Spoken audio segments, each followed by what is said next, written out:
Klaus Steinü's Dieter Walter Forecast and Long-Term Planning in the GDR, Conclusions for Tomorrow. Plan, Market, Democracy. Klaus Steinüt / Dieter Walter. Plan, Market, Democracy. Professor Klaus Steiniü, Teaching and Research at the Berlin School of Economics, the Karl Marx University Leipzig and at the Economic Research Institute of the State Plan Commission. 1966 to 1979 Head of the Forecasting Department and Head of the Science and Education Department at the SPK. In the 1980s he worked as Deputy Head of the Institute at the Economic Institute of the Academy of Sciences. 1990 to 1993 Member of the Party Executive and Presidium of the PDS, longtime Chairman of the Helen Pank, RLS Foundation Berlin, publication, among others, The Failure of Real Socialism, Hamburg 2007. Professor Dieter Walter, Teaching and Research at the Humboldt University Berlin, from the late 1960s to 1980 employee and sector leader in the forecasting department of the SPK, in the 1980s employee and research group leader in Central Institute for Economics of the ADW of the GDR, with study stays at the ADW of the Czech Republic and the USSR, after 1990 management trainer. This book is published under the terms of a Creative Commons license, Creative Commons Attribution Non-Commercial No-Derivatives 3.0 Germany license. According to this license, you may reproduce, distribute, and make publicly available the texts for non-commercial purposes on the condition that the names of the authors and the book title including the publisher are mentioned, that the content is not edited, modified, or changed in any other way and that you use it redistribute this license notice in its entirety. All other uses not permitted by this Creative Commons license or copyright are reserved. Contents. Introduction, Starting Points and Objectives. 9. Chapter 1. Relationships between Plan, Market, and Democracy. 17 General relationships between Plan, Market, Democracy. 17 Disadvantages/deficits of market regulation and planning. 24 Specific advantages of market regulation and planning, contradictions and obstacles in their implementation. 26 Requirements for a sustainable synthesis of market and planning. 32 Production and regulation beyond plan and market. 39. Chapter 2. Basic questions of economic reform in the GDR in the 1960s. 43 Requirements for economic reform. 43 Problems of the NOS in its second stage. 46 Economic experiments. 58 Problems with the qualification of planning in the NOS. 60 Relationships between economics and economic policy. 64. Chapter 3. Forecast and long-term planning in the GDR. 73. Chapter 4. Problems of macroeconomic forecasts using the example of the forecast of economic growth factors in 1970. 95 Cross-system problems of long-term economic forecasts. 105 Excursus, the existing systems of national accounting, possibilities and limits of their explanatory power. 115. Chapter 5. Objectives of the forecast of economic growth factors up to 1990, and the reality. 121 Development of the power of accumulation. 124 Development of the national wealth. 128 Development of labor productivity and the economy of materialized labor. 128 Cost development and price dynamics. 133 Development of the production structure. 133 Development of science as a growth factor. 141 Development of education as a growth factor. 142 Development of the population and social working capacity. 143 Development of basic funds and investments. 145 Development of the territorial structure and the increasing influence of the environment on the reproductive process. 147 Foreign trade and international socialist economic integration. 149 Development trends in working and living conditions. 151 excursus, and accompanying material for the PWF. 154 corrections to the forecast targets with a decreasing time horizon. 156 the raw material concept from March 1975. 158 selected problems of the long-term development of the main proportions of the GDR economy up to 1990/1995. 162. Conclusion and conclusions. 171. Investments. 183. 1. Planning under state socialism using the example of the GDR, conclusions. 183. 2. Statements by well-known economic reformers on problems of planning, the market, and necessary economic reforms in state socialist countries. 194. Fritz Behrens, Farewell to Social Utopia. 194. Olajimir's Brus/Kazimierz Lasky, From Marx to the Market. Socialism in Search of a New Economic System. 197. Evzy Grigorievic Lieberman, Plan, Profit, Bonus. 198. Rado von Richter and colleagues, Richter Report. Political Economy of the 20th Century. The Effects of the Technical Scientific Revolution on Production Relations. 199. Oda Sick, Plan and Market in Socialism. 202. Oda Sick, Humane Economic Democracy. A Third Way. 204. 3 mathematical statistical models and methods used in the forecast and long-term economic planning of the GDR against the background of attempts at reform in real socialism. 210. Literature. 217. Introduction, Starting Points and Objectives. It is part of our lives and our work to constantly ask ourselves where the future will take us. But a statement about the future must necessarily be based on our knowledge of the past. Future events must be related to past events. Eric Hobsbawm. Every person, every company, every community, and even society needs a minimum level of future security in order to be able to act in a targeted manner. That is why forecasts are important and the evaluation of the premises and results of previous experiences is indispensable. Especially in times of uncertainty and crises like we are experiencing today, the need for forecasts is consciously or unconsciously particularly great, but on the other hand, developing them in such times is also particularly complicated. In connection with the current major, multiple crisis that affects all areas of social life, the deep and comprehensive economic and financial crisis, the ever-increasing environmental crisis, the crisis of working and social conditions, which is reflected above all in their increasing precarization expresses, and the Euro crisis, the disputes about the future of society are increasing. What is characteristic of the majority of the population is the opinion that things cannot continue as before. However, there is great helplessness when it comes to realistic alternatives.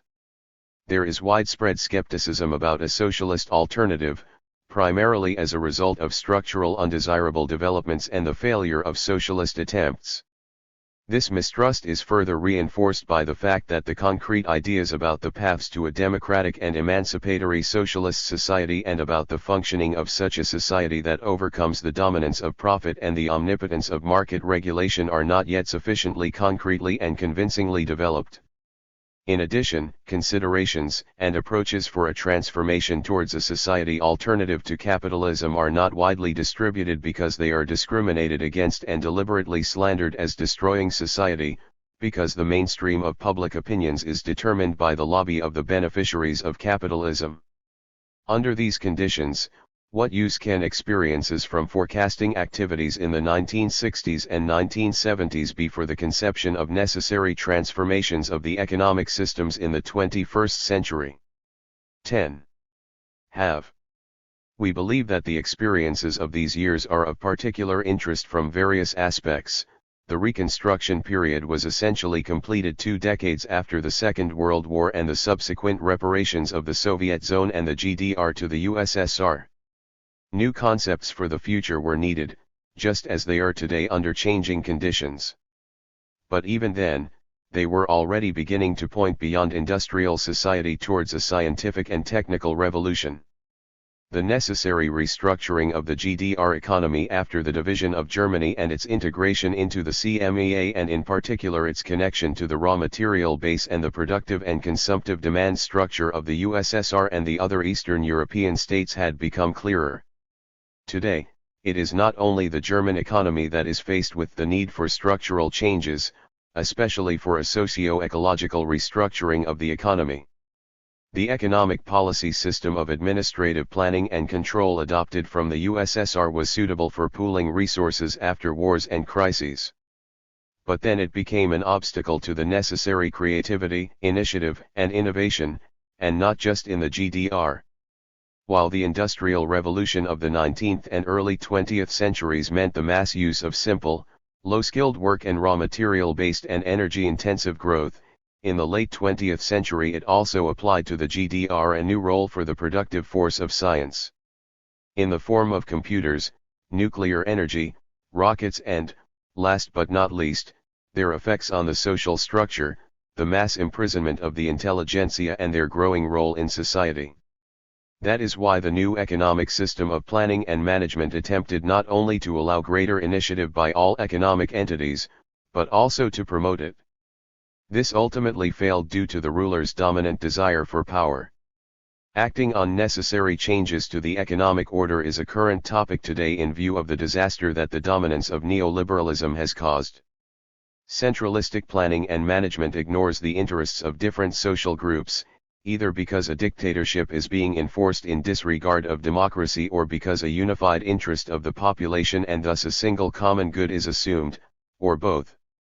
The greater independence of the companies sought by the NOS and the desired initiative by all, however, required that forecasting activities take into account the differentiated group and individual interests in society, including their strength and importance for the future. Almost a decade after the construction of the wall in 1961 and the proclaimed, although never realizable, disruption clearance of the NSW, the population demanded the promised satisfaction of their growing and increasingly differentiated consumer needs, high-quality technical goods, healthy nutrition, communication and travel, mobility structures, etc. In the 1960s, an absolute economic policy priority was the necessary scientific and technical progress and the improvement of the material and immaterial infrastructure. However, at the end of the decade it led to growing dissatisfaction among the population and to disruptions in the reproductive process because of the objectives that were excessive from the point of view of the economic capacity limits. The political and raw material dependence on the USSR required that the forecast and planned production structure be aligned with its needs and at the same time, which was of course never openly declared, a relative freedom from interference from the USSR in the future. The thesis of a unified socialist society or, at times, the assertion of a socialist community of people without antagonistic contradictions or of complete agreement of interests was therefore an unrealistic justification of centralist management. Then, as now, there was no uniform common good, but rather contradictions of interests between the different strata of the population, between current and future demands, etc. These contradictions are clearly reflected in the forecast goals and their realization or failure, as we present in Chapter 5. Today society is faced with the challenge and necessity of transforming the real capitalist economic order, as the first very profound transformation from the neoliberal, financial market-dominated economic order to a post-neoliberal ecological and social, but still capital-dominated, order. In recent years, based on Karl Polanyi's investigations in The Great Transformation, several publications have appeared on the problems of a transformation process from contemporary capitalism to a socialist alternative. A number of current questions are addressed and suggestions for further research are provided. The discussions and arguments will continue. A controversial question is to what extent useful insights can be gained for such a transformation process and for the functioning of modern socialism by analyzing and evaluating experiences of the collapsed state socialism. Stand by. Two opinions opposite. One assumes that the previous state socialism has comprehensively failed and that it is therefore not worth taking a closer look at it.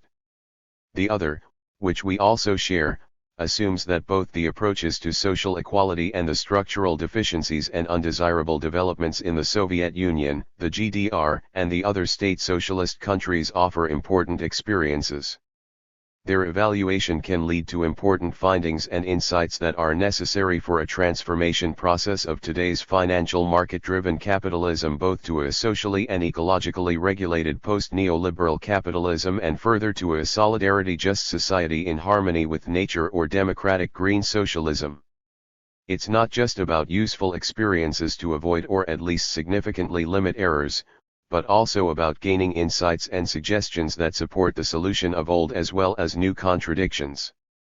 These questions will be examined here using a hotly debated issue, the way in which economic development is regulated, the role and content of planning, and the relationship between plan and market, using the example of our experiences from the mid-1960s in the GDR as part of the CMEAB analyzed and discussed. This concerns general questions of planning in real socialism. But we want to concentrate primarily on questions of forecasting activity, the content of forecasts and the organization of forecasting activity, on their role in the preparation of plans in the historical context of the years of the new economic system of socialism in the GDR. The aim is to examine the mutual connections between planning and forecasting activities as well as the closely related problems of long-term planning and structural policy that go far beyond the time frame of the 5-year plans. On this basis, experiences worth preserving and their necessary further development should be highlighted and justified in accordance with the changed conditions and new challenges of the 21st century. With these studies we also want to make a contribution to answering the question of what failures and fundamental deficits there were in connecting democracy and participation with social and ecological sustainability as well as with the efficiency and rationality of the economy. A distinction should be made as far as possible between failures and mistakes in politics and economic practice, which could have been avoided back then, and misjudgments that resulted from the situation at that time. The level of knowledge and interest-driven undesirable developments and the resulting illusionary future expectations.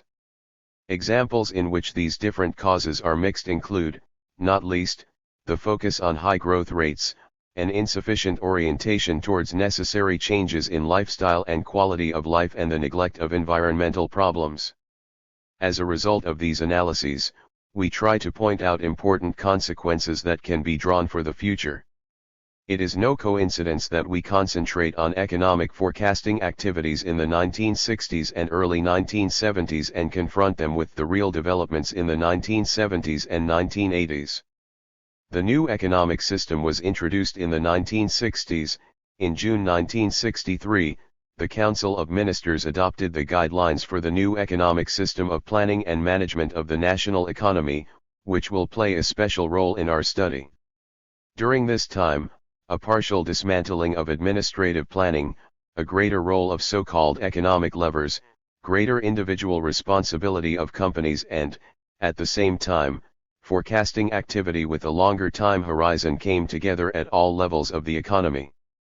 This simultaneity of greater personal responsibility on the part of the economic units with forecasting activity over medium and longer periods at all levels was logical and important, since planning security is a necessary prerequisite for independent, creative action. We will show that inconsistencies and ultimately the extensive withdrawal of the NOS principles in 1970-71 had an inevitable impact on the content and role of forecasting work and the entire planning. However, after the NOS was abolished after a relatively short lifespan, some of its regulations remained, including long-term planning, especially in the State Planning Commission, and the planning of structure determining tasks, with some corrections, especially around that to prevent inflationary expansion of these planning instruments, remains in force. Contrary to existing ideas, the forecasting work was not completely stopped, but continued, especially within the framework of independent work in ministries, combines and scientific institutions, although often on a back burner. The expansion of prognostic activity in the GDR, which was pushed forward in the last third of the 1960s, contains, despite all the contradictions of the expectations on which it is based and in particular the results achieved through them, interesting experiences that are worth analyzing in order to gain insights for conscious influence to win the future.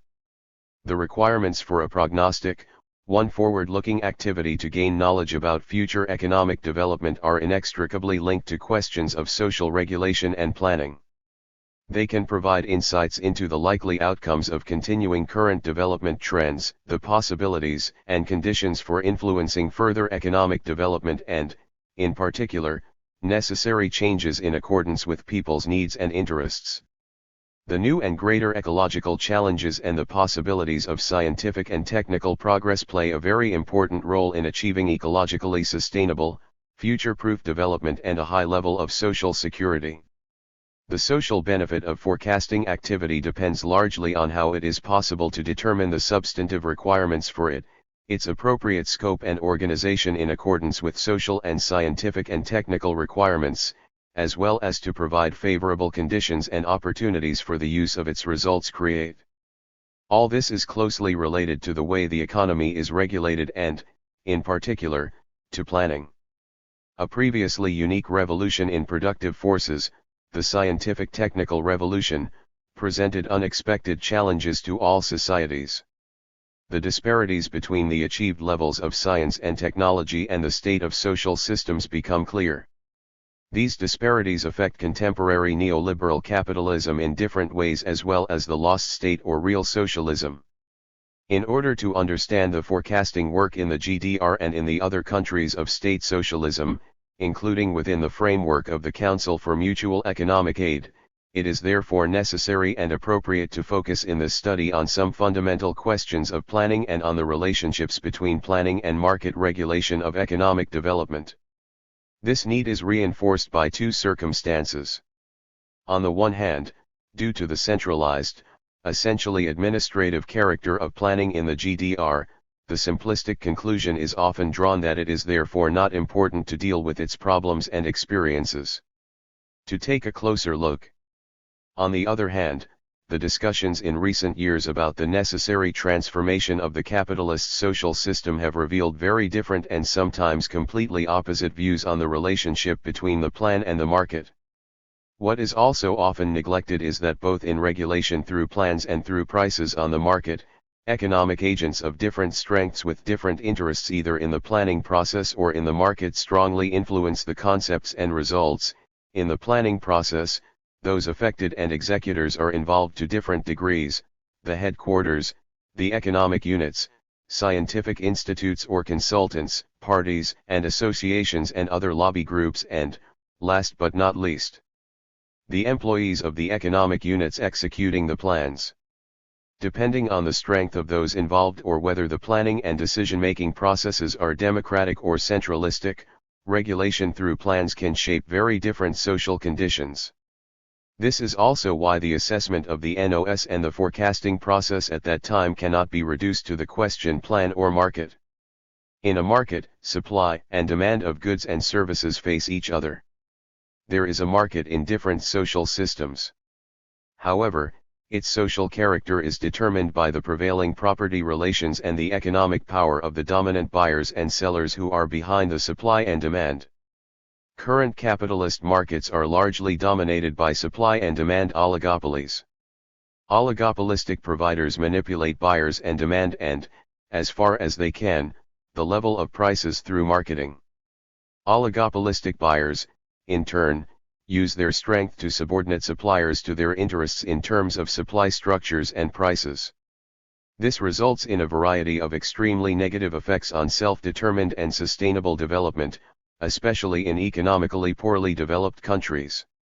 A better understanding of these questions can help to make the necessity and contours of a social transformation clearer and also to make the objectives of such a transformation, which are closer in the possible time horizon and more realistic in the medium term, more tangible. This also improves the chances of winning a growing number of interested people and supporters for such a perspective. 2. The period of preparation and practical application of the NOS as the most important and most comprehensive economic reform that was carried out in the GDR between 1960 and 1989 was an extremely interesting and lively time for economists, with many discussions, including questions that were taboo topics at other times were. This period was exciting and stimulating for East German contemporary witnesses and, above all, for economists who were committed to its development for decades and up until the end of the GDR, and were sometimes increasingly critical over time. The content of the directive, both the open criticism of the obstacles that the existing economic system posed to efficiency and scientific and technical innovations, as well as the proposed new regulations, including the dismantling of centralized administrative planning, the more effective consideration of the economic interests of the companies, the introduction of a system of economic levers, amazed or delighted, depending on their attitude, all interested people. In our study, work on the forecast of economic growth factors plays an important role as a macroeconomic summary of the economic forecasts in the GDR that were carried out in the last third of the 1960s. The evaluation of the knowledge and experience gained can support targeted and realistic forecasting today and in the future. In this publication, the results of this forecasting activity are comprehensively presented and evaluated to the public for the first time.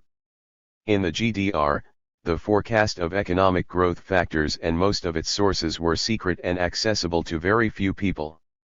With the end of the NOS and the replacement of Ulbricht by Honecker, the focus of politics in the GDR also changed, away from strategic tasks towards the quickly effective better satisfaction of short-term consumer needs.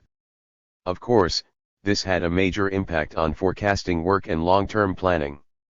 What can we learn, above all, from this short period of increased forward-looking forecasting and strategic work for today and the future? We want to make a contribution to this with this publication. International Scale, see, among others, Crouch 2013, especially Chapter 2. Chapter 1. Relationships between plan, market, and democracy. Financial market capitalism has plunged the economy and the entire world into a deep multiple social crisis that threatens the future of humanity. Changes in the way the economy is regulated play a role in the debate over a strategy with which financial market capitalism can be pushed back or tamed through deeper reforms and changes in the social balance of power and ultimately overcome through a different mode of production and reproduction, a key role. Let us first try to clarify some general questions related to the regulation of the economy. This seems necessary to us because the way of regulating economic development largely determines the purpose and content of the forecasting work and the use of its results, which are the focus of our study. This chapter primarily analyzes the role and function of the plan and the market, their relationships to one another and their connection to democracy. This is also intended to create a theoretical basis for the following chapters. General relationships between plan, market, democracy. The questions of plan, market, and democracy occupy a central place in the current debates about the future of humanity. This concerns both reforms in today's financial market capitalism, which are on the agenda with great urgency in the interest of social security and justice, democratic participation, as well as ecological sustainability and securing the future, as well as the new quality of the relationships between plan, market, and democracy in a future socialist society. The urgent changes in capitalism are closely intertwined with the processes that are aimed at a new alternative society in a longer-term transformation beyond capitalism. 3. Before we go into more detail about the problems associated with the relationship between plan and market in the regulation of economic development, we would first like to analyze some aspects of the planning practiced in real or state socialism. 4. The basic structures and functionality of the planning model developed in the Soviet Union were transferred to the Eastern European countries that were under Soviet influence after the defeat of fascism. This planning model was largely influenced by the tasks of industrializing a backward country in a short period of time and by mobilizing the necessary means of accumulation at the expense of the rural majority of the population, the associated extreme centralization of economic decisions and the dominant orientation of economic activity towards the extensive expansion of production embossed. Other related fundamental structural weaknesses and deformations were the lack of democratization and participation of the people involved and affected in planning, the extensive negation of market relationships and a highly administrative character of planning. In connection with the changing conditions of economic development from the end of the 1950s/beginning of the 1960s, this increasingly contributed to undesirable developments and blockages in society, especially in the economy. They were particularly evident in the fact that it was not possible, or only completely inadequate, to meet three fundamental challenges of a society alternative to capitalism: to achieve social and especially economic development with the conscious and democratic participation of all those involved and those affected. The planning model adopted by the Soviet Union and practiced with certain restrictions for the period of the new economic system from 1964 to 1970 reflected that the real socialization of property was not carried out. There was no real economy. Democracy existed and the orientation of economic development was largely aimed at maintaining and strengthening political power. In his work on alternatives, Fritz Behrens emphasizes that the real core problem that needs to be solved is that a socialist plan is always a central plan, but not a state plan, but a social plan, or better, a community plan freely associated producers in a self-governing society. To gradually realize economic development aimed at the free development of individuals, the satisfaction of people's needs and their prosperity, and to combine this with nature compatibility and the preservation of ecological balance. During the entire period of the development and existence of real socialism, the level of consumption in the Federal Republic of Germany was an important basis for the GDR to set concrete goals for better supply of consumer goods to the population. Although there was a social necessity for the development of a new way of life that corresponded to socialism, there were hardly any concrete requirements from political decision-makers regarding the elaboration of the theoretical foundations necessary for this. Problems of ecologically sustainable development and the social-ecological restructuring required for this only began to play a certain role in discussions about development problems in the 1970s and 1980s. However, they had little impact on politics and plans. Overall, not only in the GDR and in the countries of real socialism, but also in the capitalist industrialized countries, the belief was dominant for a long time that scientific and technical progress would make it possible to decouple economic growth from resource consumption and thus avoid increasing environmental damage. To realize a high level of rationality, productivity, and efficiency of social production and reproduction that is superior to capitalism, including the combination of business and macroeconomic rationality and efficiency. The administrative centralist system of state planning was inextricably and diversely linked to the overall system of state socialism, with its structural deficiencies and weaknesses, and in turn also contributed to exacerbating these. The central determination of prices meant that they completely inadequately reflected the real market conditions. The objective requirements of a market economy system, the recognition of the social work expended only when it is realized on the market, the one flow of the relationship between supply and demand on prices, were largely ignored. Above all, this meant that the economic pressure for better utility values, cost reductions, and higher efficiency was weak.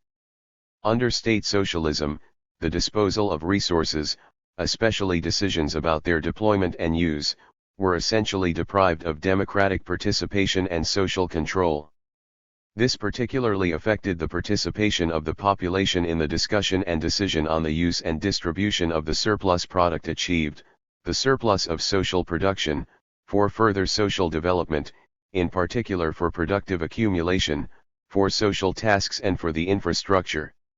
This was also evident, among other things, in the fact that decisions to improve people's lives, e.g. pension increases, higher social benefits for families with children, increasing subsidies for food and other basic goods as well as for apartment rents, which were far below the costs, were not ultimately more democratic public discussions, but were made by the party leadership and presented, so to speak, as their gift to the population. Although the plans were drawn up in great detail and supported by a comprehensive system of planned balance sheets, they were unable to capture all the necessary interrelationships, remained inconsistent in important features and could not be fulfilled in their entirety due to the low flexibility of the economy. In order to assess the task of constantly ensuring the correspondence between supply and demand even when conditions change, which was not solved by balancing under real socialism, the technical requirements for planning calculations and coordination at the time must also be taken into account. The extremely time and labor-consuming balance sheet reconciliations, which were a major reason for the rigidity of the planning, cannot be compared with the much greater and completely new information and communication technology options available today. In the GDR, however, with the progress in these areas there was a widespread misconception that entire economies could soon be controlled from above like a factory. This expressed both the belief of some Politburo members that their own knowledge of what the population wants and needs was sufficient, and a widespread misconception about the unlimited potential of IT, as well as the ignoring of different and contradictory economic interests within society, including among other things, between central state authorities and the individual companies as well as the companies themselves. Under state socialism it was also not possible to combine microeconomic efficiency with macroeconomic stability. To a certain extent, capitalist market regulation leads to a reversal of this disproportion. High economic efficiency can prevent deep crises, mass unemployment, etc. Do not prevent impacts, i.e. do not guarantee overall economic stability and economically rational use of resources.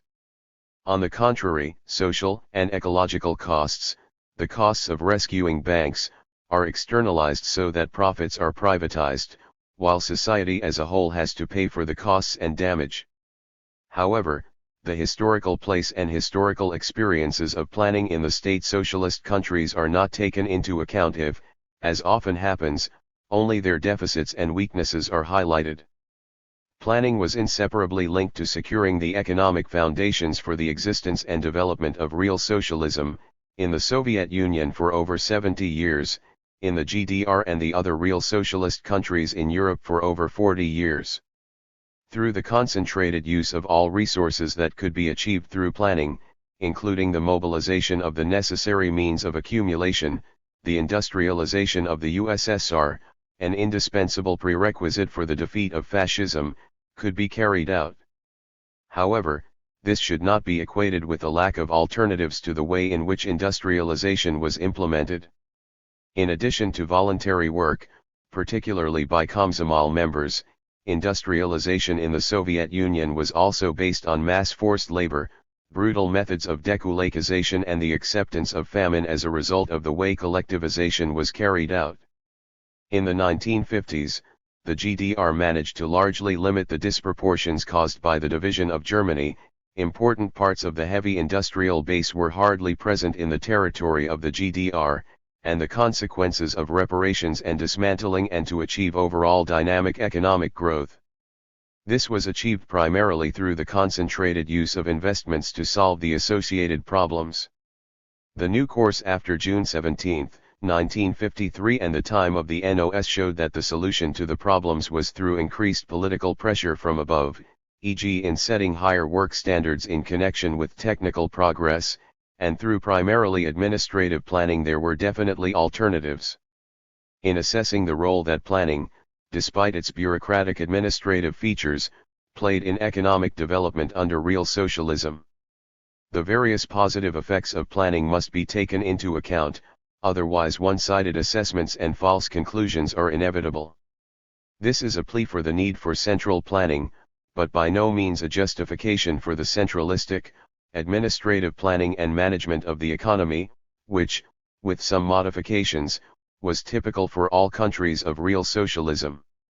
Without making any compromises on the criticism of their fundamental deficits and structural undesirable developments, our study therefore assumes that there are also experiences of the planning practiced in real socialist countries that are worth preserving, useful and usable for the future. Two conclusions can be drawn from the large gap between the potential and possibilities of an efficient, planned design of economic development and the actual results achieved. First, democratic, efficient planning as the way of regulating macroeconomic relationships and fundamental economic ones that corresponds to socialized production. Social and ecological development processes contain significant, so far largely untapped potential for an alternative, economically efficient development to capitalism, which is based on the interests of people and the challenges of the future. This applies above all to the tasks of social ecological restructuring and the fundamental changes in economic structures that this requires. They require a targeted, long-term planned use of the resources available for innovations and investments, but also new ideas about the paths to be taken in industrialized countries to improve the prosperity of the population. Odasic emphasizes in the book Humane Economic Democracy, people's aspirations for freedom and self-realization, for self-decision and co-decision, for a higher meaning in life and the ability to actively influence their closer and broader community activities, are aspirations that economics will pay greater attention to in the future. Second, in order to realize this potential in a future transformation process, it is essential to thoroughly evaluate the differentiated, contradictory experiences of socialist planning. The ambivalence of state socialist planning was also reflected in the fact that certain rational methods and instruments that were worthy of preservation and were to be further developed were unable or only insufficiently able to develop their progressive potential due to the actual deficits and weaknesses. As a summary of planning, in analogy to Rosa Luxemburg's insight "No democracy without socialism, no socialism without democracy," it could be stated, no democratic planning aimed at people's needs and ecological requirements without socialism, there can be no socialism without democratic planning that focuses on people's needs and ecological requirements. In the following characterization of the relationships between planning and market regulation, we assume that planning and market regulation are not absolute, mutually exclusive opposites of a future-oriented democratic socialist society. Rather, this requires a synthesis of the two basic principles of regulating economic development. Such a synthesis in the sense of an emancipatory, future-oriented, and socio-ecologically sustainable development can only succeed if it includes democratization. This affects both planning and market regulation.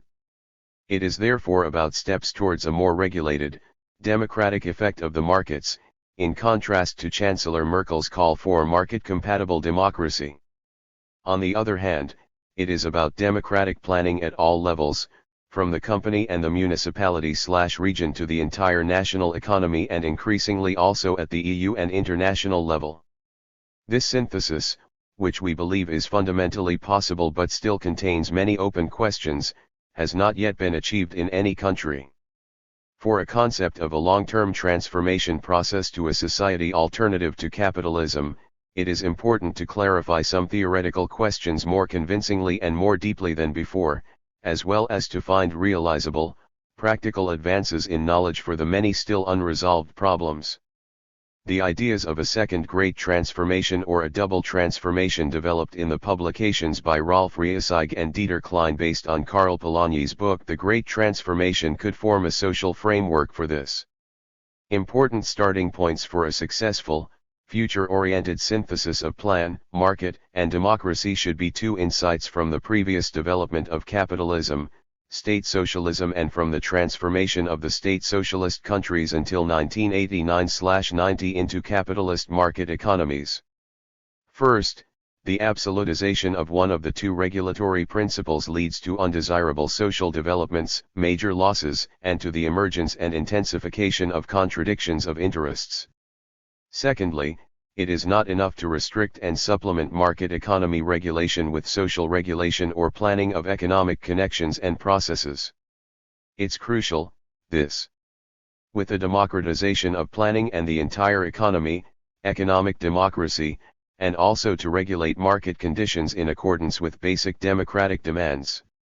After all, there is no perfect market anywhere except in neoliberal economics textbooks, especially not in contemporary capitalism dominated by transnational corporations and large financial market players. Progress in efforts to find a practical, beneficial solution for people, society as a whole, and social relations with nature requires, as a first step, to uncover and analyze the specific weaknesses and deficits and at the same time the specific strengths and potentially positive effects of the two types of regulation. In a second, much more complicated process, it is important to develop ideas on how to preserve and combine the positive effects of both principles as much as possible, as well as their many negative effects, which have so far manifested themselves in different ways in all countries of the world, can be prevented. These ideas must be implemented in such a way that the most comprehensive, real democratization of the economy is achieved. Planning and market regulation have specific areas in which they are superior to each other and are essential for development in the interests of people and the future. We would like to take a closer look at some of the problems associated with this below. Disadvantages/desights of market regulation or planning. Dominant regulation of social and economic development by the market is closely intertwined with powerful markets in which global corporations and large companies exert the decisive influence. Markets dominated by corporations are just the downside of neoliberal market deregulation. The consequence of market regulation subject to profit realization is the suppression of social interests. The disregard for social interests and requirements primarily affects the demands for social equality and justice and for public services that satisfy the basic needs of everyone regardless of their income. This profit-oriented market regulation is also expressed in the predominance of short-term interests and the neglect of long-term interests, particularly in the sustainable preservation of the natural environment. Business profit interests are enforced at the expense of overall economic requirements. The consumer demand for goods is largely subject to the influence of the advertising industry and pseudo-innovations to create a manipulated, excessive need that is largely unnecessary to satisfy needs. The intentional shortening of the lifespan of consumer goods also contributes to this. This happens at the expense of satisfying the needs for a free, all-round development of people's abilities and talents. Another consequence of the dominance of the profit principle and market regulation is the pressure for growth that goes against the environment. If, on the other hand, planning dominates as a regulatory principle and is accompanied by a negation or strong reduction of the role of the market or market economy regulation, the following deficits/disadvantages in particular arise, which are further exacerbated by a centralized management of the economy. The objectively necessary function of the market for the recognition of the work expended as socially necessary work is in fact negated. At the same time, the independence and existence of companies' own economic interests are largely ignored. It follows that economic agents have only a weak interest in innovation and high operational efficiency. This in turn has negative effects on the provision of goods in accordance with the real needs of the population and the economy and the well-known tendencies of a scarcity economy. From his analyses of the problems and contradictions of state socialism, Sick derives, among other things, that a market mechanism cannot be replaced by any planning. He goes on to say that no improvement in planning can resolve the contradiction between producers and consumers, because no planning can foresee the multitude of short-term disparities between supply and demand. He emphasizes, anyone who believes that ever more effective computer systems and mathematical models would one day make it possible to draw up far more detailed and precise economic plans and effectiveness calculations with which the current difficulties of the socialist economy could then be overcome has no interest in the problem understood. Another characteristic of centralistic, non-democratic planning is that it is also strongly aimed at maintaining power and blocks the necessary participation of those involved and those affected in the planning and economic processes. Specific advantages of market regulation and planning, contradictions and obstacles in their implementation. The following is about both real and potential advantages and positive effects, for the realization of which appropriate conditions must be created. Market economy regulation increases the interest in innovations, high business efficiency, production of goods and services in line with demand and promotes a high level of flexibility in production in the event of changing or new requirements. If the profit principle and financial market capitalism dominate, the potentially positive effects of the market principle only become distorted, increasingly limited and also more strongly linked to extremely negative effects. Mass unemployment becomes a permanent phenomenon, precarious working conditions spread, pseudo-innovations increase, the financial markets are increasingly gaining the upper hand and are leading to a relative separation of the financial sphere from the manufacturing economy and to the destabilization of economic development. The source of wealth growth is increasingly financial market transactions, including highly confusing financial speculation.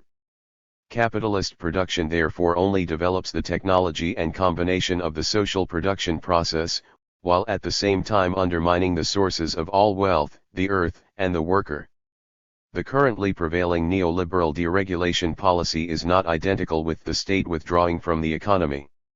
Rather, it is closely linked to the increased use of state resources in the interests of finance capital and corporations.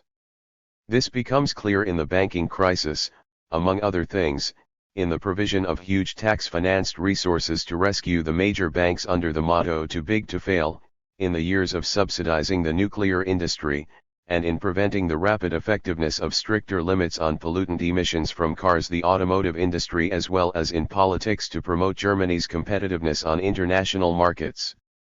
The trust policy for the privatization of public property created in the GDR, which led to a de facto expropriation of the East German population, clearly showed how the policy was used in the interest of further concentration of wealth by West German companies and to the detriment of the East German population. Regulation based on planning can orient economic development towards solving important social needs. Above all, it becomes possible to use resources in a decisive way. To focus on, such as the socio-ecological restructuring and the necessary change in production and consumption structures, the implementation of economically important innovations that require considerable resources, and the targeted improvement of public services and infrastructure. The conditions can be improved in order to make full use of the available resources, in particular the social labor capacity and the existing material resources, and to prevent them from lying idle. Due to the deformed planning in the state socialist countries, administrative centralization and detailed production planning, a lack of democratization of the planning and decision-making processes, little scope for the independent economic development of companies, etc. The advantages of planning mentioned above could only be inadequately realized. To a considerable extent, they were actually counteracted. The analysis and evaluation of the real effects of the two types of regulation, on the one hand in capitalism, especially in its current stage of development, financial market capitalism, and on the other hand in the failed real socialism, contain important sources of knowledge for the further development of ideas about the regulation of economic development. This applies in particular to the comprehensive democratization of the entire planning process at the macroeconomic level, especially to determine the objectives of the national economy plans, the basic distribution proportions of national income and surplus product, as well as the changes in economic structures, among other things through the development and public discussion of basic principles of the national economy, economic, social, and ecological development, including possible alternatives. This democratization must also apply to the level of companies, and regions. The consistent consideration of future requirements of socio-ecological restructuring and prosperity development. The finding, proven by many researchers, including happiness researchers, that above a certain level of satisfaction of material needs, higher consumption does not lead to greater satisfaction or a greater feeling of happiness in people, plays an important role. The concentration of planning on tasks that are crucial for the economy as a whole and in the long term, especially on determining the economic framework conditions for the independent activity of economic entities, on the long-term planning of structural changes that are crucial to the economy, the development of the infrastructure and macroeconomic distribution planning. Contributions to internationally coordinated measures to solve global problems. Effective steps for an optimal and closer integration of market regulation and planning in a long-term process of double transformation. The necessary synthesis of plan and market is not primarily about, but also about quantitative changes in the relations between the two modes of regulation, such as expanding the regulatory effects of the market in a future socialist society or increasing democratic state influences in capitalist countries. However, the focus is on the quality and impact of the respective changes as well as the mutual penetration and fertilization of the two types of regulation through the liberation of one-sidedness.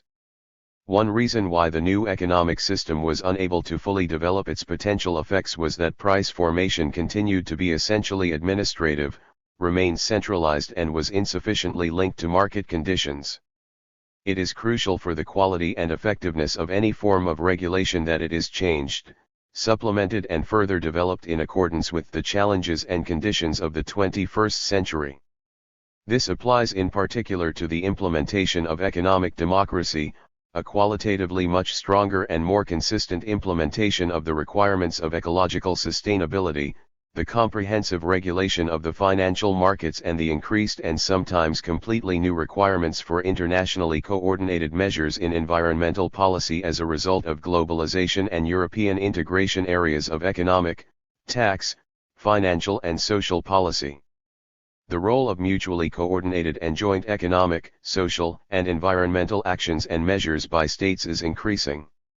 This also increases the demands on an equal international division of labor and cooperation as well as on the institutional prerequisites that need to be created for this. Regulation is decisively determined by the quality, direction of impact and extent of government and civil society influence on economic development. This applies to capitalism as well as to socialism. According to the opposing ownership structures and the objectives of economic activity determined by them, the focus is on very different, largely opposite problems and requirements. When analyzing it, it is important to note that capitalism neither exists today nor will there be socialism in the 21st century in the future. Different types of capitalism have emerged today. This differentiation within the framework of typical, common basic characteristics may intensify in the future, depending in particular on how the regional economic integration processes continue to take place in the different parts of the world and what scenarios of the further possible development of financial market capitalism and its reform in the respective countries. Country groups can be realized. The paths to a socialist society and the development of socialist conditions, including the concrete relationships between plan and market and also the design of a living democracy, are likely to show even greater differences. This also gives rise to new opportunities for peoples to learn from each other on the various paths to socialism and to avoid unnecessary detours. The assessment of state or social influence on economic development, which is expressed primarily in planning and regulation by the market, should be based in particular on the following criteria. First, in whose interest is it carried out? Under capitalism, state regulation is fundamentally carried out to secure profits, whereby social and ecological requirements, the welfare state, good work, ecological restructuring aimed at sustainability, can be more or less enforced depending on the balance of power and the ability of the various social interest groups to act. In the currently prevailing financial market capitalism, the tendency towards the dismantling of social rights and social polarization is continuing to spread. The state is increasingly being used to strengthen the international competitiveness of national capital. In a democratic, emancipatory socialist society, planning and regulation must be aimed at satisfying the vital basic needs of all people, achieving social security, equality, and justice, consistently implementing the requirements for preserving the natural environment and creating the conditions for equal international economic relations improve. At the same time, it is a high priority to create and continually improve the conditions for the development of people's individuality and for the free development of everyone as demanded by Marx as a condition for the free development of all. Secondly, to what quality and with what effectiveness is the regulation carried out? A fundamental problem of the Eurozone and the Federal Republic is the one-sided economic and economic policy based on neoliberal dogmas. Financial policy, as it is currently concentrated in the economically and socially harmful rigorous austerity policy. The austerity programs imposed on the southern European Euro countries by the so-called Troika are having a particularly disastrous effect. As already mentioned, In the Soviet Union, the GDR, and the other state socialist countries, possible positive effects of planning were not only weakened by the way in which it was practiced, but were sometimes turned into their opposite. The comprehensive state regulations and the detailed definition of material and use value production requirements led, among other things, to the fact that the scope for independent and responsible economic action and for initiatives by companies and individuals was severely restricted, and the stimuli for efficiency and innovative behavior were weak. Mainly as a result of insufficient attention to market requirements, there were constant signs of a shortage economy. It was only insufficiently possible to combine efficiency and innovation with a social and ecological orientation of the plans and forecasts. The connection between macroeconomic stability and microeconomic efficiency remained an unsolved problem under state socialism. The open questions that require further investigation also include: how much market and how much control, plan, and state are needed to achieve economic efficiency while at the same time socially and ecologically aligning the economy. The negative effects of the planning practiced were reinforced by the party leadership's wishful thinking and the resulting subjectivistic decisions, which were reflected, among other things, in unrealistic tasks in the 5-year and annual plans. 5. However, these planning deficits in the state socialist countries are not a necessary result of planning, but rather reflect its structural weaknesses and general undesirable developments in real socialism. Strategies to overcome them should be included in the work on a long-term transformation strategy and the refinement of ideas about the mode of regulation under socialism. Third, to what extent does it contribute to securing the future viability of human society, especially to achieving ecologically sustainable development, overcoming poverty and hunger in all regions of the world, and to the peaceful resolution of international conflicts? In these areas it becomes clear that capitalism is unable to solve the major problems of humanity. This is also where the greatest challenges to regulation and planning exist on a national and international level, the gradual solution of which must be sought in the long-term process of double transformation. Fourth, to what extent does it promote people's democratic participation in decisions on economic and social development, participation at different levels? A crucial task for the future, which has not yet been solved by any social system, is to create the conditions so that democratic decisions about the future economic development of society as a whole can be prepared and made in such a way that responsibility can be transferred from the previous narrow layers of power to the broadest layers of the people. In the necessary synthesis of market and planning, the two fundamental modes of regulating the economy, there are some common basic requirements between a transformation within capitalism by pushing back and overcoming current financial market capitalism and a transformation that leads to the formation of a future democratic socialist society, as well as significant differences in the conditions as well as in the content and possible extent of their realization. Common demands for the way of regulation and for the combination of the two regulatory principles should primarily consist of implementing economic democratic ideas, taking into account the requirements of ecological sustainability and the preservation of nature, ensuring social security and limiting social polarization, a humane approach to achieve life for all and to improve the conditions for the equal participation of all states in international economic relations. In the current prevailing financial market capitalism and the continued dominance of neoliberal politics, the conditions for implementation are missing. Meant of these demands. This cannot be discussed further here. As already mentioned, we believe that the idea of a double transformation in Europe developed by Dieter Klein is suitable as a conceptual basis for change. The first side of the double transformation could be a post-neoliberal transformation that overcomes neoliberalism and creates socially and ecologically regulated bourgeois capitalist societies. Revitalization of representative democracy and greater participation of citizens, a welfare state renewed under the changed conditions, a greater emphasis on public services and a more responsible security and environmental policy would be achievable. In the discussions about a socialist alternative to capitalism, the question of how economic development is or should be regulated in accordance with social and environmental needs plays a key role. We are aware that it makes little sense today to design a concrete model of future social regulation in an alternative society. the conditions under which this could emerge and develop are too unclear and undefined. There are also many still insufficiently clarified questions about the instruments and the design of such regulation. These open questions can only be decided after concrete experience has been available in a longer, contradictory process. Indispensable elements of this process include practical testing, including, to a greater extent than before, economic experiments and their evaluation, as well as open-ended discussions. Requirements for a sustainable synthesis of market and planning.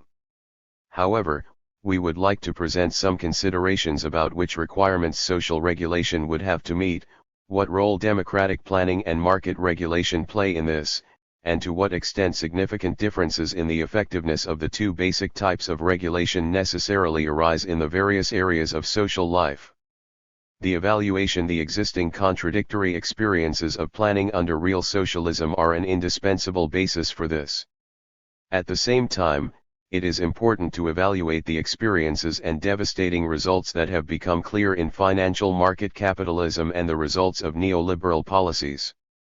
These include the consequences of the reckless deregulation of financial and monetary relations that failed. Attempts to solve environmental problems on the basis of market mechanisms, the increased social inequality and division of society, and the effects of the increasing inclusion of virtually all areas of public services in market regulation.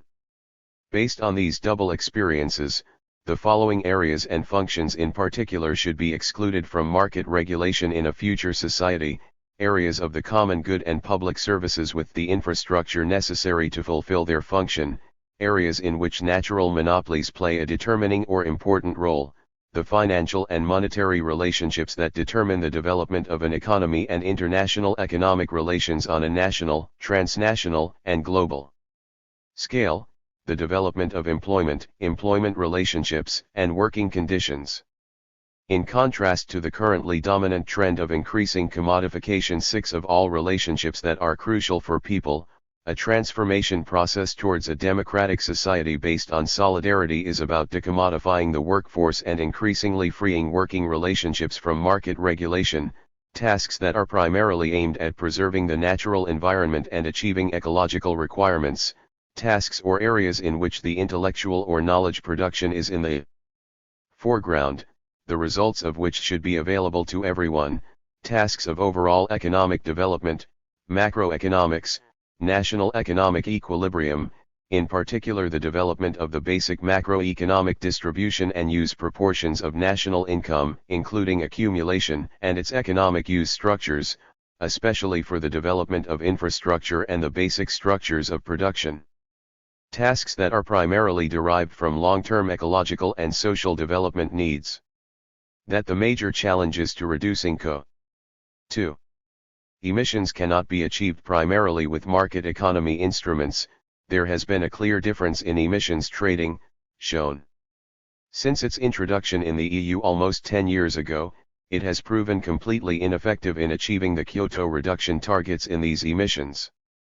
In all these areas or in these functions, democratic planning should play the dominant role, since market regulation cannot solve existing problems in these areas, cannot meet their development needs, and its dominance in these areas leads to disastrous consequences. However, we believe it is necessary to distinguish between market regulation and the use of market categories or mechanisms for the most rational realization of socially determined and organized goals and tasks. In other words, social regulation and use of market categories and mechanisms are not mutually exclusive, but rather can and must complement each other. Therefore, their use also makes sense in some of the areas listed above and can contribute to fulfilling your tasks as efficiently as possible. Market regulation should play an important role in the production of goods and services, consumer goods and means of production, including the associated innovations and investments. This also generally applies to short-term processes that involve flexible, rapid reactions to new or changed needs and the rapid implementation of innovations. Overall, market regulation would have to play a crucial role in shaping business and microeconomic processes, even in a society that is alternative to capitalism. In principle, it would have to be given different, overall far greater scope for companies to make their own decisions than was the case under real socialism. We therefore do not agree with views that call for the abolition of the market economy and the general elimination of market regulation under socialism. 7. But consider them to be unfounded and wrong. Like the experiences of the real socialist. As we have shown, foregoing the use of market mechanisms hinders and slows down the innovation process, the increase in efficiency and the necessary flexibility of the reproduction process. In the book Red Green Hans Thie writes, world ecology requires global cooperation. Global cooperation demands universal equality. Universal equality can only succeed with precautionary planning. As much as we believe these connections to be correct, we cannot follow the conclusion derived from this: cooperation instead of competition, equality instead of inequality, planning instead of the market. The opposing principles of regulation and motivation of economic activity are not about a decision in favor of one regulatory principle and the rejection of the other, but rather about decisions about their specific role, equal, dominant, or subordinate, that they play in the economic, social, and environmental policy as a whole, in the fulfillment of the various tasks and functions and at the various levels really play or should play, about the direction and quality of their use and effectiveness as well as about the possibilities of their synthesis, their mutual interconnection and common, simultaneous use. In this context, it also becomes obvious in our opinion that the characterization of the content of planning in a future society as macroeconomic distribution planning, as carried out by Oda Sik, is not sufficient. In addition to this distribution planning, tasks related to the planned design of economically important material processes would also have to be included in economic planning. These tasks include the planning of profound material structural changes in production, the modernization and expansion of the infrastructure, the determination of priorities for scientific and technical development and innovations and, last but not least, the planning of the fundamental tasks for converting the economy to the requirements of an ecologically sustainable economy and society as well as the investments and investment programs that are crucial for this. Overall, ecological requirements must play a dominant role in future planning. The development of the investment potential and the application structure of the investments as well as the investment programs based on economic, ecological, and social requirements are among the key questions of a future-oriented development of the economy and society. They must therefore also occupy a prominent place in economic planning.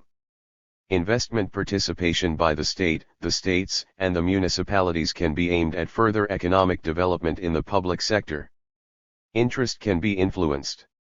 More effective state influence on investment activity could also have contributed to better results in East Germany's economic catch-up process after the production slump in 1990-91 through the possibilities of investment promotion.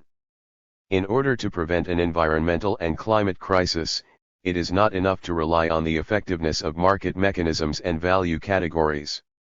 There must also be fundamental changes in the material proportions of social reproduction, such as an absolute reduction in the use of non-renewable energy sources and raw materials, an increase in the proportion of renewable energy sources, an absolute reduction in CO2 emissions and necessary changes in production structures, e.g. changes in the automotive industry and conversion of armaments production, must be set bindingly. The error of state socialist planning was not that the plan contained material tasks, but rather that this use-value planning was, firstly, inadequately linked to the value-related categories and instruments and, secondly, based on a detailed, binding determination of the products to be produced by the companies and companies the headquarters, which left little scope for their own responsibility and generally for democratic participation. 8 new requirements for planning arise from the necessary preparation and gradual implementation of the transition to a qualitatively new level of development of the economy and society, in which prosperity and social security can be achieved in industrialized countries with little or no constant economic growth. In planning that meets the challenges of the 21st century, processes that transcend the national framework are of crucial importance. This includes, in particular, the democratic design of further integration processes in the EU, the further development of the single internal market and the monetary union through a social and environmental union, steps towards the development of a fairer global economic order and international cooperation and specialization that is aimed at noticeably restricting the North-South polarization are directed. The contradictory globalization processes of the last decades lead to several, largely very different and conflict-filled processes. Challenges to regulating global economic development. The impending environmental and climate crisis as well as the deep and persistent North-South polarization play a decisive role here. The issues involved cannot be discussed in detail here. Only a few important starting points for necessary changes in regulation will be shown. They could be summarized in three directions. Firstly, it is important to stop the deregulation of the global, largely speculative financial and capital flows, which are a decisive cause of the major and ongoing economic and financial crisis and prevent the self-determined development of developing countries. These relationships require re-regulation. This also includes internationally binding rules for effective data and information protection, the necessity of which has been particularly reinforced by the uncovering of the extensive espionage activities of the secret services, as recently demonstrated in the NSA scandals. Secondly, greater efforts must be made to restrict global value chains in the production of final products, which are based on the relocation of sub-processes to low-wage countries with inhumane working conditions and at the same time cause environmentally harmful, long transport routes. Deglobalization would have to be sought here through increased support for regional value chains. At the same time, the development of productive forces, the greater diversity and complexity of production as well as the accelerated pace of innovation result in high demands for rational international specialization and cooperation in research and production on an equal basis between the partners. Thirdly, qualitatively new and higher demands on global regulation arise from the global dangers of the environmental and climate crisis as well as the increasing scarcity of resources, which can only be countered through joint, coordinated measures, which must also be aimed at ensuring equal access to environmental resources for all peoples to secure. New challenges for global regulation also arise from the need to take effective measures to combat poverty and hunger worldwide and to secure human rights to education and health care. It is particularly urgent to find more effective ways to avoid armed conflicts and to contribute to the peaceful resolution of conflicts. A crucial challenge in this context is the democratization of all international institutions and bodies involved in this matter. In particular, the current deep and multiple economic and financial crisis also has far-reaching consequences for the regulation of financial markets, the design of international monetary systems and a sensible policy to stabilize public budgets, which abandons the disastrous austerity policy in favor of short-term budget restructuring. All of this is associated with consequences and new tasks for intergovernmental regulation, which should increasingly include international economic and financial relations. In our opinion, planning and market regulation are the basic methods of regulation in a modern, highly developed economy based on the division of labor. Their by no means consistent and simple synthesis, which will always face new challenges, is a necessary condition for sustainable development. There are also other aspects that are very important for regulating economic, social, and environmental development. We have already pointed out the diverse, contradictory relationships between regulation and the necessary democratization processes several times. They each affect both market and plan regulation in a specific way. However, it must be noted that market regulation itself cannot explain either the content of this method of regulation or the economic interests and determining factors underlying it. In contemporary capitalism, these are primarily determined by the pursuit of maximum profits by international corporations and the largest financial market players and their market power, as well as by the change in the balance of social power. This applies to both buyers and providers. The buyers include economically powerful final producers compared to a large number of medium-sized suppliers, economically and politically privileged clients of the military-industrial complex or mostly globally organized powerful corporations, wholesale companies, and retail chains that impose a certain production profile and prices on poor countries, which increase their underdevelopment and poverty solidify. To a large extent they have the character of demand oligopolies. The providers are mostly oligopolistic or monopolistic, large transnational corporations that dominate the market and which not only determine or at least strongly influence the prices, but often also the demand through close ties with the advertising industry. Market regulation undergoes significant changes as the capitalist mode of production develops, from free competition capitalism in the 19th century to the market-determining role of various types of powerful capitalist oligopolistic associations. Over the course of the 20th century, from predominantly national corporations to the increasing dominance of supranational, global large corporations, which determine international economic and trade relations and the globalization of the entire economy. In recent decades, the implementation of financial market capitalism has played a decisive role in the way the economy is regulated, the way the environment is used, and also the development of other areas of society.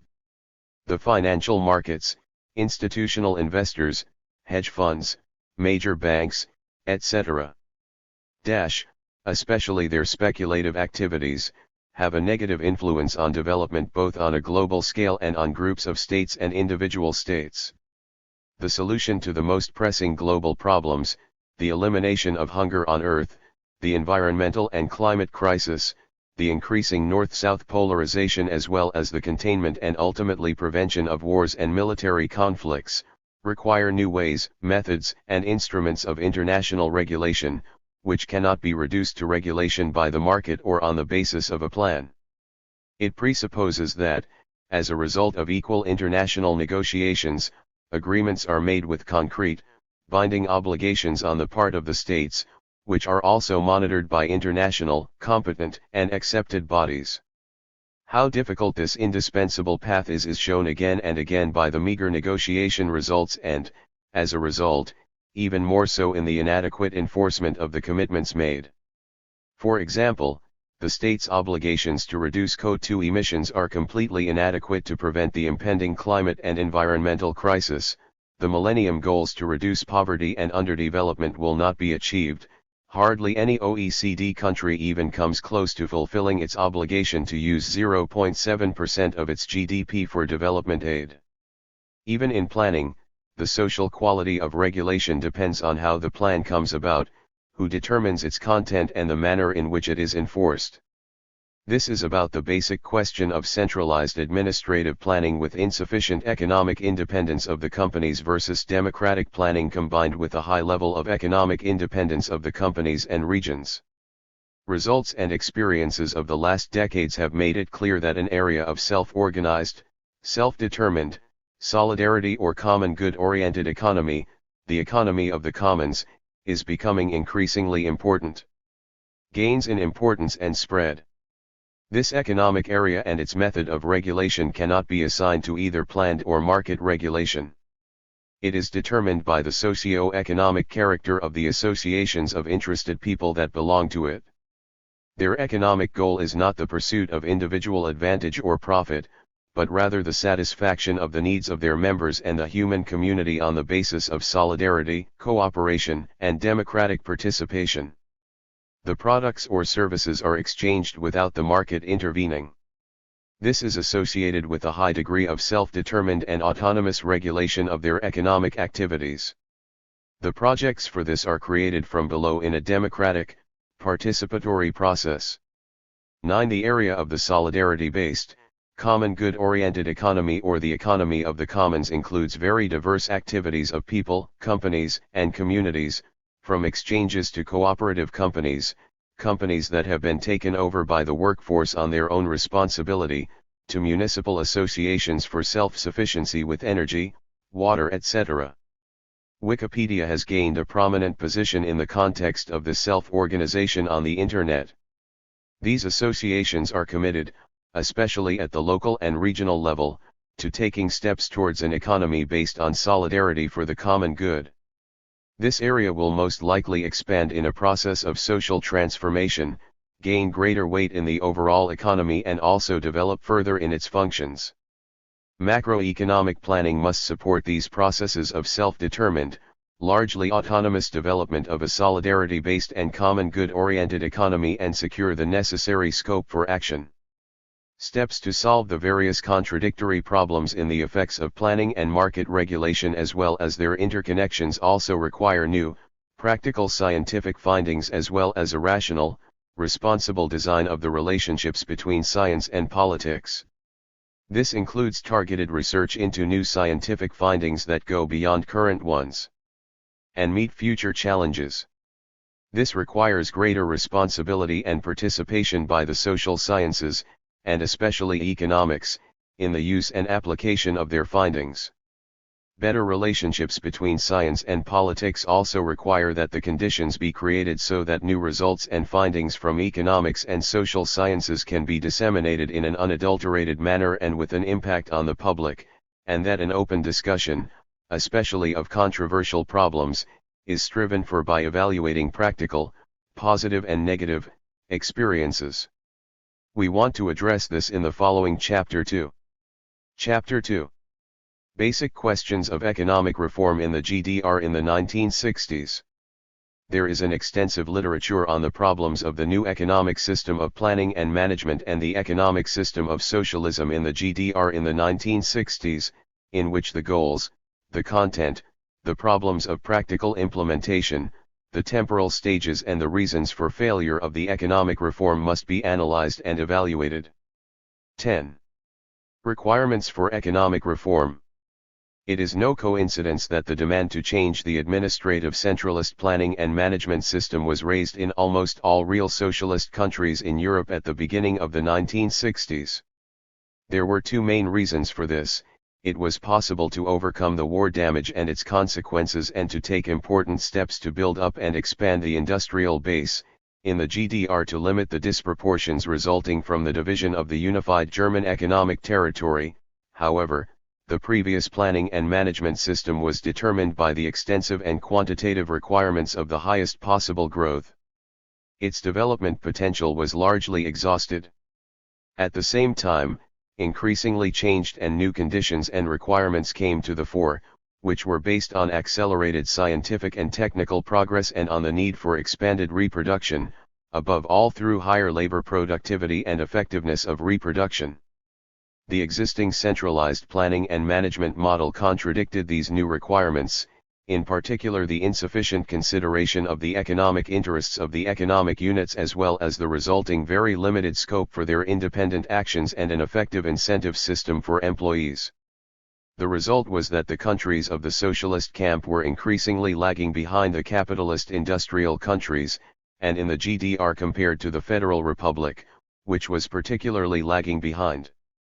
In the innovation process, especially in product innovations, in increasing the productivity and effectiveness of the reproduction process, in reacting flexibly to changing needs and new research results, as well as in satisfying consumers' higher demands for the quality and variety of the consumer goods on offer.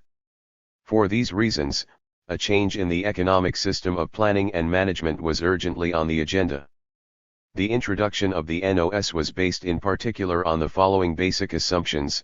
The socialist economic system is fundamentally superior to the capitalist economic system. This superiority must be expressed in greater productivity and efficiency of production and reproduction, as well as in the satisfaction of the needs of the population. So far there has been only insufficient success in exploiting the objective advantages of the socialist mode of production. This is primarily due to the fact that the planning and management of the socialist economy is over-centralized, too rigid, insufficiently flexible, overly administrative, and relies too little on economic methods and incentives. The necessary change in the system of planning and management of the national economy is also caused by the scientific and technical revolution, which represents a qualitatively new stage of scientific and technical progress and places new and higher demands on the planning and management of the processes associated with it. Changes in the overall system of planning and management are urgent tasks on the agenda. They must be aimed at overcoming centralistic administrative planning and management, primarily in two directions. On the one hand, economic instruments should be increasingly used that are based on the conscious use of economic levers, especially profit and other value categories, and are aimed at to strengthen material incentives. On the other hand, the scope of centrally determined tasks should be noticeably reduced, and at the same time the economic scope for companies to operate independently, including generating their own investments for modernization and expanded reproduction, should be expanded.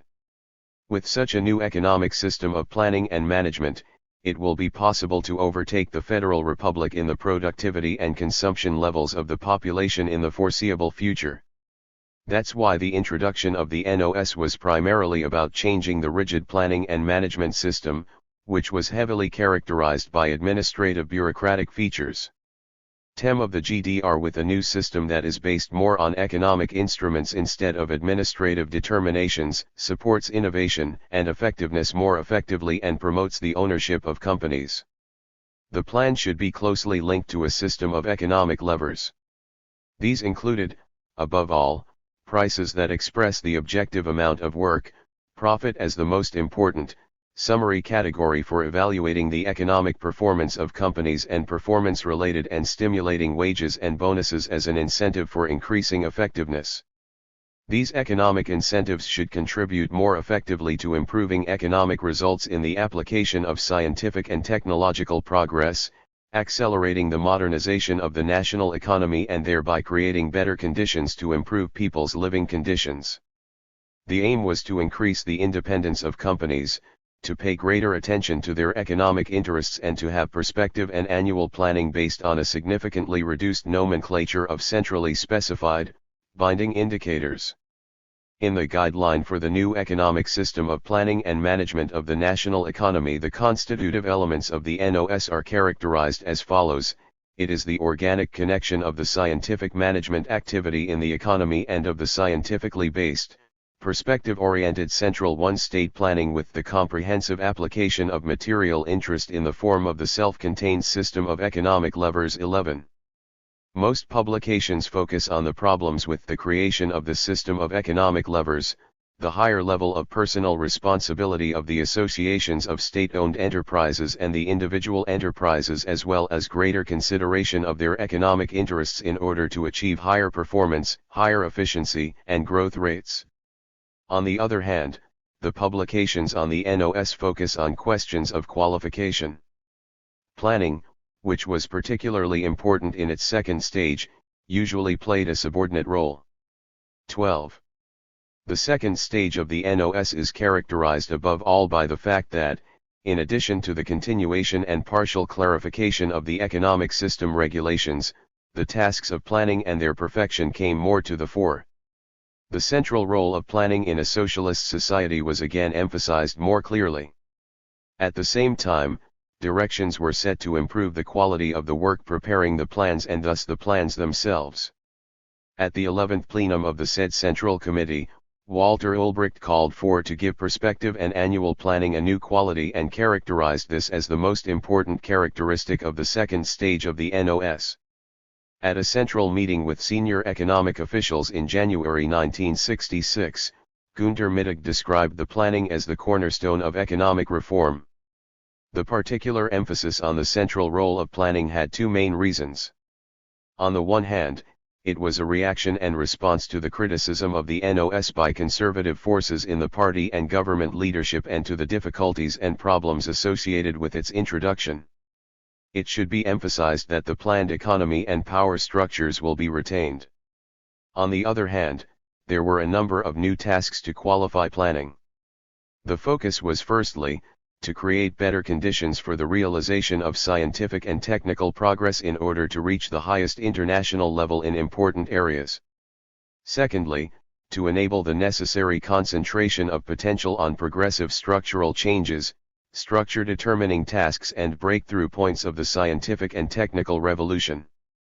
Thirdly, to derive the tasks to be realized from long-term development trends in order to ensure that the plans correspond to the requirements of the future and at the same time to achieve the highest international level in selected areas with the strategy of overtaking without catching up.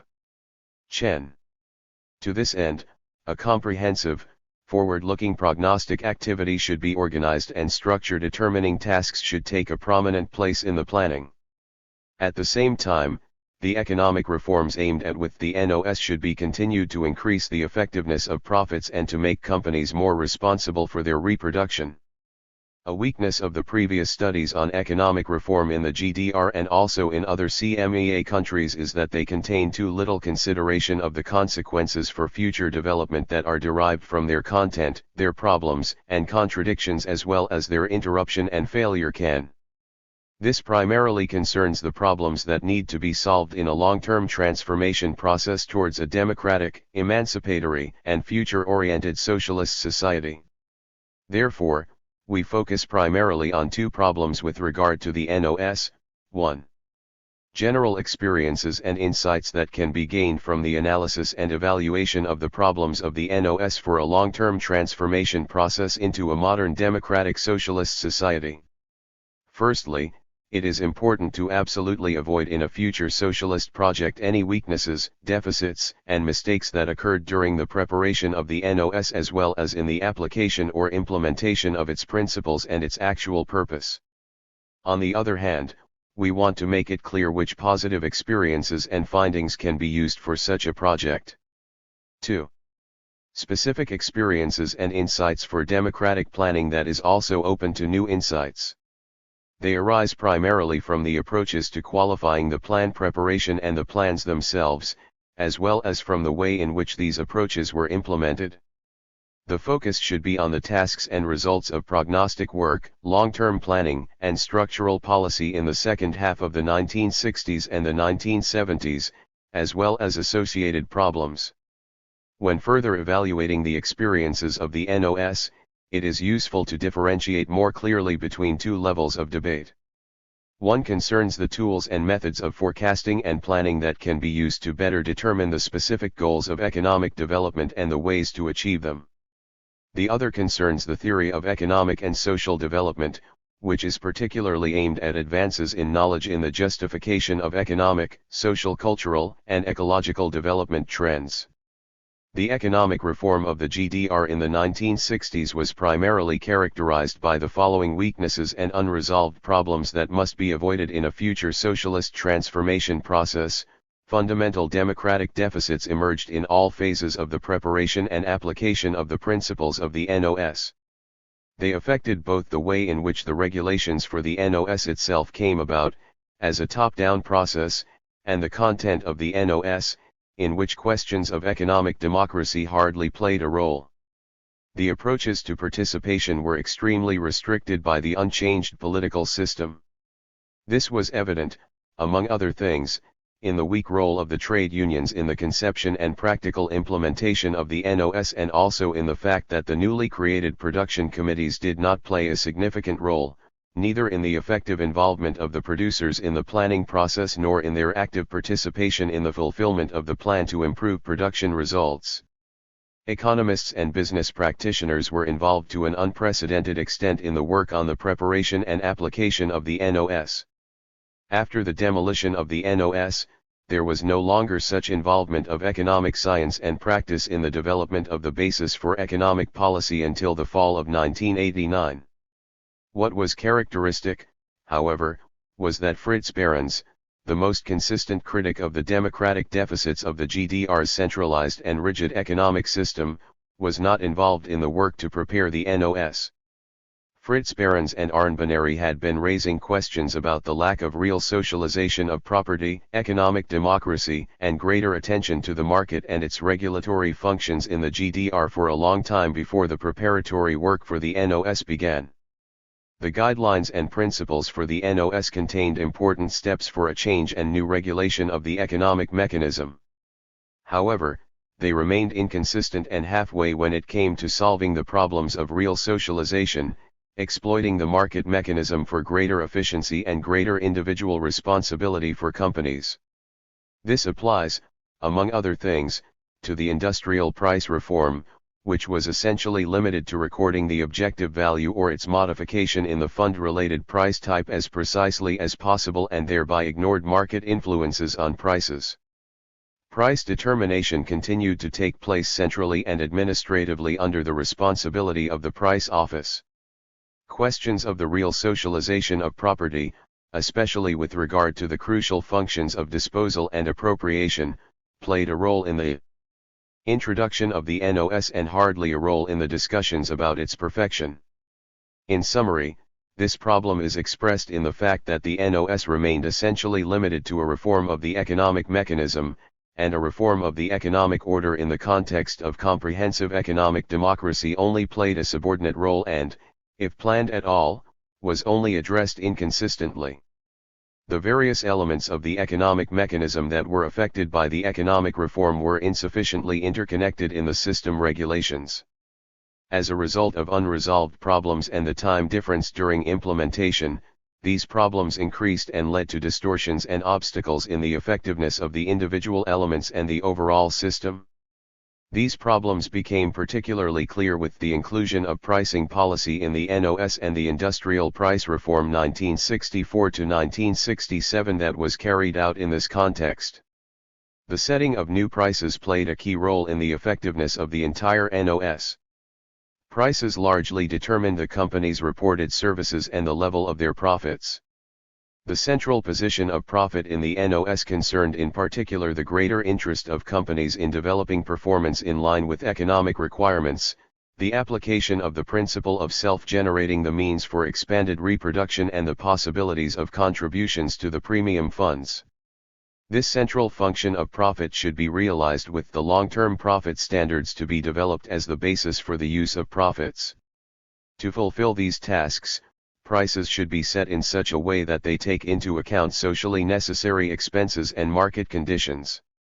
At the same time, prices should reflect to a greater extent the changes in costs, especially as a result of increasing costs for the provision of energy and raw materials, and the effects of scientific and technical progress both on the reduction of costs in the production of products as well as the improvement of their use value.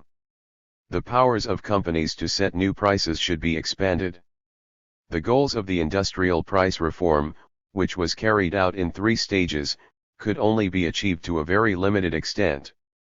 Their effectiveness for the system regulations of the NOS was, among other things, it was weakened and partially blocked by the fact that the step-by-step determination of the new prices did not allow sufficient consideration of the strongly interconnected interactions between the prices, that the conditions for realization on the markets were inadequately taken into account and that there were also time delays in the completion of the industrial price reform. The principle of self-generation remained largely ineffective because the real disposal of the companies over the funds generated, especially for investments, could not be realized or could only be realized to a limited extent in view of the continued disproportion between the possible provision and the need for important capital goods. The preparation and introduction of the NOS took place in a relatively short period of time. In the summer/autumn of 1962, considerations and preparations began for a change in the economy's steering and coordination system. In December, the principles of an economic system of management and planning of industry were adopted by the said Politburo and then by the government. The principles were discussed at an economic conference convened by the party and state leadership in June 1963. The guideline for the new economic system of planning and management of the national economy was passed by the Politburo of the said and the Presidium of the Council of Ministers a few days after this conference. At the beginning of 1964, the reform concept began to be implemented throughout the GDR. One consequence of this short period of time for the preparation and introduction of the NOS was that some questions were insufficiently worked out and corrections had to be made later. The individual parts of this conception had their own fate. Some things were only implemented very hesitantly and or extremely reduced or amputated, others not at all. Other elements did not have the expected practical effects due to their immature forms of implementation. In contrast, others were carried out with such excessive haste and in such an oversized manner that negative instead of positive effects became widespread those responsible for implementation. The haste in introducing the regulations naturally also had an inhibiting effect on the preparation and qualification of economic officials in the companies, VVB, and ministries, whose efforts decisively determined the results of the application of the NOS. The broad goals of the economic reform resulted in high demands on the elaboration of its theoretical foundations.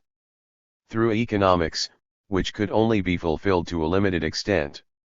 Although there has been considerable progress in economic research, its results and the exchange of ideas between planning practitioners and economists have been more in demand than ever before. However, larger theoretical deficits also became visible.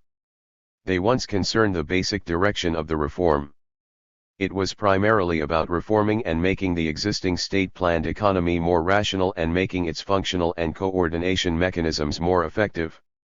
Basic questions of a democratic socialist society, which should have included ideas about the entire social model beyond changes in the economy, were taboo in the GDR even at the time of the economic reform. The deficits also related to theoretical problems. These relate to the specific content and design of the property system, especially the position of the company in the socialist economy, its relative independence and personal responsibility as well as the resulting consequences, the role of the market, the law of value, money and credit as well as the consequences that can be derived from this for the application of market mechanisms as well as on the role of planning and its concrete form that is most appropriate for the realization of the goals of socialist economic development. These deficits also reflect to a certain extent the contradictory relationship between economic history and economic theory in real socialism, which can only be briefly considered here for a few important questions. Economic theory in the GDR, including the areas of socialist political economy crucial to economic development, planning theory and reproduction theory, was long determined by the views of Soviet economics. These in turn were characterized by the backwardness of the economy in Russia before and after the October Revolution and the requirements derived from it, which were primarily in industrialization to develop an industrial base, the mobilization of means of accumulation through methods of original accumulation, and high quantitative growth rates in production, highly extensive routes and the associated centralization of planning and management of the national economy. The economic historical situation of the GDR differed in crucial ways, as it followed the state socialist development path as an industrialized country with an essential feature: modern production structure, qualified workers, and experienced scientists and technicians. This gave rise to a deep contradiction between the development conditions of largely modern productive forces and production structures, which were becoming increasingly dominant in the GDR, and the official economic theory, which was essentially an expression of a past stage in economic history. This contradiction was limited and partially eliminated with the boom in economic research in connection with the introduction of the NOS. The economic theory of the GDR subsequently made further progress in various areas such as reproduction and growth theory, innovation theory as well as money and credit theory, but in other areas it fell short of the requirements of the achieved economic development. For the entire period that followed, there was an ambivalent, contradictory relationship between economic practice and institutionalized economic theory in the GDR.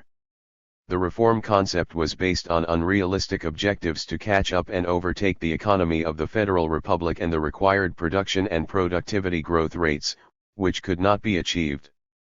There were already exaggerated, unrealistic goals when the NOS was introduced in 1964, which also had an impact on the work on the five-year plan 1966 to 1970.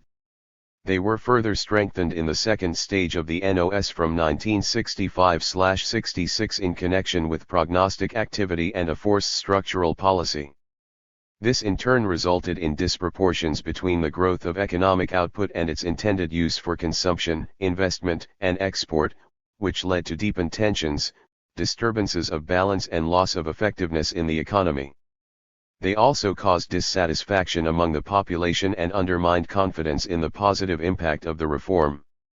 The tensions were expressed primarily in the relationships between the components of the national economy's end use, consumption, investments, changes in stocks and reserves and exports.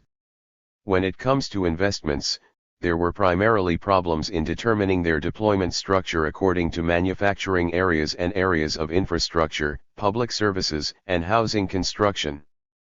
In order to solve acute problems, it was often necessary to decide on increases in one component of the end use. These inevitably resulted in reductions in other types of use, but also unrealistic additional production and export requirements or additional imports that burden the balance of payments. There were already violations of the requirements of economic balance in the plans. Additional problems then arose in the process of implementing the plan. The nature of their solution depended on the size of the problem in question, on the available, usually too small, reserves and on the economic policy priorities, which changed in the individual stages. Disruptions in the supply of the population often led to the determination of additional imports or the use of goods intended for export for consumption. These tensions were not only characteristic of the NOS, but remained unresolved throughout the entire period of the GDR's existence. They were primarily reflected in the following problems or disruptions: the reserves for a flexible response to short-term changes in demand and new scientific and technical tasks were generally too low, so that necessary compensatory measures, if at all, were only carried out with long delays and losses in effectiveness could become. In the 1970s and 1980s, total investments tended to increasingly fall short of the requirements for maintaining and modernizing fixed assets.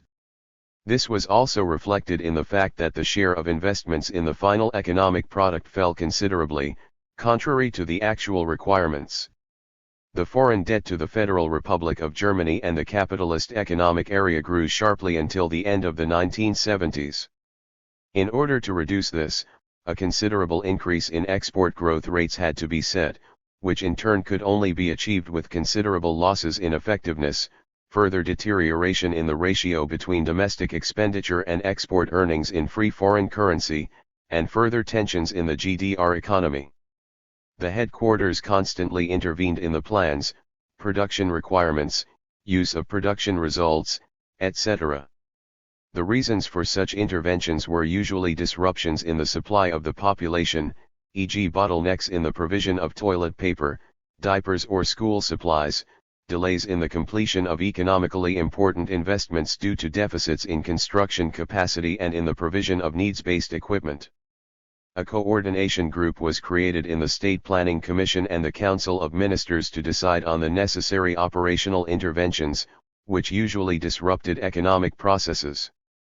These operational questions that arose during the implementation of the plan were discussed with those responsible under the responsibility of the State Secretary of the SPK Heinz Klopfer. Or affected ministers or their deputies discussed possible solutions and their pros and cons and, as a result of the discussions, usually binding decisions were made: redistribution between those who need it, increased provision through additional requirements for producers or provision of import funds through additional loans, use of resources intended for export products to cover domestic needs. At times the coordination group had to meet at weekly intervals. The necessary preparations tied up a large part of the work capacity of the SPK and the economic management at various levels, which should actually have been used for better plan preparation. In the practical implementation of economic reform, there were often contradictions between the increased demands of new instruments and mechanisms of planning and economic management and the prerequisites required for their application. Overall, there was little change in the unsatisfactory situation that companies were more interested in providing more resources and soft planning tasks than in high effectiveness and the greater product innovations and resource savings required for this. Even with the NOS, the essence of a centralized planned economy was retained in its basic features. The stronger the centralism in the decision-making process, the greater the risk of voluntarism in the development of forecasts and plans as well as in the preparation of decisions. In the atmosphere of limitless belief in the feasibility of technical development, if one only provides enough input, sober considerations had little chance, especially among those who actually had to make decisions. This was stated in the unrealistic goals already mentioned above to catch up and overtake the Federal Republic in terms of labor productivity and consumption. In addition, a catch-up development meant that the plans were not based on the expected development of the international level over the next 10 to 15 years, but mostly only on the level already achieved in the most advanced countries and on developments that were already known. This particularly affected the development of science and technology as well as production and consumption structures, because such a long-term knowledge lead was rarely available or could be achieved. This problem was exacerbated in the GDR by the strong influence that the federal government had. Republic exerted on the development tasks that the GDR leadership set itself. This also affected consumption. On the one hand, they had hardly any ideas about the specific consumption structures of a socialist society and about expected changes in people's consumption behavior. On the other hand, most of the population viewed West German consumer behavior as a model worth imitating. Overall, the lag in scientific development and the insufficient use of the results of sociological research contributed to the fact that there were hardly any socialism-specific future concepts, including in particular those for the formation and development of a socialist way of life. Despite maintaining the basic principles of centralized planning, there were noticeable steps towards a greater downward shift of responsibility for planning and management. In the plan for 1967, the specific production tasks for products and product groups specified by the SPK were reduced to 80 compared to the previous number of 370 items. At the same time, the nomenclature of the state plan balance sheets to be drawn up for raw materials, supplies, and final products was reduced from 800 to 210. In all stages and phases of the introduction and application of the principles of economic reform, a problem typical of economic development under real socialism became apparent: their content, rational and reasonable considerations and principles were absolutized and often applied in an excessive manner, so that the opposite of the desired positive effect was often achieved. This became very clear in two areas of responsibility that became particularly important in the second half of the 1960s. Firstly, in the prognostic activity and the application of the principle of back calculation from the forecast goals to the current tasks. On the other hand, in the planning of structural tasks as a path to a modern and effective structure of the national economy and its most important sectors. This will be discussed in more detail in the following chapters 3 and 4. Unrealistic ideals were often derived from the back calculation of the forecasts for a specific target year, and these were then used as the basis for the long-term and 5-year plans. The excessive concentration of planning on structure determining products or product groups and the necessary structure determining investments, which should be primarily accounted for and realized, resulted in considerable disruptions to the economic equilibrium.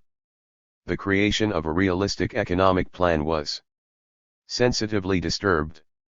The fulfillment of the plan in those areas and companies that had no or only a few structure determining tasks was made even more difficult and, in some cases, directly prevented. Normal reproduction was no longer possible in many areas of the economy. According to the level of work in October 1969, the share of structural investments in total investments in centrally managed industry was expected to rise from 31% in 1969 to 38% in 1970 and 45% in 1971 to 1975. This makes it clear that a balanced, dynamic development of the national economy, in which the normal reproduction of areas that do not determine structure also plays an important role, is being permanently disrupted and was hardly possible anymore.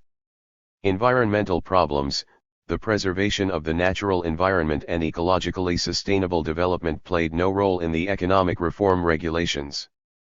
The time in which these questions about humanity's future became increasingly important had not yet arrived. The Club of Rome report Limits to Growth, which gave a decisive impetus to the international discussion on future ecological issues, had not yet been published. The Richter report, prepared by a team of Czechoslovak scientists under the leadership of Rado von Richter, had been available since 1966.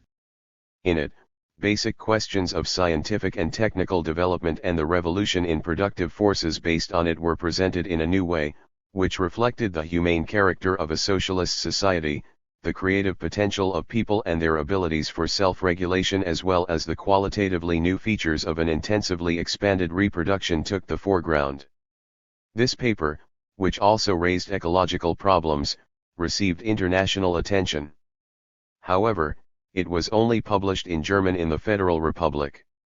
These problems and weaknesses of the economic reform and the results achieved also make it clear that the basic assumptions must be put into perspective. Some turned out to be essentially correct, others in great need of correction.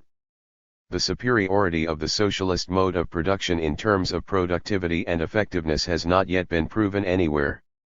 The path to get there will be much more complicated and contradictory than expected at the time. The time period that was estimated for overtaking the Federal Republic also turned out to be illusory. Of course, this also has to do with the lack of experience as to what extent and in what time it can be possible to achieve fundamental improvements in effectiveness and productivity in a socialist economy, and what. There are limitations to increasing the growth rates of these productivity and effectiveness criteria. Regardless of the deficits and weaknesses in the preparation and implementation of this economic reform in the GDR in the 1960s, it was also associated with important positive effects and experiences for the future. In our opinion, one of the positive results is that in these years it was possible to qualify economic officials and state leaders economically, to make them better familiar with economic problems, contradictions, and connections, and to awaken their interest in theoretical and practical questions of economics. It became clear that the qualifications and interest of people, especially those who are responsible for implementing fundamental reforms, are essential for their success. It is equally important that all those who are responsible for their implementation and also all people whose work and lives will be affected by the changes are involved early in the development of the proposals. This shows the close connection between efficient economic development based on the active participation of people and a comprehensive democratization of the economy. One of the most important conclusions for a transformation towards an ecological, social, emancipatory society is that the perfection of economic democracy must be at the forefront of every reform or change in the economic mechanism, both in the preparation and in the application. The closely related questions of the further socialization of property relations and the democratization of the specific methods of disposal and appropriation should always be included. Another experience is that the effectiveness of changes in planning and regulatory mechanisms is highly dependent on the interconnections and interactions of the various elements of a changed regulatory approach being taken into account before implementation, as far as possible. Economic changes are closely linked to overall social development and therefore, as far as deeper changes are concerned, they require corresponding changes in other social areas and in the entire social system. Without delaying, the word thoroughness, complexity, and overall quality should take precedence over speed when introducing important innovations in the economic mechanism. This also means that continuous and solid forecasting work gave way. Effective and essential for long-term stable development. Excessive haste can also be avoided by identifying and treating emerging problems as early as possible instead of waiting for them to escalate into a crisis. Not everything can be considered without practical testing. Therefore, experiments remain just as necessary before a general introduction as is openness to new findings and criticism during practical application. Leftists should also strive for an understanding about the extent to which the basic principles of a way of regulating the economy, especially with regard to the connection between plan and market, can already be clarified in a future democratic socialist society, and which questions can only be answered after practical experience has been gained. The formation, existence, and development of such a society exist. In this context, it should also be discussed which transformative steps to overcome financial market capitalism in the regulation of the economy could already be implemented in a reform process of capitalist society. Economic experiments. Conducting economic experiments played an important role in the preparation of the NOS. In several areas it was necessary to penetrate into new areas and tackle new tasks for which there was little or no usable experience in solving them. The function of economic experiments was primarily to test new instruments or methods in selected companies, branches, or territories before applying them throughout the national economy. The aim was to gain greater security for their concrete design and also better insights into possible problems and possibilities and ways to master them. Economic experiments are a special way to introduce new methods in such a way that corrections are available before they are widely used. Problems arising from the close interconnection of the various elements of the new system regulations and their different implementation times were only unsatisfactorily resolved. It mainly concerned the elements that were related to the economic levers. Another problem for experiments with greater ownership of companies was that they were embedded in a centrally managed economy. We have already pointed out the problems resulting from the implementation of the industrial price reform in 3 stages, which dragged on over many years. In the 1960s, economic experiments, which were usually under the responsibility of a central state body, were carried out in the following areas, among others: a comprehensive economic experiment to introduce important system regulations provided for by the NOS with regard to their effects on the activities of the VVB13 and their relationships with the companies. The system regulations particularly concern the VVB's conversion to economic accounting, the application of simplified key figure systems and supply and use balances, as well as cooperation with foreign trade companies. The experiment was carried out in 4 VVB and 10 companies in 1963. Experiments in VVB and companies to test individual reform steps in connection with the introduction of the closed system of economic levers in 1964/65.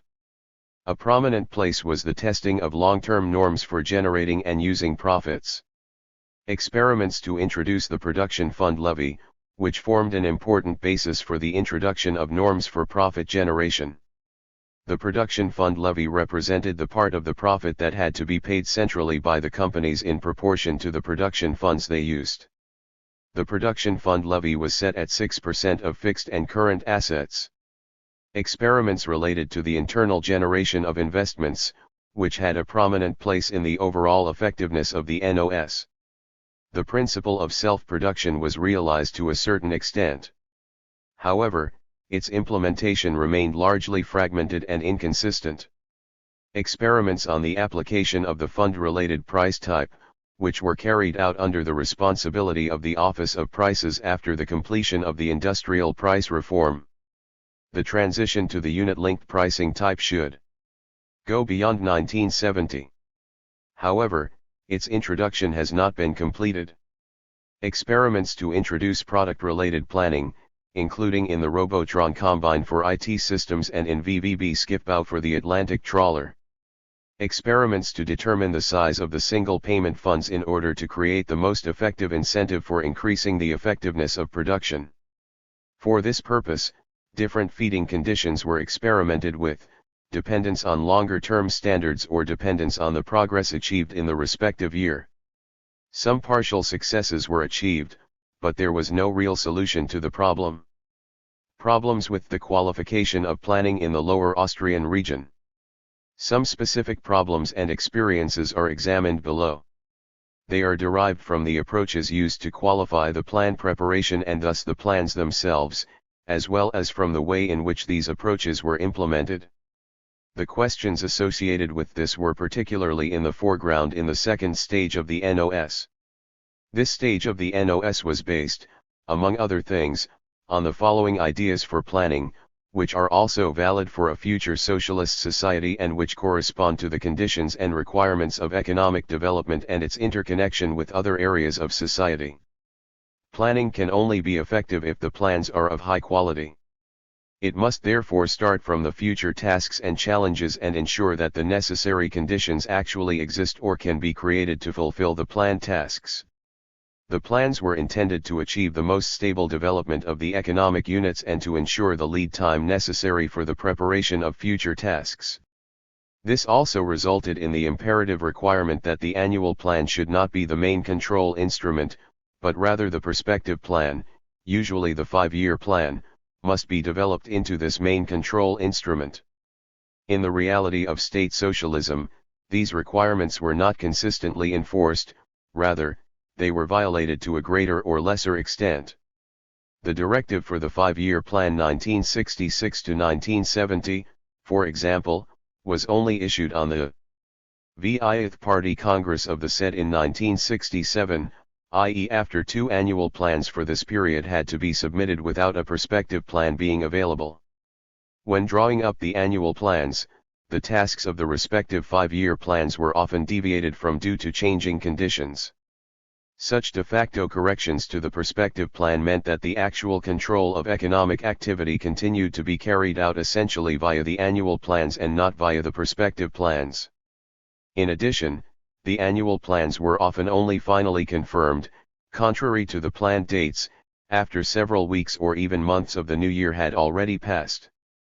A comprehensive forecasting activity should be used to assess in advance the main lines of economic and scientific and technical development for a period of 10 to 15 years and to justify the basic tasks and conditions for their realization.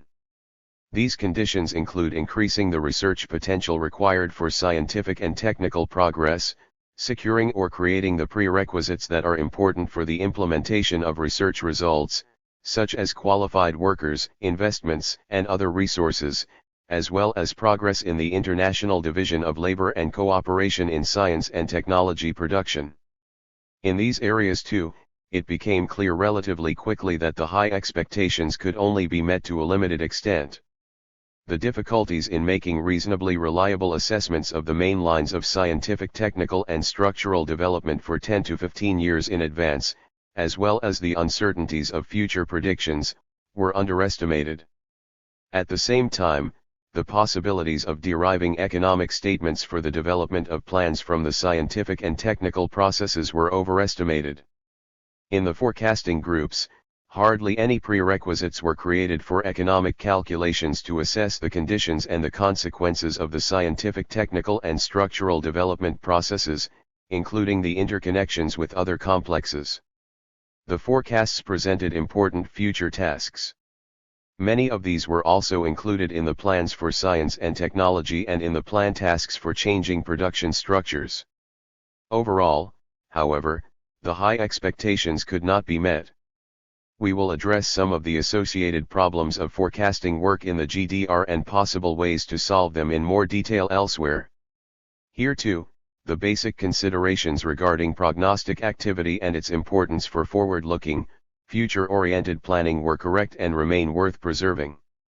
Excessive expectations of them, with knowledge about future developments to be achieved, must be avoided, as well as exaggerations in the spread of prognostic activities.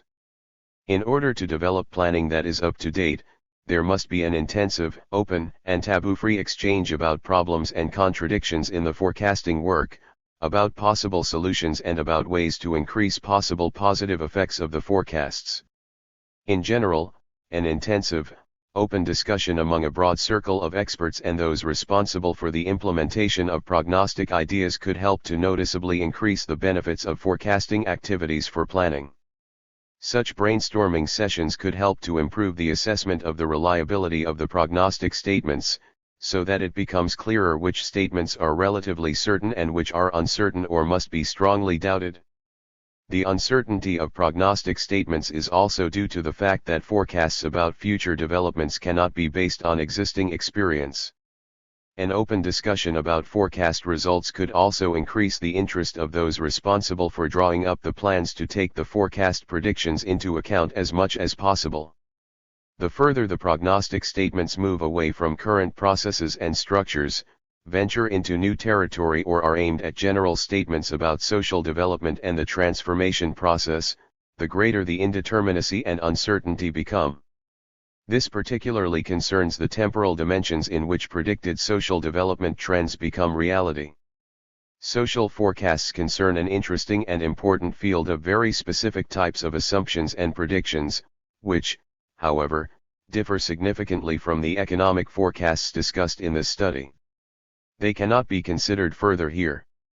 The concentration of the plans on changes in the structures of the national economy, individual branches of industry and specific products in accordance with the long-term development trends of science and technology and the needs of the people was a key idea of the NOS, which will continue to be important in the future.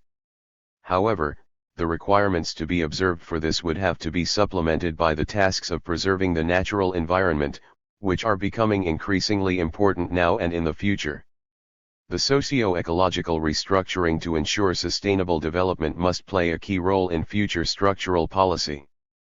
Democratic planning, in conjunction with overcoming the dominance of capital ownership and the profit principle, would offer the possibility of not only making the necessary structural changes for the ecological conversion, but also to implement it in a targeted manner through an economically controlled use of the necessary resources, in particular the necessary investments.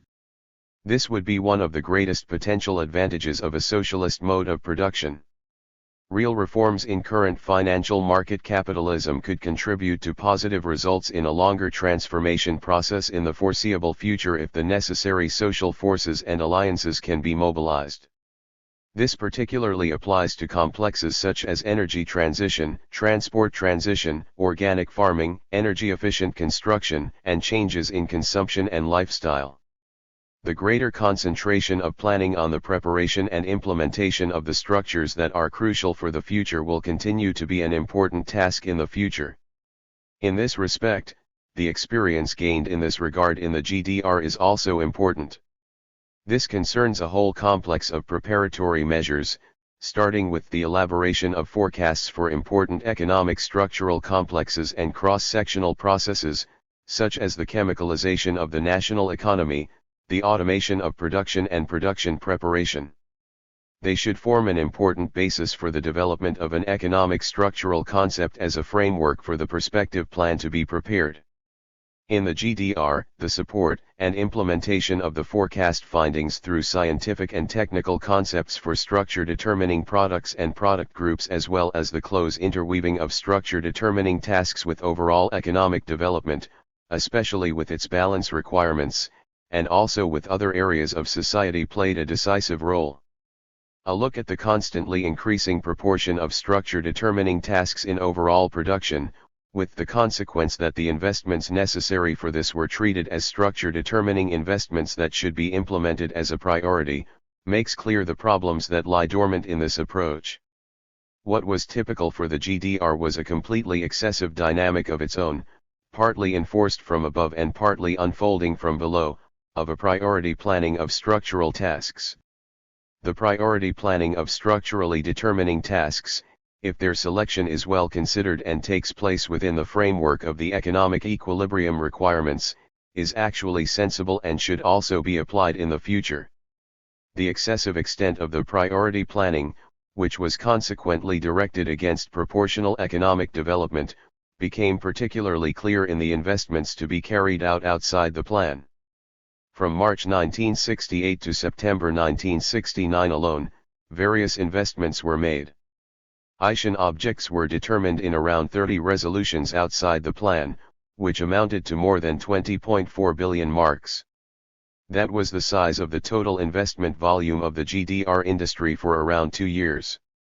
The burdens placed on the national economy from 1967 to 1970 were more than enormous, they were ruinous, both for a reasonably smoothly functioning economic mechanism and for the reform itself.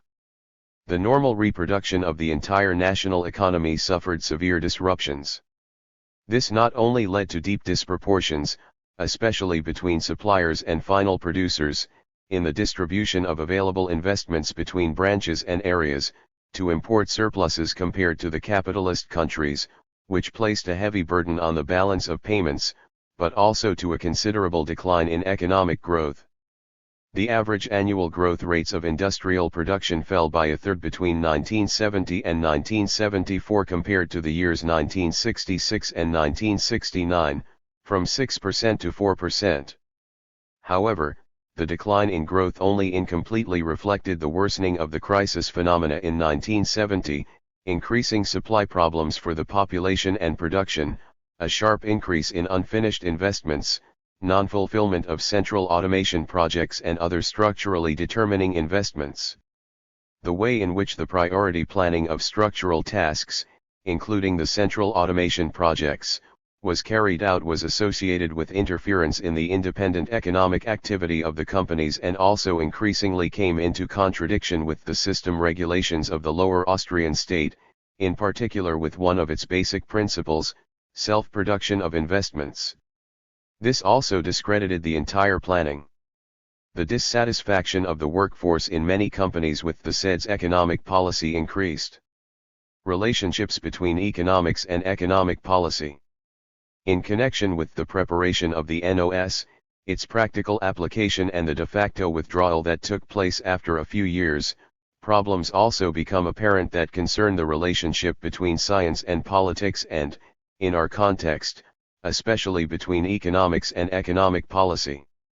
A basic problem in real socialism as well as in capitalism was or is that the practical application of politically relevant scientific results depends on the interests of the economic and political, dependent on power elites. If the scientific results and the scientists' recommendations derived from them coincide with the interests of these elites, they will be taken up. However, if they contradict these interests, they are usually not acknowledged or rejected. There were examples of agreement in the GDR, particularly during the period when the NOS was prepared and introduced in the 1960s.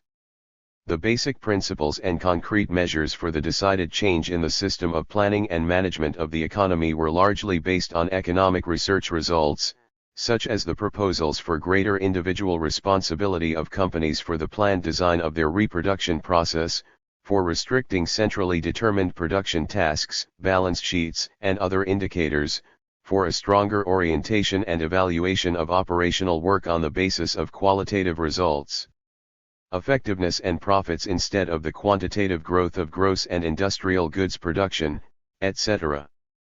Already in the 1950s, before the introduction of the NOS, in the heyday of administrative centralized planning, some economists criticized it and called for greater use of the market and its mechanisms. 14. The party leadership's response was a sharp rejection of such revisionist views and a reprimand of those who supported them. There were also differences of opinion between the reformers about the role of the market, plans and, in particular, the democratization of the economy and society. Fritz Behrens probably represented the demands for democratization most consistently, including the way in which the plans should be developed. Consequently, he was not involved in drawing up the NOS guidelines in 1963. After a few years of probation, Herbert Wolff played an outstanding role in developing the basic principles of the NOS and its implementation into concrete economic regulations. Symptomatic of the relationship between political power and economic science in the 1980s, when the problems and difficulties of the GDR economy increased, was Günter Mittag's reaction to a forecast study by the Central Institute of Economics of the Academy of Sciences, in which, among other things, changes in the accumulation policy and in the subsidization of apartment rents were suggested. Mittag rejected the study, saying, "The authors should not interfere in issues that concern the work of the State Planning Commission and are none of their business at all." The head of the State Central Statistics Administration also received instructions not to provide any more confidential materials to the academic institute scientists. From the very beginning, economics with its core, political economy, was firmly integrated into the system of state socialism in all phases of development in the GDR. Their function was to support the SED as the leading force of socialist development. The economists were expected to recognize the SED's decisions on economic and social development as correct and trend-setting orientations, to popularize them and to support their implementation. This essentially apologetic mission inhibited and blocked the development and use of their critical and creative productive potential. There were certain problems and questions that were largely taboo from the outset or in which discussions were viewed with great suspicion by the SED. This particularly included problems or proposals that were perceived to pose a risk of weakening the power of the leading party and the socialist state. This also included considerations and demands for greater consideration of the market and its regulatory function. This became clear both at the introduction and at the virtual burial of the NOS. With the NOS, new requirements for economics came to the fore. It should help, among other things, to limit the highly administrative and over-centralized features of planning, to increase the independence of companies and to make greater use of the value categories. Similar questions had been raised by the revisionists a few years earlier. Now they have been set as new tasks without any reference to them. The dependence of permissible economic thinking and research on the respective party line became even more blatant when the NOS was largely eliminated in connection with the fall of Walter Ulbricht and his replacement by Erich Honecker. The book The Political Economy of Socialism and Its Application in the GDR, in which the basic connections and ideas of the NOS and a developed social system. Listic society, disappeared from bookstores and libraries within a very short time. It had previously received the highest possible consecration from the said with a foreword by its General Secretary Walter Ulbricht. Economic research suffered a severe setback. It primarily concerned the greater freedom available at the time of the NOS for independent research work and the opportunities to develop creative, productive potential, which had brought about a considerable boost in innovation for economic research.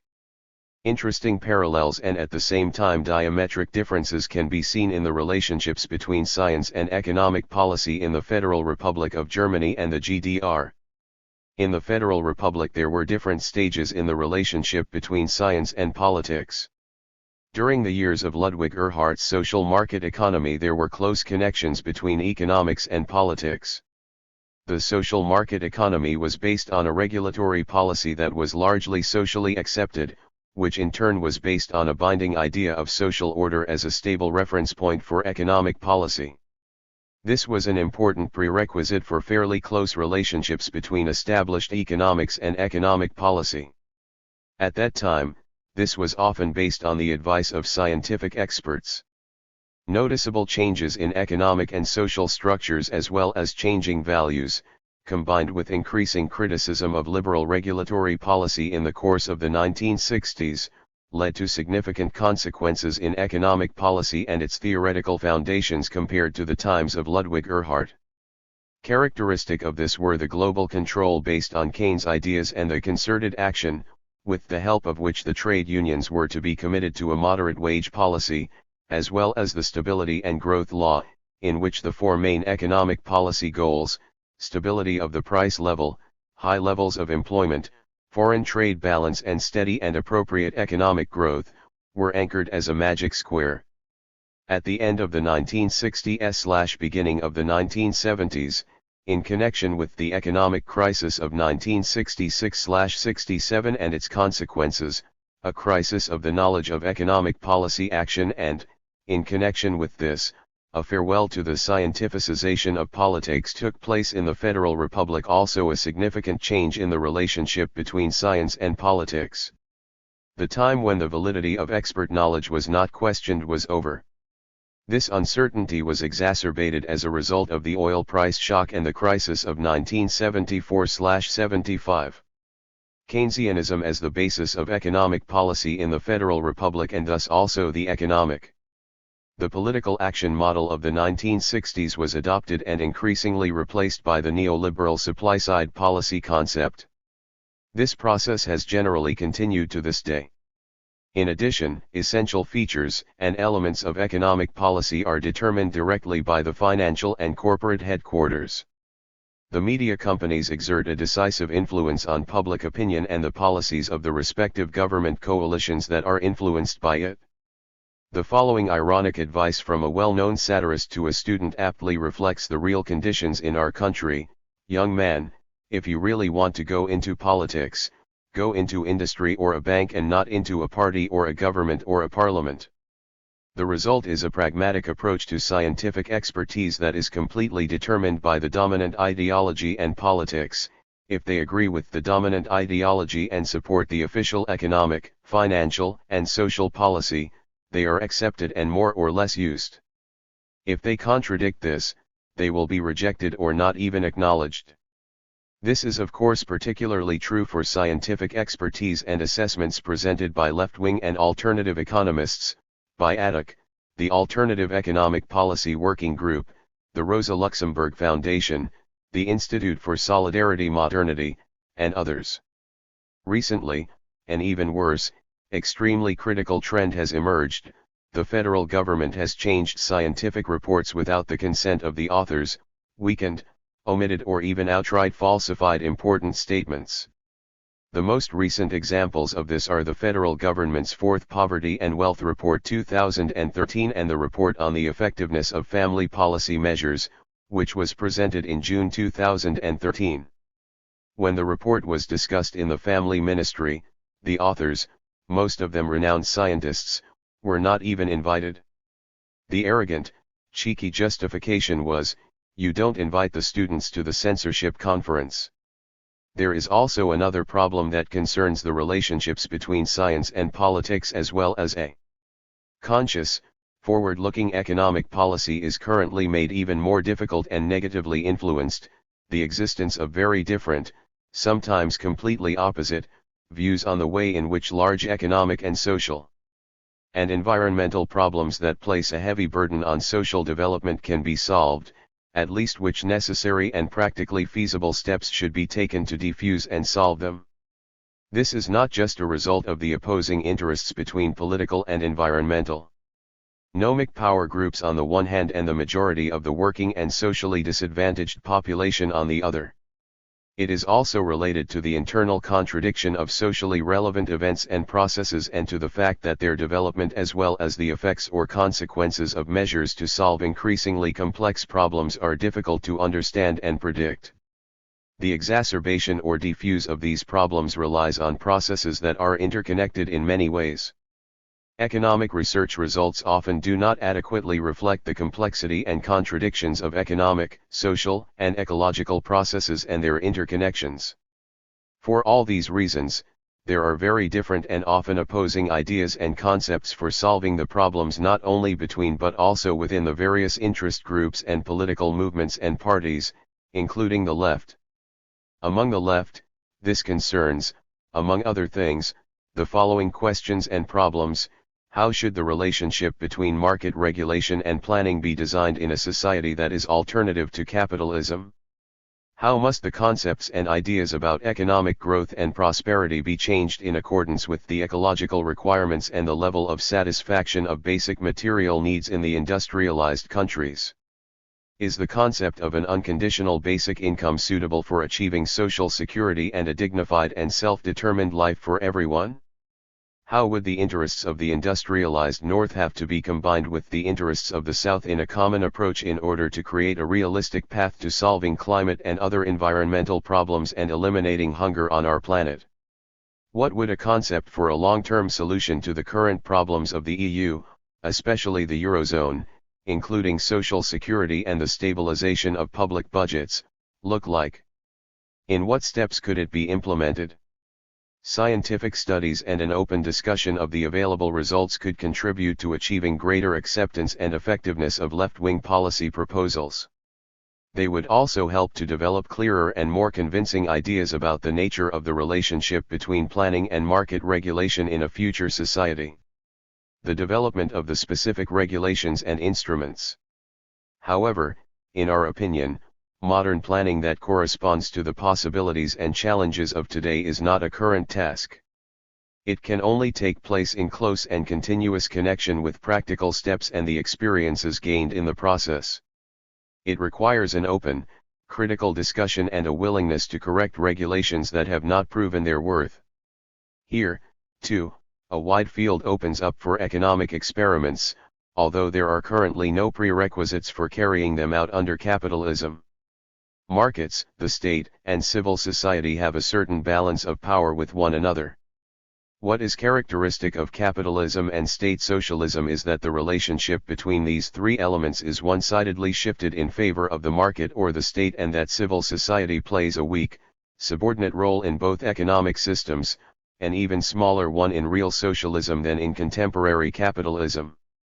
In a future socialist society, the quality of regulation and its consistency with social, ecological, and economic objectives will largely depend on whether these elements can be maintained in a balanced relationship that is appropriate to the respective conditions and challenges, i.e. also in a changing relationship. These balances of power affect the content and manner of planning. Antonio Gramsci was one of the few Marxists who, with a critical view of the state-centered Soviet development path in the interwar period, in the East, the state was everything, civil society was in its infancy and gelatinous, the importance of a civil society concept of socialism recognized.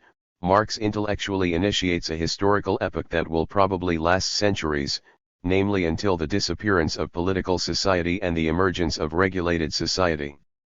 There were different framework conditions for the development of the GDR in the various stages of development, economy and standard of living. Until 1953, production and reparations took priority over consumption beyond basic necessities. Scientific and technical progress and modern production and consumption structures were in the foreground after the construction of the wall during the NOS period until 1970. From 1971 onwards, the satisfaction of consumption needs became a priority with the main task of unifying economic and social policy. The consumption wishes of the GDR population were strongly influenced by the consumption structures of the capitalist FRG. However, these priorities of economic and social policy and the correspondingly designed plans were decisively determined by the politics of the said were shaped, which in turn were strongly influenced by the dominant ideological ideas. Differently wide or narrow limits were set on market competition in the individual phases of the GDR's existence. They were very closely involved in the reconstruction phase, especially until 1953. At the time of the NOS there were greater opportunities for companies to act as market participants. But then in 1972, the nationalization of private and semi-state companies as well as craft production cooperatives with predominantly industrial production eliminated the plurality of forms of ownership, in fact in favor of even greater dominance of the state sector. Politically and ideologically, this extensive elimination of private and mixed forms of property was based on a fetishization of state ownership as the highest form of property. With this integration of private and semi-public small and medium-sized enterprises into the state-owned sector, the potential for competition, innovation, and diversity of the product range contained in these forms of ownership also disappeared. What planning in state socialism and economic policy in capitalism had in common was the orientation towards high growth, in goods production and national income in the GDR or gross domestic product in capitalism. Such a growth orientation can no longer be justified in industrialized countries, taking into account the saturation of basic material needs and environmental problems. It also narrows and distorts the view of future economic development. Questions such as quality of life, equal access for all to education and health facilities, creation of conditions for democratic participation in decision-making processes, social justice in the level and development of income and assets should play an important role in the forecasts and in the use of their findings. In contrast to the extensive discussion of these problems, the realities in real socialist societies were sobering. The forecasting, planning and accounting of economic development focused on the production of material goods and services and the necessary expenses. It was only in the course of the 1980s that the efforts of European CMEA countries increased to include services in national accounting, to place greater emphasis on the qualitative indicators of economic development and to make the connections to environmental economics comprehensively visible. The difficulty of predicting the influence of trend-changing scientific inventions and technical innovations is inherent in both economics systems. The plans and forecasts of overall economic development were inadequately based on two important building blocks that are intertwined with scientific and technical development, on the one hand, on the changing influence of natural sciences and new technologies on the social structure and thus on freedom and constraints for political action, and on the other hand the political possibilities for the long-term structuring of natural sciences and new technologies in the interest of future developments.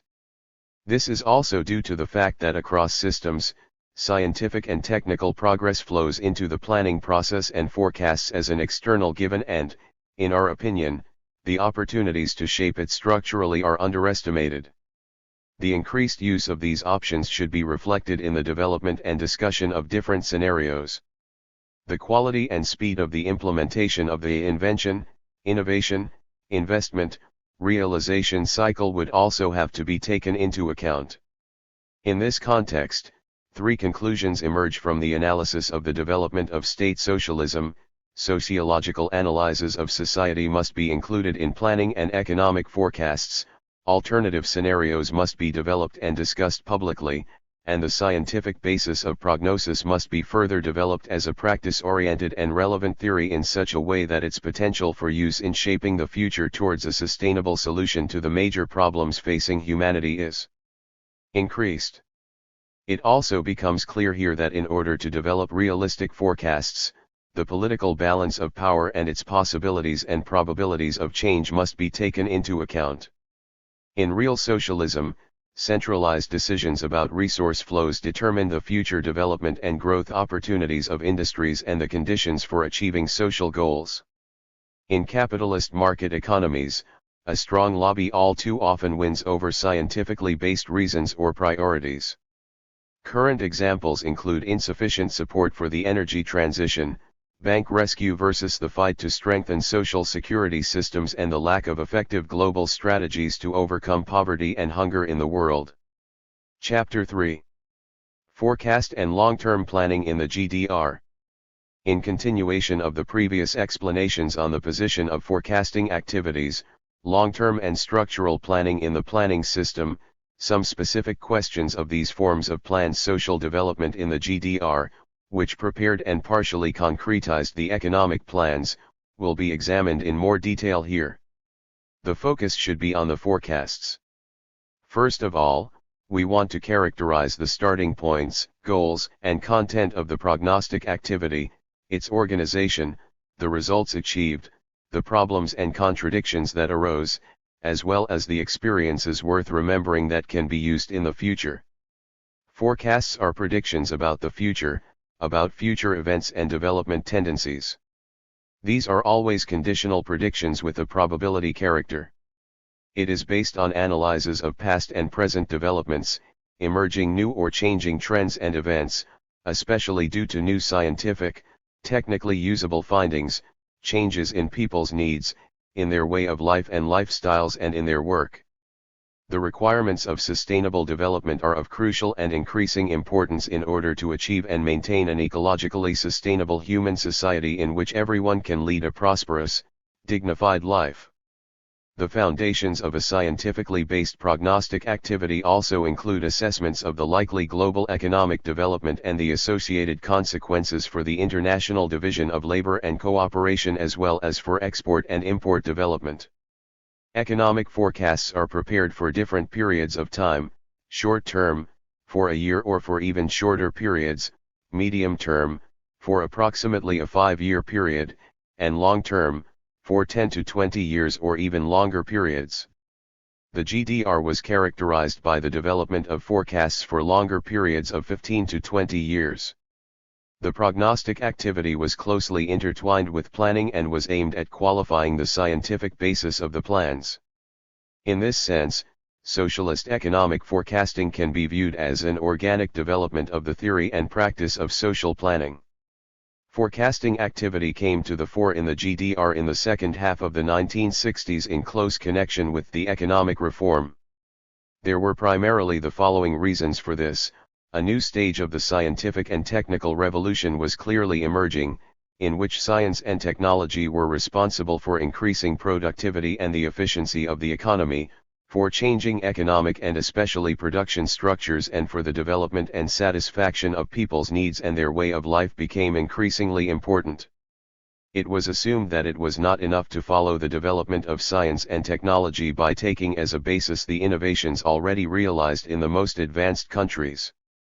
Rather, the consistent use of the effectiveness potential of science and technology requires that their expected development, especially the change in international scientific and technical excellence and its possible implementation in one's own economy, be uncovered over a longer period of time and, if possible, practically anticipated. This should also create prerequisites for the qualification of the planning. It was precisely this function that the prognostic activity in the GDR was supposed to perform. For the planning and economic policy in the GDR, the comparison with the Federal Republic of Germany and the goal of making up for the existing gap in labor productivity and consumption levels played a decisive role. The prognostic activity was intended to create important conditions for this by deriving from the estimated development in the Federal Republic of Germany the growth rates that were necessary to achieve its expected level of development. The necessary increase in productivity, effectiveness, and consumption of the population in the GDR then depended on how high the GDR's current backlog was, what probable development of these indicators in the FRG was to be assumed, and at what point in time this catch-up was planned. The back calculation method was primarily used in the forecasts. Starting from a fixed target level for a specific year, the growth rates and levels necessary for the respective periods up to this year were derived. It is already clear here that this method contained many possibilities for error and uncertainty factors and tended to overtax the potential for achieving the targets. These targets resulted from the quality and accuracy of the calculation of the real existing backlog, which was usually underestimated, from the underlying growth of the corresponding indicators in the Federal Republic of Germany in a certain period of time, space, and above all from the highly subjective pace and time required in which the backlog should be caught up. The reality, of course, was not based on the wishes of those in political power. In the 1970s and 1980s, the actual gaps between the GDR and the Federal Republic of Germany did not decrease, contrary to the goals set, but rather increased overall. Impulses and suggestions for prognostics and the way in which prognostic knowledge is obtained resulted from the expansion and increased importance of future research and forecasting activities in many countries. Prognosis AG Basel was founded in 1959 and has since become known for numerous forecasts on future issues that will determine society, such as demographic change, globalization and climate change, development of industries, markets, and new technologies. In the USA, the RAND Corporation played an important role as a think tank, especially during the Cold War. The first work by the well-known futurologist Robert Junke, The Future Has Already Begun, was published in 1952. In 1964 he founded the Institute for Future Questions in Vienna.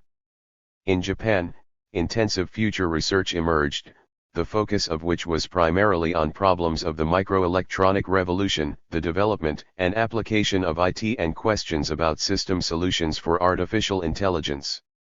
The Club of Rome, founded in 1968, played an outstanding role in future research. Its goal was set by the founders of this global association of scientists: our goal is shared concern and responsibility for the future of humanity. To achieve this, building a global society in the 21st century is necessary. The publications of the Club of Rome on environmental threats and the limits of growth played a particularly important role in the international discussion. The Max Planck Institute, which was founded on Lake Starnberg in 1970 on the initiative and with significant participation of Carl Friedrich von Weizsäcker to research the living conditions of scientific and technical people, played an important role in complex, interdisciplinary social future research that was open to new development trends world. 15. The ideas shaped the founding and development of the Institute. And Weizsäcker's understanding of the development of science and its possible influences on the future of humanity. According to this future is not deterministically fixed, but optional. It follows that humanity has a choice between different futures within certain limits. The Institute was founded primarily with the aim of making the greatest efforts to mentally penetrate the apparent chaos of the future and to point out consequences for possible developments. This was intended to create the conditions for greater awareness and responsibility for human actions. According to Weizsäcker's ideas, the Institute should concentrate its scientific activities on three complexes: politics, physics, and philosophy. The founding of the Institute was strongly influenced by the spirit of the 1968s. Several left-wing, talented young scientists came to the Institute, where there was a very open, democratic atmosphere for the exchange of ideas and for the conception of projects. Von Weizsäcker was able to recruit Jürgen Habermas as co-director of social science research at the Institute. The founding and activities of the Institute met with resistance from business and the ruling politics, as the projects pursued at the Institute contradicted their ideas and interests. When Weizsäcker retired, the Institute was dissolved in 1980, without being able to adequately fulfill its task of interdisciplinary collaboration between different scientific areas to research and predict the future during its existence. In the Soviet Union, the cyberneticist Viktor M. Glushkov dealt with questions of forecasting and especially with the future development of computer systems and their application. At a central consultation on the continuation and qualification of prognostic work in the GDR, he spoke about problems of prognosis in the USSR. In an article in Izvestia he expressed the idea of overtaking without catching up. This was to play a not insignificant role in the GDR for many years to come, both in terms of its real use for leaps in development through the application of new active principles in selected scientific and technical areas, which made it possible to skip certain stages of development, as well as exaggeration in satires and jokes and unrealistic development ideas of the GDR leaders. The forecasts were made in the book Political Economy of Socialism and its Application in the GDR, which appeared in 1969 and in which the request changes of the NOS should be theoretically justified and generalized, presented in grandiose terms as an important and indispensable part of scientific leadership and planning under socialism. The forecast thus proves to be a fundamental requirement for the planned design of the intensively expanded reproduction of the national economy. With the scientific analysis and research of the objectively occurring development processes in comparison with the world status in the respective field, the prognostic work creates the conditions for the development of variants and decisions based on them in the planning process. The forecast becomes the most important basis for making decision proposals, taking into account the main directions of development of science and technology as well as the most rational economic, branch, territorial and operational development, and, by fixing them in the plan, can become the basis of the creative work of the working people. The prognostic activity in the GDR differed from the forecasts that were prepared in the Federal Republic of Germany and other capitalist countries, primarily in the following features. Firstly, they were prepared from the outset only as long-term forecasts. In this respect, they differ, for example, from the annual forecasts made by the Council of Experts to assess overall economic development for the following year. Secondly, they were aimed at qualifying the plans. They were therefore very closely linked to the planning process from the outset and were intended to function as a preliminary stage, so to speak.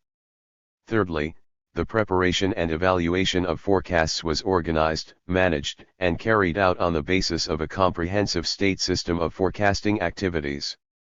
This was particularly true for the first years of extensive forecasting activity in the GDR from 1966 to 1971. Fourthly, the elaboration of forecasts took place with the upward swings typical of the GDR and also of other real socialist countries, exaggerated application at all levels and in almost all areas, exaggerated ideas about the usefulness of forecasts, and then downwards, mainly as a result of disappointments because they could not meet the high expectations, and forecasts were also the reason for wrong decisions. Important orientations and decisions regarding forecasting work were made in the Council of Ministers resolution on the continuation of forecasting work of October 20, 1967. They mainly concerned the content and functions of forecasting, its role in the development of prospective plans and its organization and management. This resolution contains, among other things, the following stipulations. The prognostic activity is aimed at creating a knowledge base for future planning. The substantive tasks for achieving the highest scientific and technical standards and for shaping the structure of the national economy can be derived from the forecast. Forecasts do not have the character of planning documents, which are confirmed as such and have a binding character. In the process of forecasting activity, various stages of decision-making are passed through in accordance with the gradual increase in the degree of accuracy of knowledge. The forecasts are used to develop the knowledge to be able to derive and make informed decisions at the right time. The decisions that are essential for national economic development are summarized and classified economically in the structural policy concept of the development of the national economy.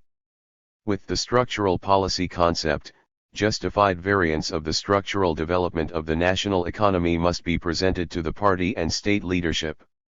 Once confirmed, this concept forms the strategic baseline of the national economy for the development of prospective and annual plans. The permanent prognostic activity includes a constant, active interaction between forecasts, prospective and annual plans as well as the achieved level of development. The management of the prognostic work with the aim of working out the most effective structural concept, based on the determinations of the party leadership, is carried out on behalf of the Council of Ministers by a central working group at the Presidium of the Council of Ministers. To ensure systematic, coordinated prognostic activity, it is the task of the State Planning Commission to collect the findings to confront the prognostic work of the permanent forecast groups with that from the forecast of the main economic factors and thereby constantly qualify the forecast of the main economic factors. On the basis of this, the State Planning Commission continuously informs the central state bodies and the councils of the districts about the forecast for their own independent. In the second half of the 1960s, forecasts were drawn up almost everywhere in preparation for the next 5-year plan. The excessive focus on forecasts and their implementation in technological and structural policy tasks led to a partial discrediting of forecasting activity. The reason for this lay less in the forecast work itself than in the often exaggerated, unrealistic demands that were derived from them. The comprehensive, systematic and state-centrally managed elaboration of forecasts, especially in the centrally established standing forecast groups, was largely ended with the demolition of the NOS in 1970/71. Analytical prognostic work continued to be carried out under the responsibility of central state organs, the combines, in research institutions such as the GDR Academy of Sciences and by the Research Council. Overall, however, neither during the peak phase of forecasting work in the GDR nor in the period afterwards were the potentially positive effects of the knowledge contained in forecasts consistently used to qualify the plans. This affected the findings about important future development trends in science and technology, the needs of people and their way of life and the increasingly scarce natural resources as well as the presentation, discussion, and decision-making about alternative development variants of the long-term processes outlined in the forecasts. The forecasts show particularly close connections to long-term planning, which has been carried out in the GDR since the late 1960s for longer periods of 10 or more years. The forecasts and long-term planning were both intertwined in a specific way with structural policy or the planning of structure-determining tasks and processes. Structure-determining tasks, particularly for science and technology and for the use of investments, were derived from the forecasts. The most important ones were described as breakthrough points in the scientific and technological revolution. The structural tasks related to significant structural changes in the national economy, in the areas, branches, and territories and in securing the energy and raw material base for future economic development. These structure-determining processes and tasks, together with the determination of basic economic proportions and economically important interrelationships, should form the actual framework or the content cornerstones of long-term planning and 5-year plans. The basic economic processes and relationships included, above all, the growth of national income and industrial production of goods, the relationships between national income produced and available for domestic use, between consumption and accumulation, between individual and social consumption, and between new investments and replacement investments. The designed structural changes were reflected in various planning instruments, especially in long-term plan documents such as the economic structural concept, the concept for long-term energy and raw material security, the programs, and science. Scientific technical concepts for the development of economically important cross-sectional processes that affected many branches, for selected branches and areas as well as for important products and product groups. According to a resolution by the SPK at the end of 1963, in order to prepare the perspective plan for 1965 to 1970, programs for 18 sectors and WTK for 122 products and product groups were to be drawn up. The selected products and product groups should be a vehicle for higher labor productivity and improving the effectiveness of investments, for securing the energy and raw material base, for a higher level of consumption and for exports. In contrast to the system of comprehensive, intensive and centrally managed prognostic activity, long-term planning continued after the NOS was abolished in the 1970s and 1980s. The determination of the processes and tasks for which programs and development concepts were to be drawn up as a preliminary stage for the plans was subsequently carried out primarily by the ministries and combines. The work required for this was largely carried out in the combines as part of their own responsibility, either directly or under their responsibility by special working groups. As already mentioned, the prognostic activity played a prominent role in the further perfection of the planning, especially in the second stage of the NOS. In 1966, a forecasting department was created in the SPK, which belonged to the area of the first deputy chairman of the SPK, Helmut Lilly. This department should develop the methodological basis for forecasting work and create the conditions to support the central forecasting groups as far as possible by providing economic framework conditions. Together with the responsible SPK departments, it should economically evaluate the results of the central forecasting groups and evaluate them for long-term and 5-year planning, especially for structural policy. At the same time, the forecasting department, together with representatives from other departments of the SPK and central state bodies as well as scientists, carried out independent prognostic work on the development of the economic reproduction process, which was to be reflected in the forecast of the economic growth factors. It is interesting how the changes in the name of the structural unit for forecasting newly created in the SPK clearly reflect the change in the accents and priorities of economic policy in the GDR. In 1966 it was decided to form the Forecasting Department. A few years later, it was named the Forecasting and Structural Development Department and was renamed the Long-Term Planning Department in the early 1970s. It was stipulated that the forecasts should contain scientifically based predictions about the content, direction, and scope of probable technical uses, recognizable main directions in science and technology as well as economic and social processes. 16. In order to achieve the most uniform orientation of forecasting work and the use of its results for the qualification of planning in the GDR, methodological principles for forecasting work were developed in the Forecasting Department of the SPK. Since it was hardly possible to rely on existing experiences in the GDR, these were largely based on the evaluation of international literature on future research and forecasting work and on the results of consultations and discussions with representatives of socialist countries on the way in which they carried out the work to gain knowledge about likely future development trends. The possibilities for applying new instruments and methods of acquiring knowledge with the help of cybernetics and mathematical economic models that used the new possibilities of computer technology played an important role. 17. Taking into account international experience and also the experience gained in the prognostic work of the GDR, we want to briefly characterize the forecasting methods and procedures. Foresight methods that are based on the evaluation and consolidation of existing factual information as well as on the knowledge and experience of those directly or indirectly involved in the respective forecasts, e.g. on the basis of idea conferences. Methods for determining likely future developments based on relatively certain knowledge about the past. Winding. For this purpose, time series and trend extrapolations, historical analogies, and invariance research should be used, among other things. It had to be taken into account that the breaks in future development cannot be taken into account or can hardly be taken into account with these methods, and essentially only relatively rough statements can be made. To qualify such statements, methods must be used that can be used to delve deeper into qualitative and quantitative developmental contexts. These include cross-sectional and structural analyses, input-output analyses, correlation, and factor analyses. Methods of normative foresight, which are aimed at determining, starting from a specific objective and looking back to the present, the prerequisites and strategies necessary to achieve this objective within a specific period of time. For this purpose, procedures such as decision matrices, goal trees, network technology, and game theory models should be used. Methods to increase forecast reliability.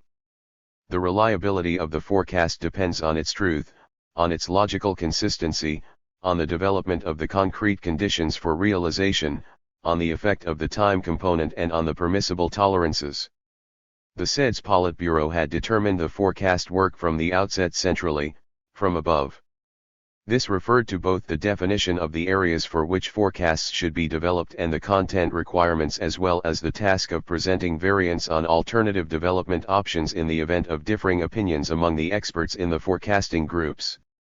In order to be able to make the necessary decisions on economically important questions on the basis of the forecasts, it was determined that the forecasts made in the forecasts should show the expected international status and the status achieved so far in the GDR, as well as make the paths and conditions visible to reach international standards. In a publication on long-term planning from 1981, in which the authors of the study were involved, some experiences in developing forecasts were already evaluated. The forecasting activity is characterized with the following words: the analytical prognostic work serves to create the necessary advance knowledge for planning, especially for long-term planning. It examines the course of objective processes that influence social development and thus the increase in economic performance. Havability. The analytical prognostic work focuses on questions of socio-economic and scientific technical development. With the prognostic analytical work, possible goals are explored and real solutions are sought and evaluated. To do this, development variants related to the subject of the forecast must be worked out, which contain the possible implementation paths and their economic, social, and other important effects. In line with the constantly accelerating scientific and technical progress and the increasing knowledge from the natural and social sciences, the need arises to continually review the proposed solutions and bring them up to date. The forecasting work must therefore be carried out permanently.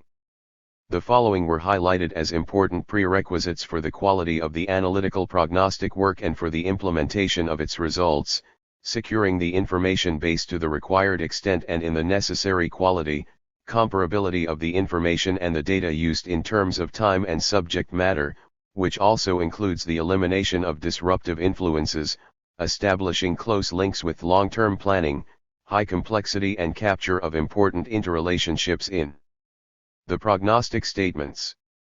The forecast results are particularly useful for planning if it is possible to reflect significant changes in the respective forecast area, not only in their promoting but also in their inhibiting effects. The forecasts should, as far as possible, take into account the real economic possibilities for implementing the forecast results as well as the certainty with which the forecast statements are made and, if possible, also state them directly.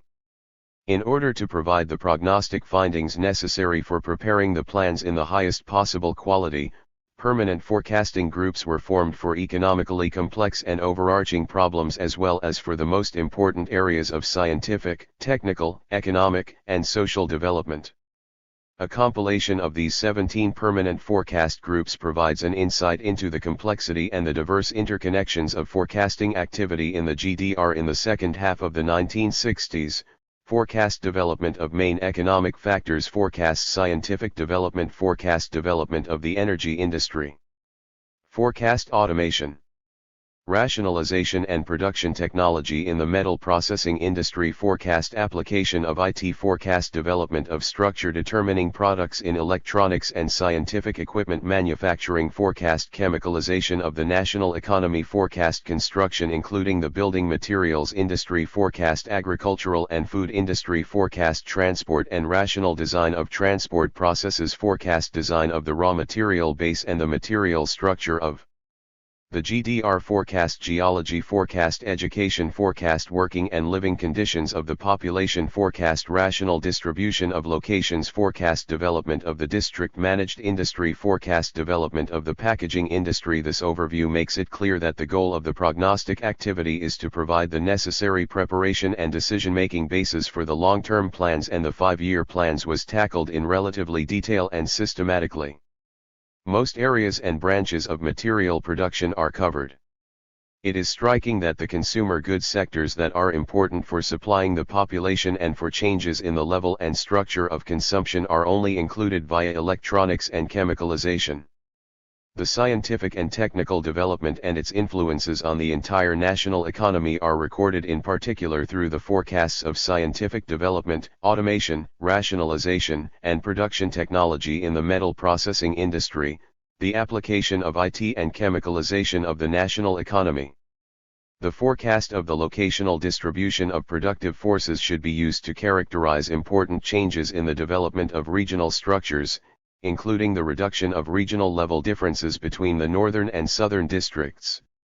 Among these 17 permanent forecast groups, a forecast on the development of the natural environment and the resulting consequences is missing. This was made up for a little later with the formation of a central forecasting group to develop the forecast for socialist regional culture and environmental design.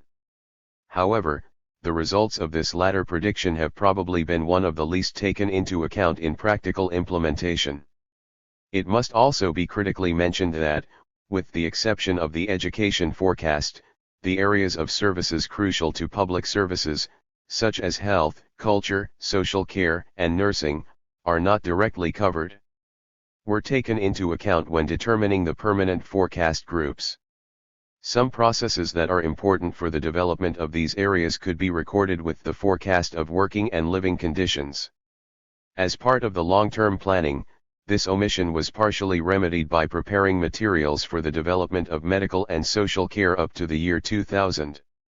It is also noticeable that the tasks associated with the development of infrastructure, which are of outstanding importance for the long-term development of the national economy and society as a whole, place high demands on the provision of investments, with the exception of transport. In the decisions on the formation of permanent forecast groups were not taken into account. Although there was a forecasting group with the forecast rational locational distribution of productive forces that dealt with basic processes of regional development, overall problems of development in the regions should have played a larger role in the forecast. People live and work in regions. Regional development will have a decisive influence on the future way of life.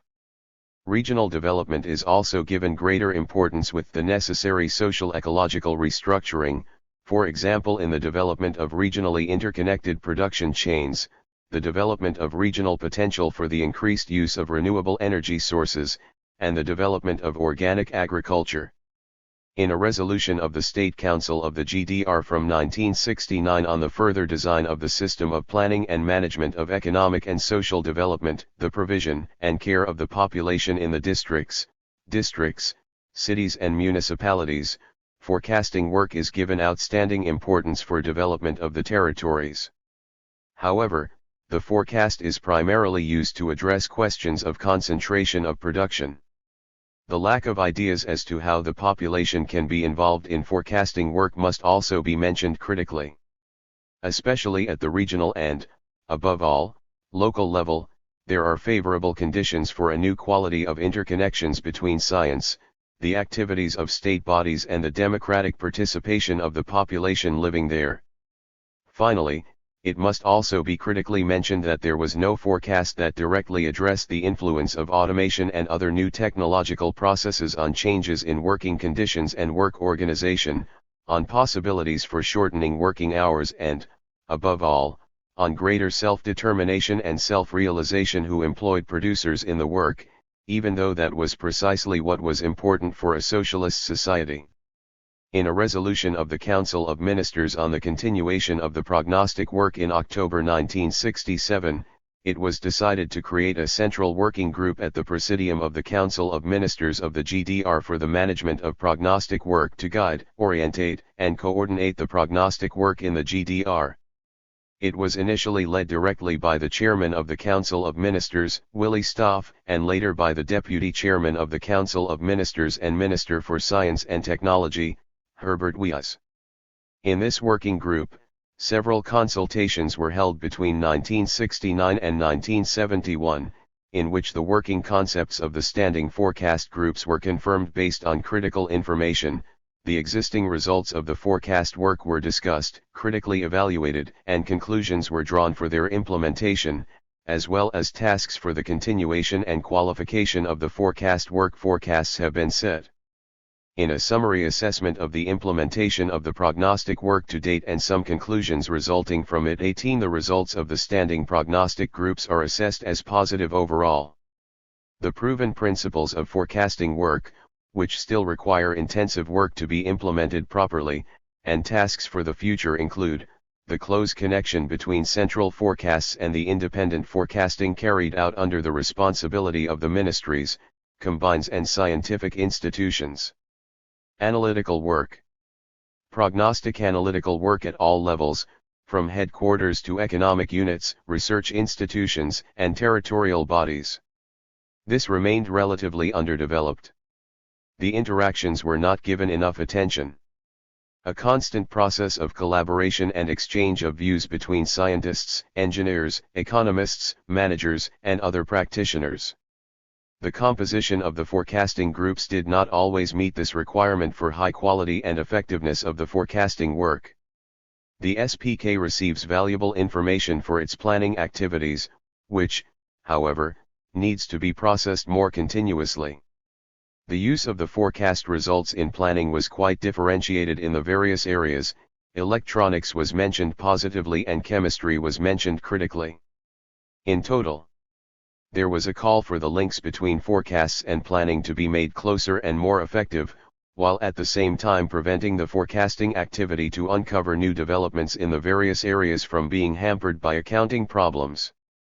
It is important to further qualify the interconnection between prognostic statements on scientific and technical development processes and their economic and social effects. This particularly affects changes in people's lifestyles and in the relationships between technology and people. Deepening international cooperation can contribute significantly to the qualification of forecast statements and also to greater forecast reliability. In our opinion, the positive effects of the intensive forecasting work in the years 1967 to 1971 include the expansion of the knowledge base and the time horizons for future development tendencies in the main areas of science and technology and the development of the production structure, as well as a greater understanding of the close relationships between science and technology on the one hand and the economy on the other side. This affected both the content-related connections and interactions as well as the closer cooperation between scientists, technicians, and economists. It was also possible to involve a much larger group of people, including a large number of scientists, in an important phase of planning preparation and thus use their creative potential to actively shape the future. A total of over 240 experienced scientists, government leaders, and practitioners were appointed as members of the 17 standing forecast groups. Of these, 98 came from central state organs, 5 from local state organs, 95 were scientists from institutes, 39 came from VVB and combines and 5 from parties and mass organizations. More than 2,400 people were involved in the work of the forecasting groups. 19. The discussion of the results of the prognostic analytical work in the respective prognosis groups was often associated with controversial and at the same time fruitful and stimulating discussions. The members usually have fond memories of the time in which they worked in the standing forecast groups as an overall creative and interesting phase of work. The exchange of experiences with those responsible for forecasting work in other CMEA countries, in particular the USSR and the Czech Republic, and joint work on the assessment of scientific, technical, and economic trends, contributed to the qualification of the work and strengthened the friendly contacts between the people of the countries involved. In the above-mentioned summary assessment of the forecasting activity to date from May 1969 and the deliberations of the Central Working Group of the Council of Ministers on the results of the 17 forecasting groups that took place in 1970, it was emphasized that the forecasts provided valuable insights for the qualification of the prospective plans, but that overall, the work results of the forecasting groups did not yet have the significance and quality to be used comprehensively for the work. On planning preparation, the following were mentioned as general weaknesses. 20. The expected development of the international scientific and technical peak is not assumed consistently enough. In many cases, the comparison with the current situation in the GDR is not sufficiently meaningful. Too few conclusions and alternatives are presented for achieving the emerging scientific and technical peak.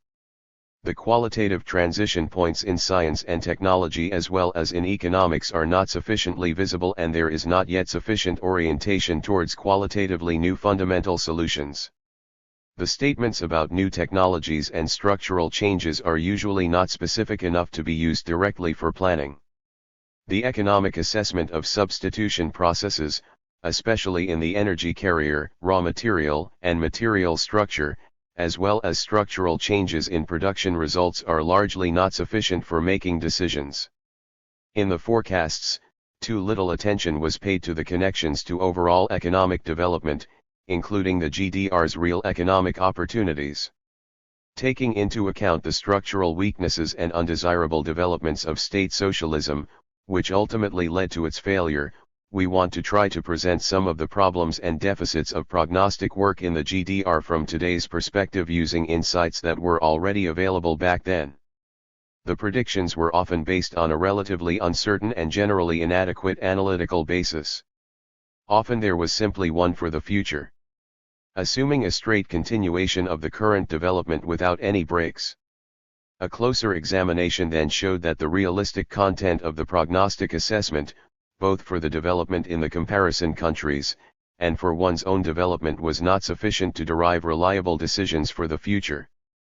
The effectiveness of socialist advantages for the pace of scientific and technical progress, a high dynamic of productivity, and the improvement of effectiveness was usually overestimated, while the real obstacles that were inherent in the state socialist property relations and the centralist management structures were underestimated.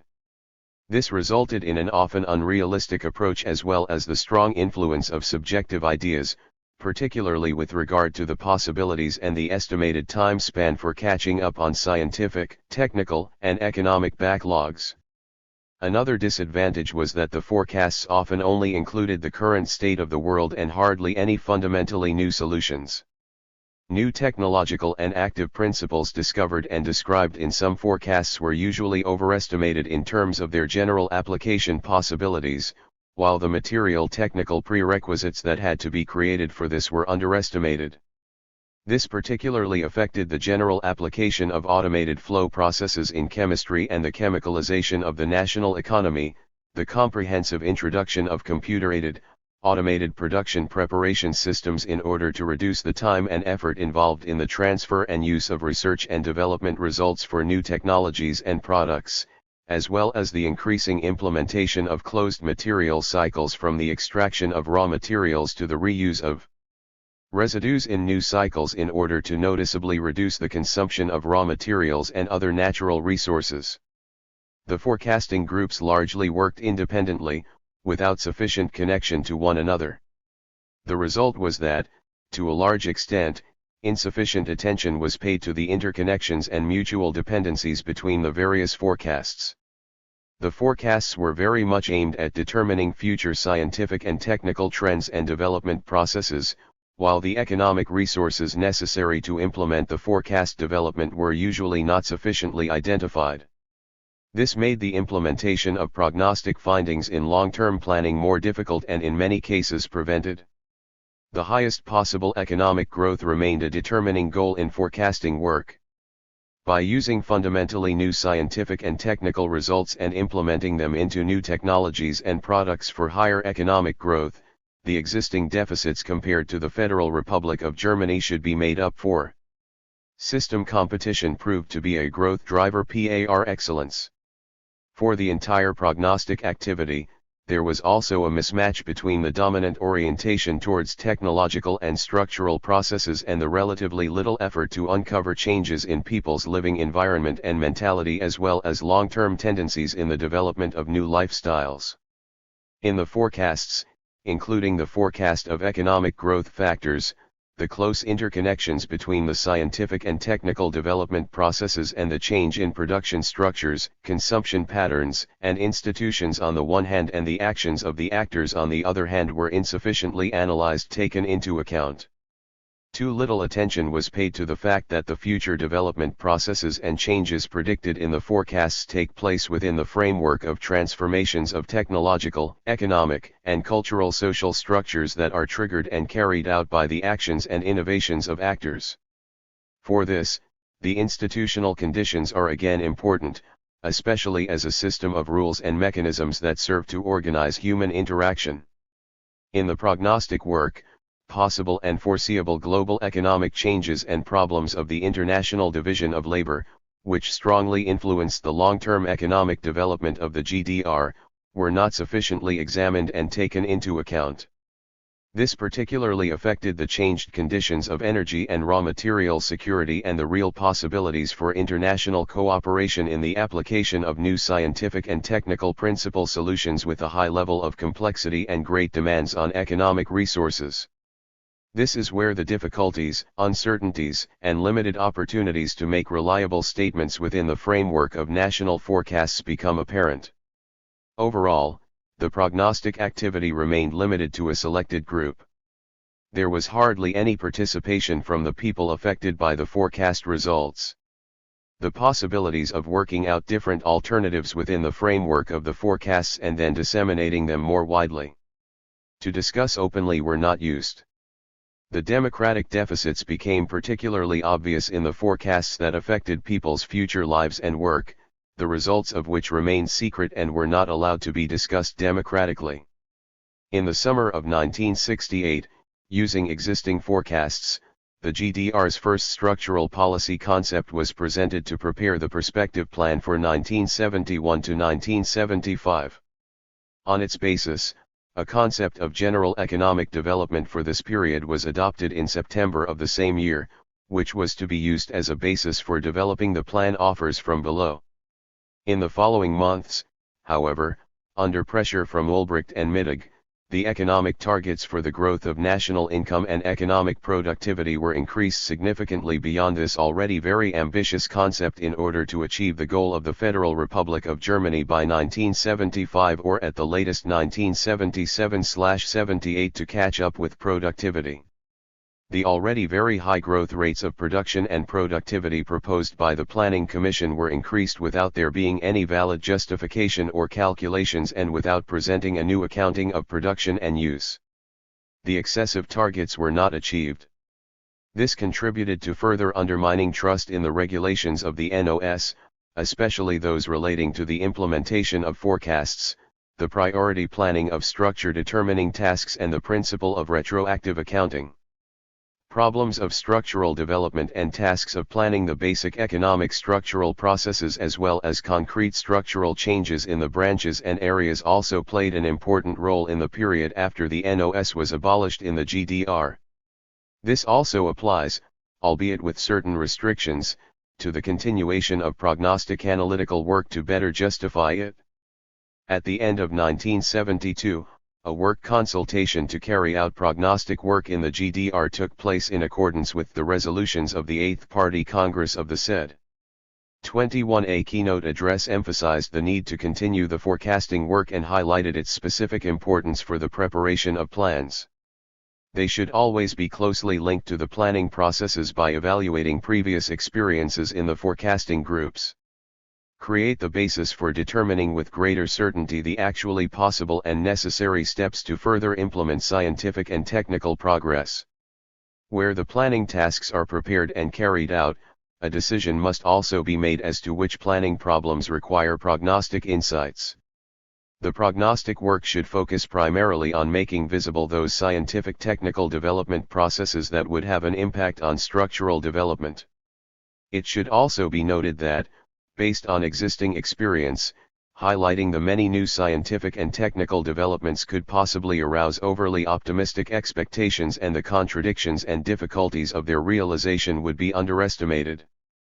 22. Regardless of the weaknesses of the long-term planning practiced in the GDR, the Soviet Union and other CMEA states, important experiences can be gained for the future. 1. A timely adjustment to future challenges requires orientations for economic, social, and ecological development that cover a period of 10 to 20 years, i.e. go significantly beyond the scope of a short-term forecast or a 5-year plan. This need is reinforced by the environmental threats and problems we face, which must be addressed through the joint efforts of the global community. This applies, among other things, to the gradual shift necessary in industrialized countries to economic development and prosperity that is not linked to further growth in material production. The depth of the changes in production and people's lifestyles required for this require a long time to gain knowledge and binding definitions of the necessary measures and steps, which should be the subject of long-term development planning. 2. Long-term planning that is forward-looking and as realistic as possible should be based on well-founded prognostic assessments, in particular on the following complex problems: on the development of science and technology, in particular on expected new findings that will have a profound influence on the development of the productive forces and production structures, on the changed environmental conditions with regard to the severely limited availability of natural resources and the necessary radical reduction in environmental pollution caused by CO2 emissions and other harmful waste, on the profound changes in the criteria for prosperity and their connection to the development of people's needs.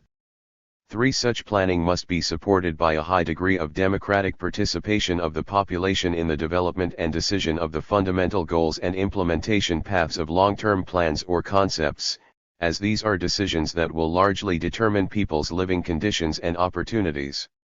For the qualified preparation of decisions on long-term development, the international exchange of experiences and ideas between countries, especially within the supranational regional economic blocs, up to the development of joint projects, is an essential condition.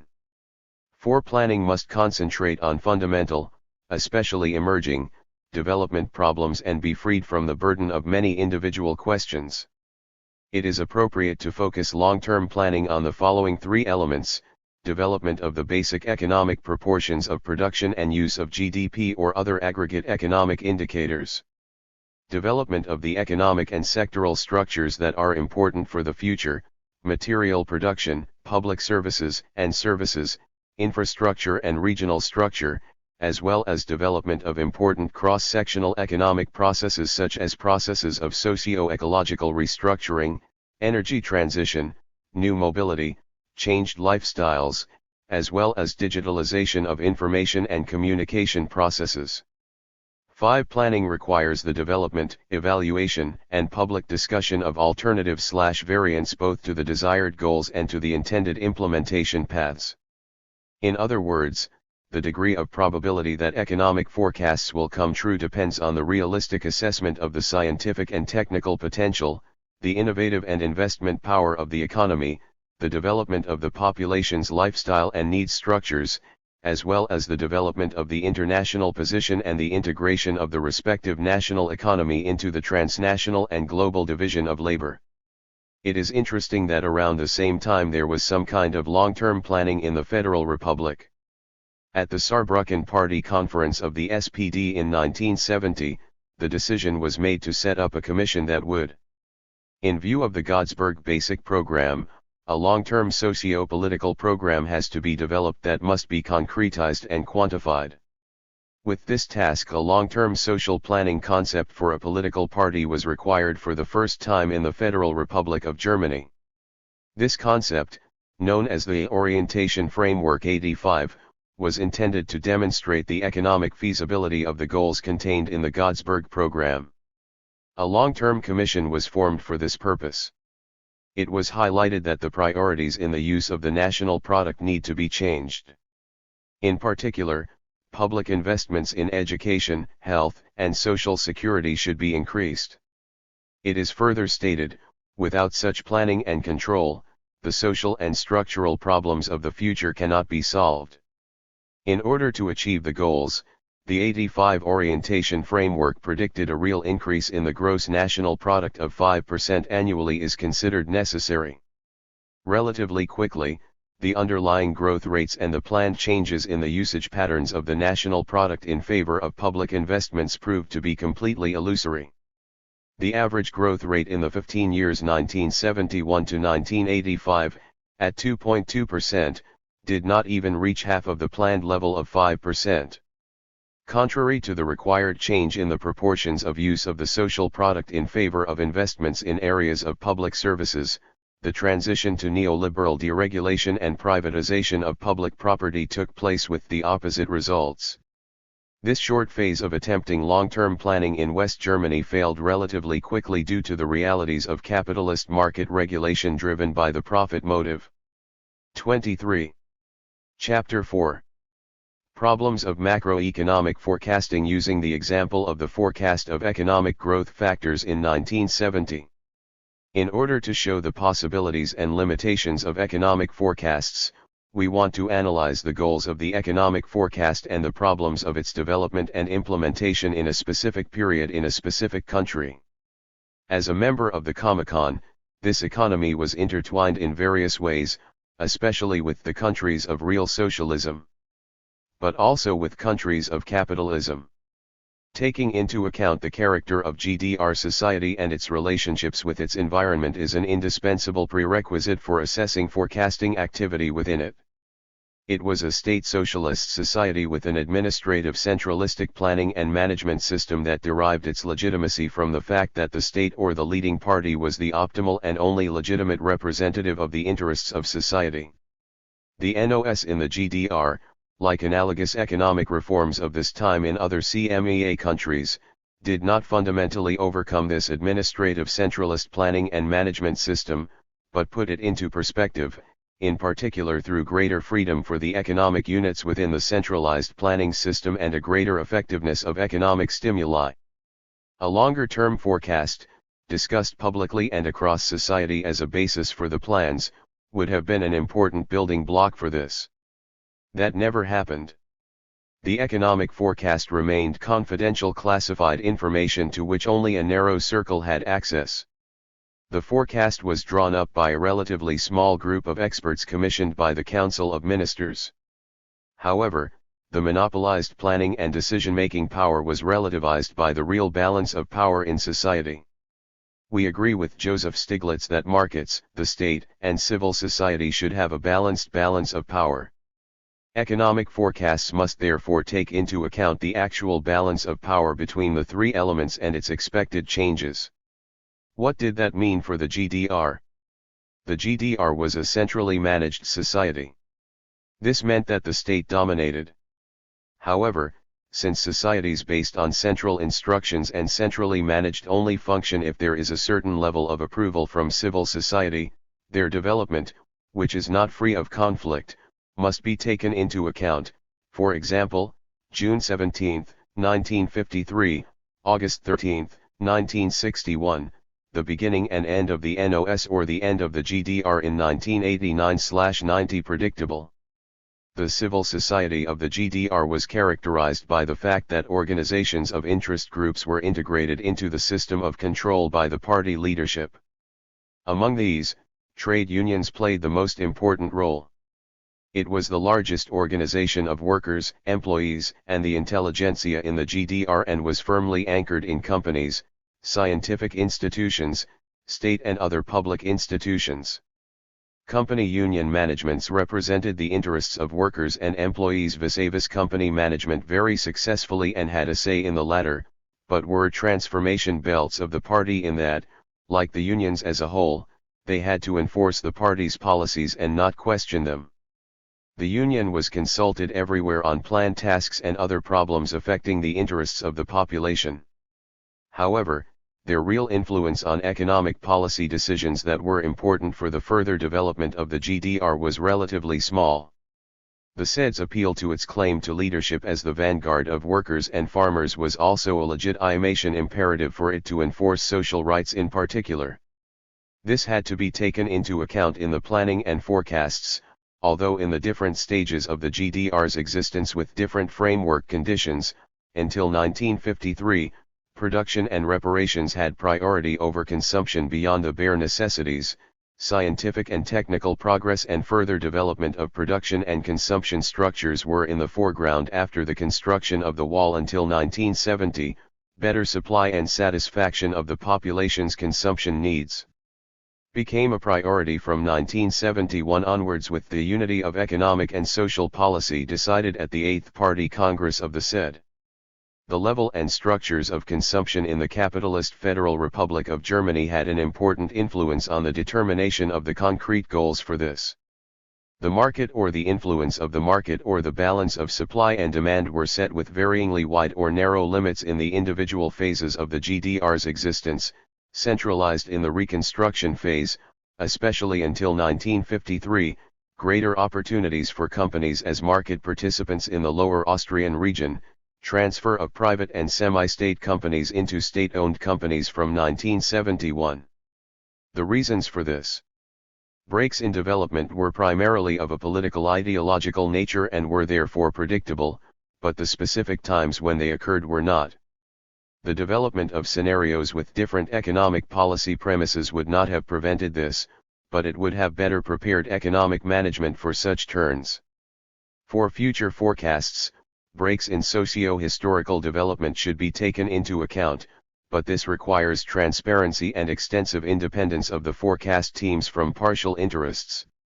The production and consumption model of the GDR was largely determined by both the USSR and the FRG, by the USSR through political dominance, demands of the military-industrial complex, through the supply of raw materials and the export equivalents required for this, through the Federal Republic of Germany indirectly through the consumption model that the majority of GDR citizens glorified as a goal to strive for, directly as a supplier of technical goods, buyer of GDR products and creditor. Taking these complex influences into account in macroeconomic forecasts, at least as possible or alternative scenarios, would have required foreign economic and global political foresight, which the economic forecasters, who were not even allowed to think out loud about political alternatives, had only extremely limited access to. From today's perspective, it is obvious, the globalized world economy also requires global economic analyses and foresight for national future forecasts. International connections and their likely changes were also a necessary part of forecasting in the 1960s and 1970s. However, their consideration was inhibited, firstly, by the theory of the two opposite economic systems in the world that would exist independently of each other, and secondly by the official ideology of the real socialist politicians of the soon superiority of the state socialist economy and the expected decline or at least stagnation of dying capitalism. For the CPSU, this theory was an ideological justification for tying the GDR and the other CMEA states even more closely to the needs and limited possibilities of the USSR, for wanting to force them to isolate themselves from the world market and thus unintentionally increasing the technological gap in particular GDR towards that. To reproduce world standards. We will show in Chapter 5 that, despite this, particularly in the 1980s, the share of trade and division of labor between the GDR and the USSR and the CMEA declined overall and the share of trade with the Federal Republic of Germany and the so-called NSW increased. The main cause of this structural shift in the GDR's foreign trade relations in favor of capitalist countries, especially the Federal Republic of Germany, was the economic and technological backwardness of the real socialist countries, especially the USSR. An important difference between macroeconomic forecasts in real socialist countries and capitalist countries was that they served to prepare directive plans. A central claim of directive planning in socialist economies was the direct establishment of overall economic planning, without the intervention of the so-called value or market, which was only granted an additional confirmatory function regarding the degree of proportionality. In this context, overall economic planning meant not only the exact determination of a balance between supply and demand, consciously maintained proportionality in the narrower sense, but also the conscious social control of the prerequisites and conditions as well as the results of the production and reproduction process, which is the social includes relationships. Under the conditions of real socialism, the claim to directly establish macroeconomic planning meant the presumption of the party leadership to be able to optimally produce historically concrete solutions for society as a whole. This placed strict limits on independent forecasting work and even questioned its purpose. In contradiction to this, the demands placed on macroeconomic forecasts were unrealistically high. They were supposed to prove the feasibility of the goals set by the party leadership, show the best ways to achieve them and, if possible, support them with previous trends. An optimal variant was required because a directive plan that was binding for everyone and enforced using material balance sheet or planning figures had to be developed and justified. This concept had to fail because the real contradictions of interests in society were negated or were only taken into account in a corrective manner to the extent that, in the opinion of those in power, they did not endanger their power. Macroeconomic forecasts and plans would have been more complicated, richer in scenarios, but at the same time accepted by society and therefore more reliable if they had been created through democratic discussion with objectively justified different alternatives. However, this would have required a largely pluralistic self-governing society in which plans arise democratically, because the question of who has the power, the economic decision-making authority and the right to appropriate and distribute value product and surplus product is essential. And this power of disposal by the centralized state or the leadership of the sole ruling party was not seriously questioned in the NOS either. The dilemma of the NOS in connection with macroeconomic planning and forecasting was that, as already explained in Chapter 2, it stopped halfway: internal generation of resources yes, democratic determination of the production and consumption structures and thus the use of the resources no. The principle of directive centralistic planning proved to be an obstacle to scientific and technical innovations and to socialism-specific changes in the reproductive structure as early as the forecast phase. In preparation for the plan, firstly, companies were interested in plans that could be kept because they were measured by their fulfillment. However, innovations initially generally meant complications in the technological flow and thus in the fulfillment of plans. Secondly, the headquarters could only stimulate those changes that were already known as innovations in the world market or were at least in an advanced stage of development, and changes that were obvious because of disproportions between supply and demand in the domestic market. However, there was a market determination of central planning through the back door. The goals and decisions of the headquarters were largely determined by trends in leading capitalist states and were also changed in accordance with short-term internal problems due to resource scarcity. Microelectronics as a central subject of the state's innovation and investment policy, although it was developed with priority, it was necessarily largely national rather than international and therefore ineffective. Environmental protection was sometimes criminally neglected, among other things. Independent macroeconomic forecasts based on alternative social and economic structures to real capitalism were hardly possible. There were insoluble contradictions in the reproduction of the GDR economy between its declining international efficiency and competitiveness, ambitious, largely exaggerated, overall proportionality further undermining scientific, technical and social priorities of the headquarters and perceptions of the population's needs, which were based on the Federal Republic of Germany with approximately 50% higher labor productivity.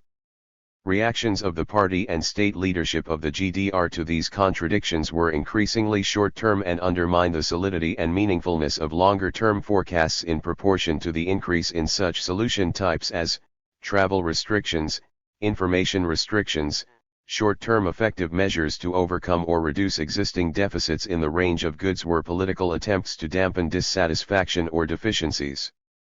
Forecasts could hardly capture their consequences, effects, and ultimate failure, due to a lack of information and the political mandate of the forecasts themselves. An absolutely and relatively growing shadow economy was difficult to accurately capture. The forecast of their size and structure would also have required the forecast of the size and structure of the supply deficits compared to the needs and the solvent demand of the population. Privileges of some population groups and spontaneous measures by the political headquarters as valves against discontent and willingness to leave the country were hardly captured in long-term forecasts, neither the measures themselves nor their direct ones and indirect effects. From the perspective of a controlled market economy, a medium to long-term macroeconomic forecast, even if it only moves within a narrow economistic framework, must take at least the following components of the macroeconomic balance into account: domestic and foreign price developments, the expected equilibrium situation between supply and demand, the employment situation, economic growth, and structural changes. In the GDR, these requirements could only be met to a limited extent for various reasons. Domestic prices were largely subject to social and economic policy goals: price stability for basic necessities, price stability for rents and energy, price subsidies for children's clothing, but also financing of these social measures, among other things, through excessive prices in high-tech goods and neglect of the material, technical and social infrastructure necessary for longer-term development, including increasing environmental damage. The next political decisions made by the headquarters were difficult to predict because they were influenced by domestic and foreign policy developments and the subjective preferences of the top decision makers. Even under real socialism, market demand for consumer goods depended on the changing needs of the population, which, especially in the GDR, were largely determined by both the technical and qualitatively superior and at the same time marketing manipulated market situation in the Federal Republic of Germany, as well as new demands, particularly in terms of communication technology, associated with the growing educational level of the GDR population. The market equilibrium for manufactured goods was determined both by foreign trade and by domestic resources. The employment situation was determined by the absolute requirement of full employment, which meant that considerable opportunities for increasing labor productivity were not taken advantage of.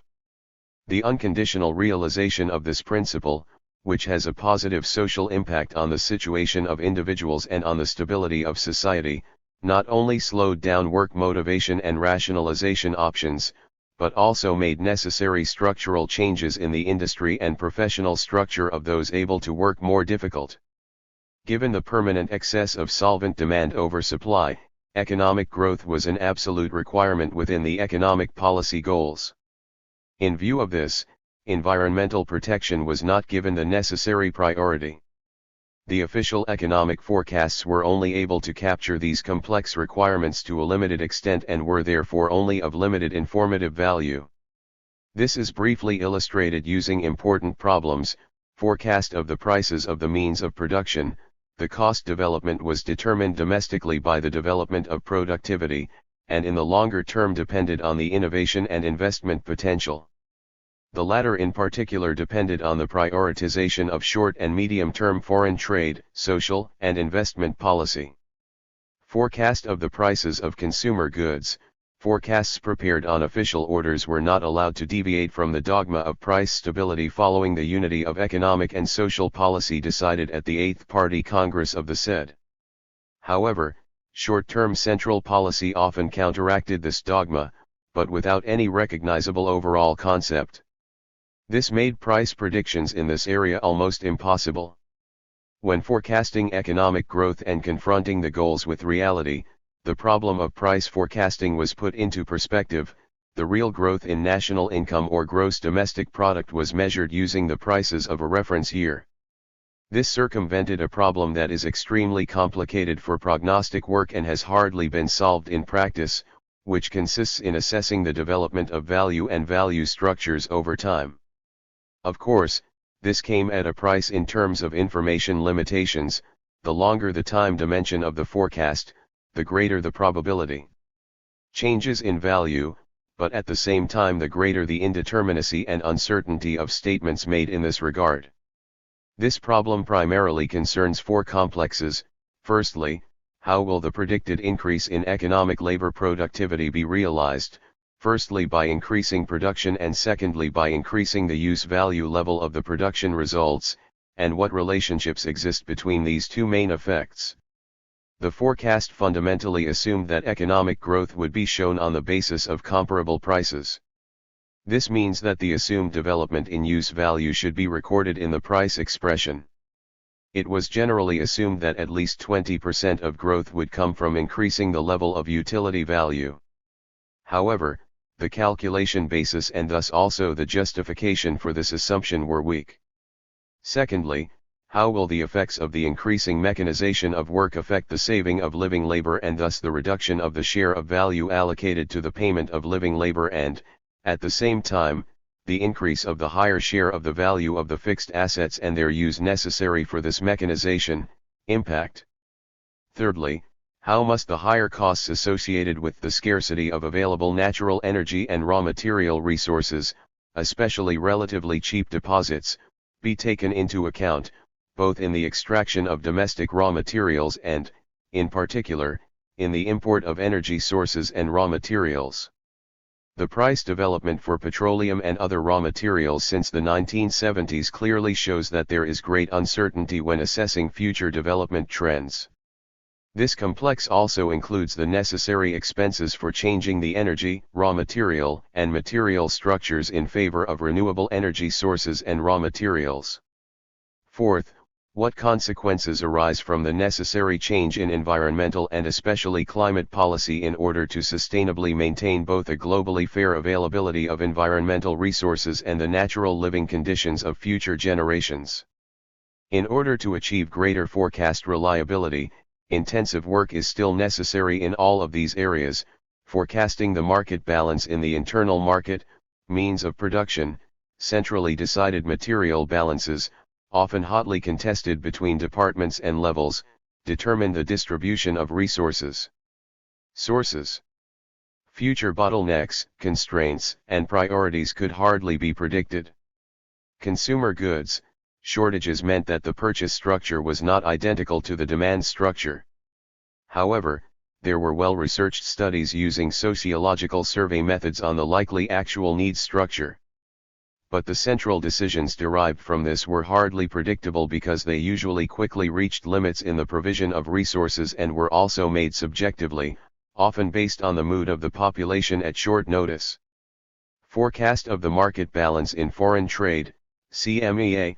Ultimately, it was not market balances, but political ideas that determined the decisions, especially in foreign trade relations with the USSR. Things are different between the small CMEA countries. But here too it was often about material balance sheets. NSW, swing in internal German trade, loans in exchange for political concessions, discriminatory embargo provisions in the Cold War counteracted market relationships determined by effectiveness. This too is difficult to predict because it depends on the political goals of both sides. Forecast of the workforce potential.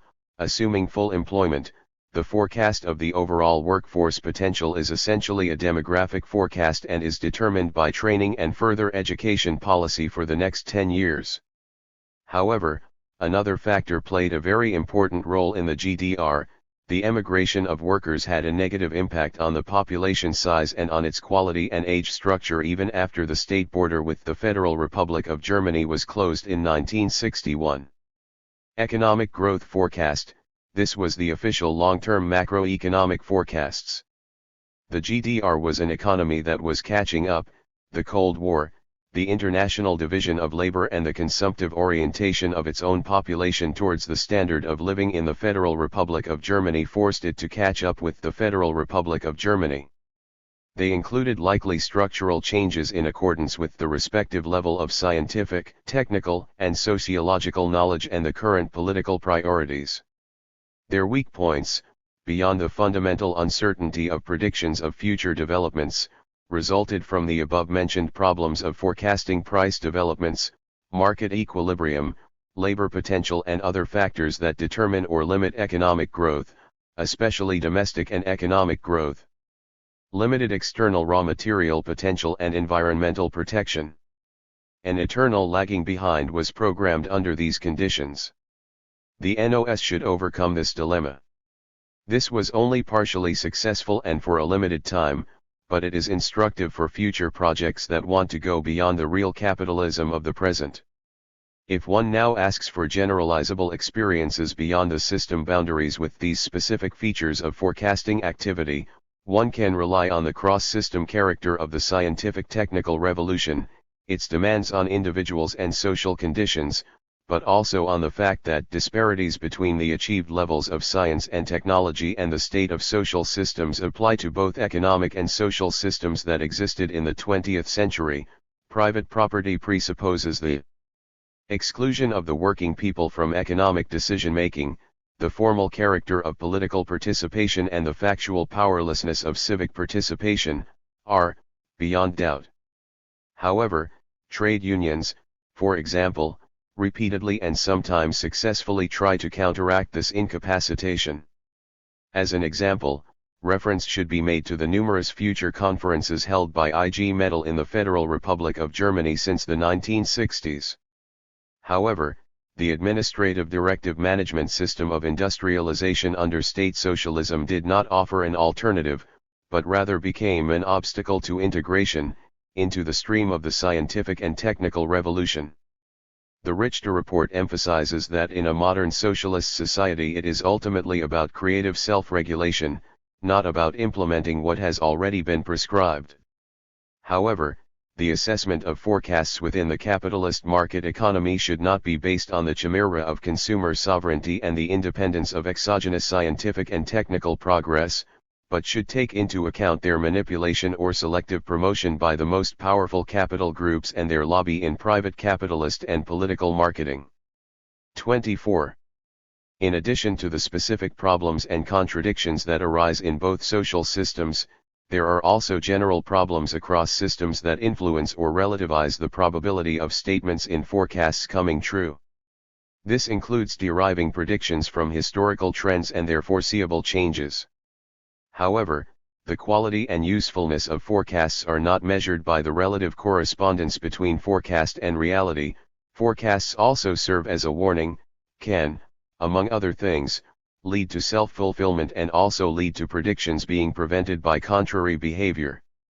Another general problem with longer-term forecasts that is independent of the social system is that trend reversals in macroeconomic forecasts are often not predicted at all, in the wrong direction or at the wrong time.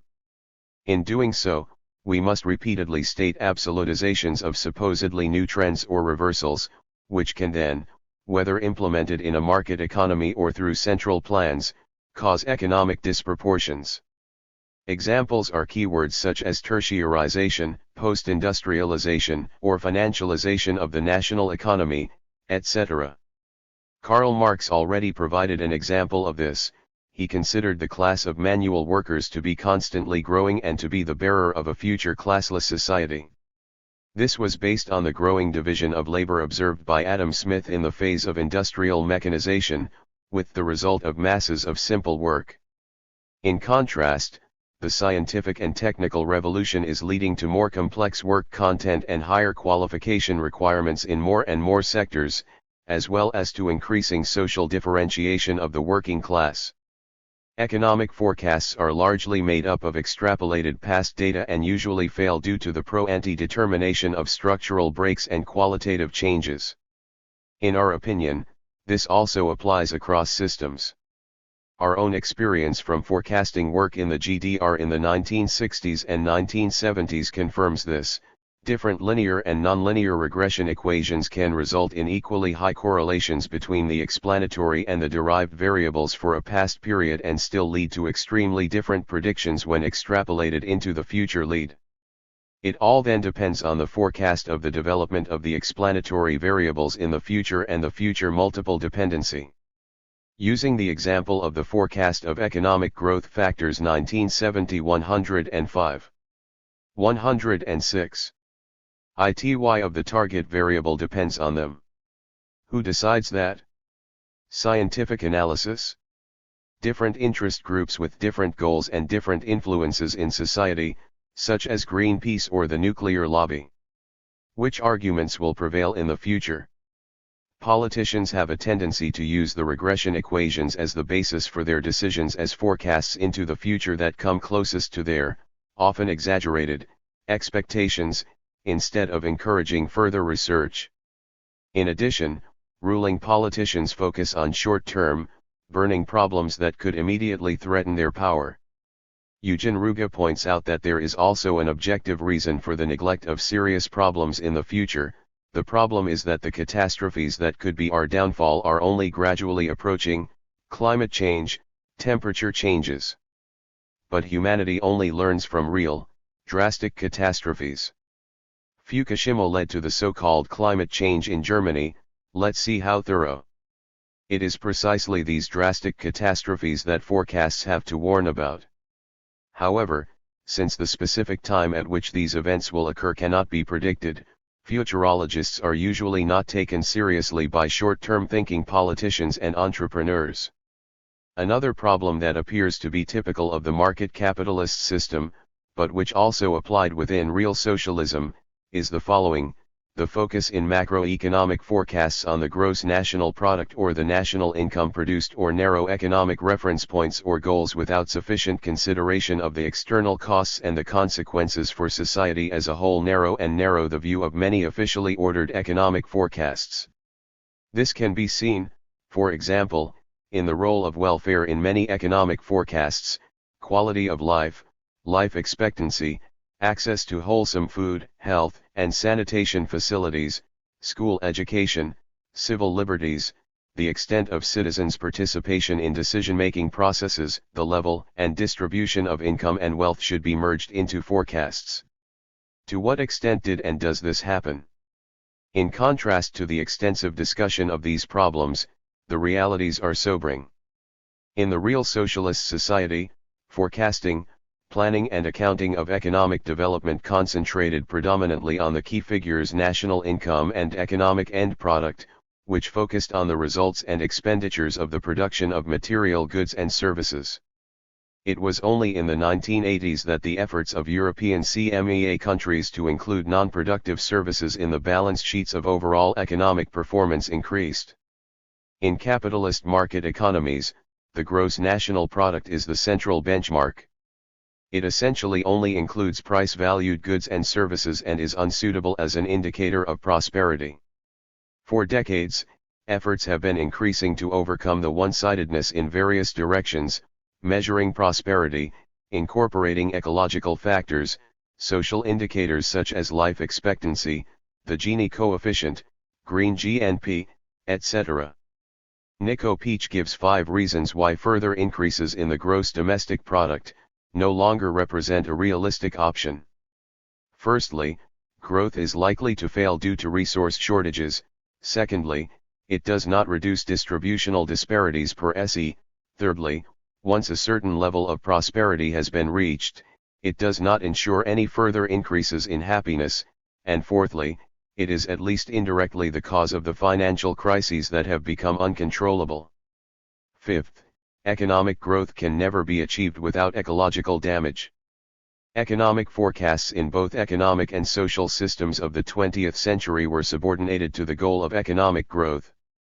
Therefore, despite its shortcomings, it made a certain sense for an economy to catch up in system competition to use the GDP or NE benchmark. In addition, it is clear from the content, problems, and results of the forecast of economic growth factors and subsequent forecasts and plans that the view of those responsible was not limited to economic growth based on GDP or NE, scientific policy, the increase in educational levels, the health and social system, and environmental protection were important components of the forecasts. However, this does not change the fact that when there are always bottlenecks, the GDP or NE effective activities were cut first. Basically, today the dominant profit-driven growth can no longer be justified. The necessary reorientation of economic development arises primarily from the increasing ecological limits as well as the decreasing and, to a large extent, non-existent ones. Prosperity effects of further growth. It is necessary to take into account the fundamental difference between the capitalist industrialized countries and the countries of the South, which also include countries in Southern and Eastern Europe, in which the solution of the most urgent social, health, and educational problems is still for one requires economic growth for a longer period of time. Jean Ziegler describes the current scandalous reality: every 5 seconds, a child under the age of 10 starves to death. And this on a planet that produces limitless abundance. In its current state, world agriculture could easily feed 12 billion people, which would be almost twice the current world population. In this respect, the situation is anything but unavoidable. Almost 1 billion of the 7 billion people who populate the planet suffer permanently from hunger. But what likely scenarios must a solid forecast of global society derive from this? Violent outrage with terror and an uncertain outcome? Peaceful change in the global economic order? What effects would different scenarios have on the Federal Republic of Germany, on Europe, on the OSCE member states? The very controversial growth problem, which is associated with many contradictions and unresolved questions, cannot be discussed further here. The difficulty of predicting the influence of trend-changing scientific inventions and technical innovations and connecting them with the necessary social changes also unites the forecasters of both economic systems. For macroeconomic forecasts, important building blocks such as the influence of natural sciences and new technologies on the social structure and thus on the freedom and constraints for political action and possibilities for restructuring these influencing factors in the interest of future development are missing. This is also due to the fact that across systems, scientific and technical progress is included in forecasts as an external given, while in reality it can and is structurally designed depending on the interests of lobby groups of different strengths. Forecasts must take this into account, including different scenarios of both the social balance of power and the invention, innovation, investment, realization chains. This makes it clear that without taking political power relationships into account, forecasts in any system are bound to fail. Politicians in state socialism, like those in capitalist market economies, were subject to the need not to be able to govern exclusively through coercion and violence. In the long term, acceptance of their hegemony is also necessary if their rule is to remain stable. A varying degree of consent from the governed to the measures of the rulers, depending on the balance of power, is necessary if society is not to fall apart, either through rebellion or, more likely, through refusal to perform. This dynamic of the balance of power and the reaction of both, the rulers and the governed, must be taken into account in forecasts. Examples: 1953, 1968, 1989/90 were not foreseen. This was also due to the fact that sociological analyses of society were insufficiently incorporated into the economic forecast. In capitalist market economies, a strong lobby all too often wins over scientifically based reasons or priorities. How can planning be democratized? The macroeconomic forecast under real socialism was to a large extent economistic technical. The reactions of the population to different key decisions were taken into account inadequately or not at all. For example, critical advice from the Leipzig Institute for Youth Research was not sufficiently taken into account. A trivial idea in the leadership of the SED at the beginning of the Honecker era was, if the supply of consumer goods and housing improves, general voluntary work intensity and creativity will also increase significantly. This also led to overly optimistic economic forecasts. Macroeconomic economic forecasts also had to fail because the dynamics of the parallelogram of forces between actors were ignored and therefore, including its economic and social consequences, could not be forecast. An example is the denial of contradictory interests in the thesis of the socialist human community. If a political or power system completely protects people and at the same time politically patronizes them by relieving the individual of all existential fears and at the same time all decisions and only offers very limited opportunities to leave a narrow range of prosperity and lifestyle, this dampens the motivation to achieve and the development of new ideas. This makes work easier and more difficult at the same time. Macroeconomic forecasts, easier because future developments are centrally determined from above. Difficult, firstly because the shadow economy and niche life play an increasing role in society and secondly because at some point there is room for resignation or resistance in the population. Any forecast that develops different scenarios for the open future must take into account those in power who are closed to alternatives because they could endanger their power. There is no alternative, or the party is always right, are nonsensical and yet seriously stated statements that we are familiar with. The future is open. There are natural, technological, social, political, and other alternatives with different probabilities of occurrence or feasibility. Therefore, forecasts should always include different scenarios with different alternative courses of action. Politicians also change their minds, but each time they claim that there is no alternative to their concept, so that alternatives are usually not modeled for the future, but only repairs are made ex post. 3 examples of this should be mentioned. In the real socialism of the GDR, unrealistic price structures for consumer goods were maintained because they were disconnected from the cost structures, without publicly discussing the advantages and disadvantages of, for example, subsidies for basic consumer goods or rents. In the real capitalism of the Federal Republic of Germany, there is no open and objective discussion among the politicians of most parties that takes note of the real problems about the neoliberal model of economic policy with redistribution from bottom to top, export promotion through wage dumping, and increasing polarization of financial circumstances and the precarization of work, with the immediate consequence of the weakening of domestic demand and the expected destabilization of society in the longer term. In the global economy, the mendacious policies of the large global companies and the large capitalist industrial powers that they largely control are becoming increasingly clear, in the restriction of development aid and its use to promote their own exports and capital investments. At the same time, by subsidizing their own exports, poorer countries are forced into monoculture, undermining and selling off their own raw material, energy, and food base, which is often associated with irreparable environmental damage. On October 22, 2008, the 17 heads of state and government of the Eurozone gathered in the Élysée Palace in Paris.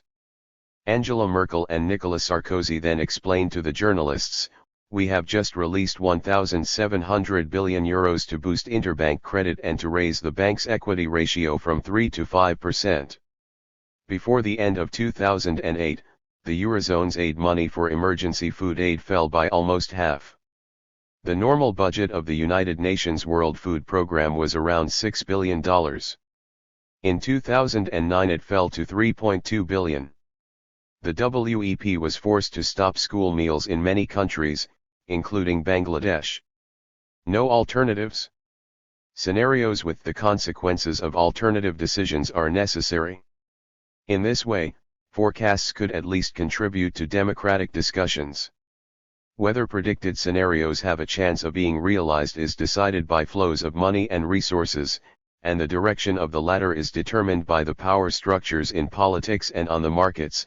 In real socialism, centralized decisions about resource flows determine the future development and growth opportunities of industries and social goals. Under capitalism, money flows determine the future structure of the economy. And money does not flow to where the returns are highest or to the bank that manages the money most profitably. Today, no one knows the actual financial situation of a bank or other financial institution, and opaque transactions with derivatives are one reason for this. Many futurologists see it as impossible, not only with precise timing, but also absolutely necessary in its essence to predict alternative social conditions to current real capitalism, which would be necessary to avert the above-mentioned collapse of the world economy. There is a qualitative difference between, for example, the assertion that capitalism, due to its nature, creates insurmountable contradictions which must inevitably create the conditions for its overcoming, and the thesis that post-capitalist society will bring the end of human alienation and the full development of the human capabilities of all individuals. Both belong to different forms of discourse, even if they ultimately turn out to be true.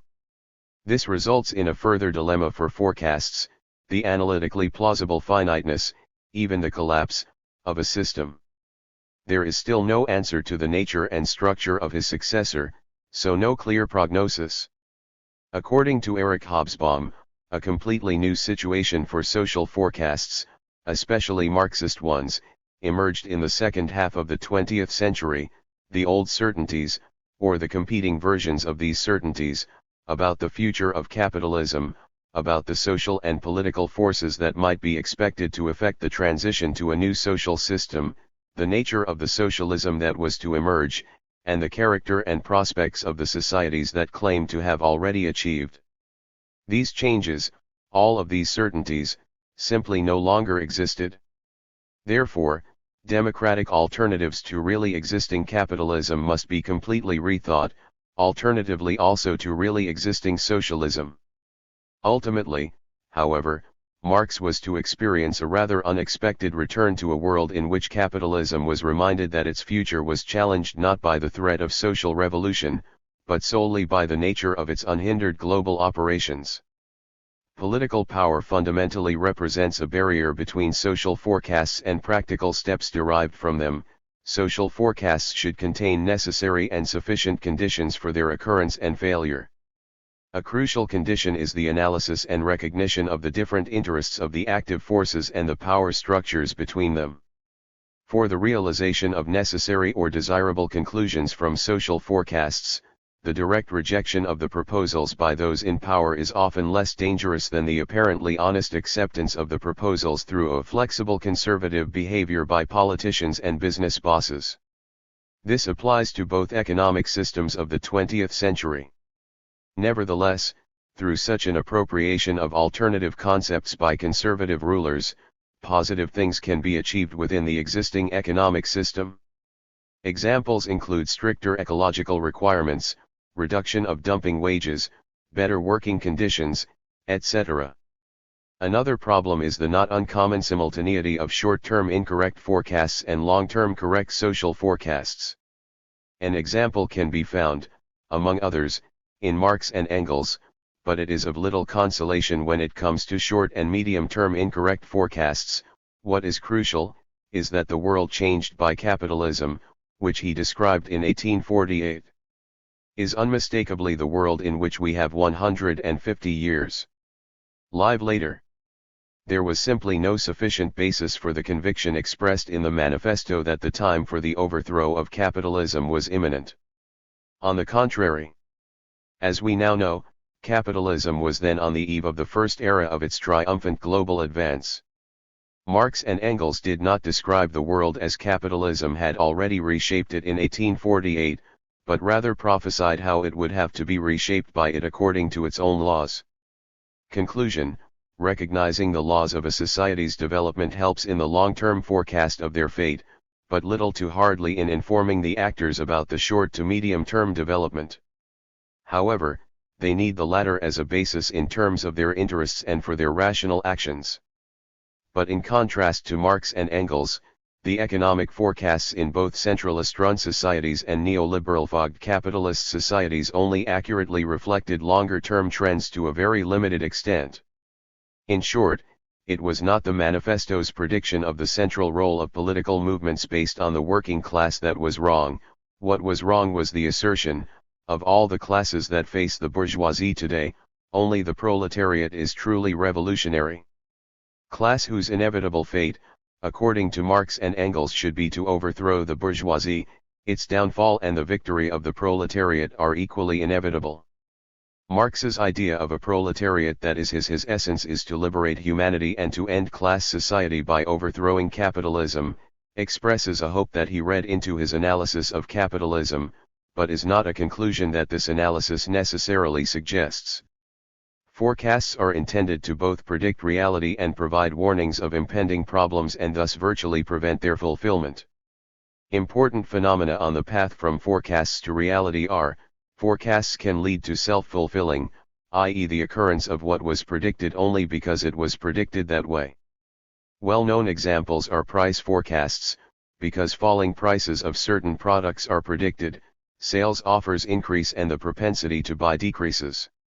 As a result, supply is higher than demand, causing prices to fall. Vice versa for forecast price increases. But forecast developments can sometimes not occur precisely because their occurrence was forecast. The cause can be countermeasures against the causes of the forecast development. Belongs. Examples: still hoped for effect of global measures against climate change.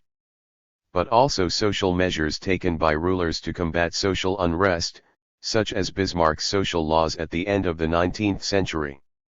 Predictions that do not come true can have an impact even beyond their failure, if they are simply believed.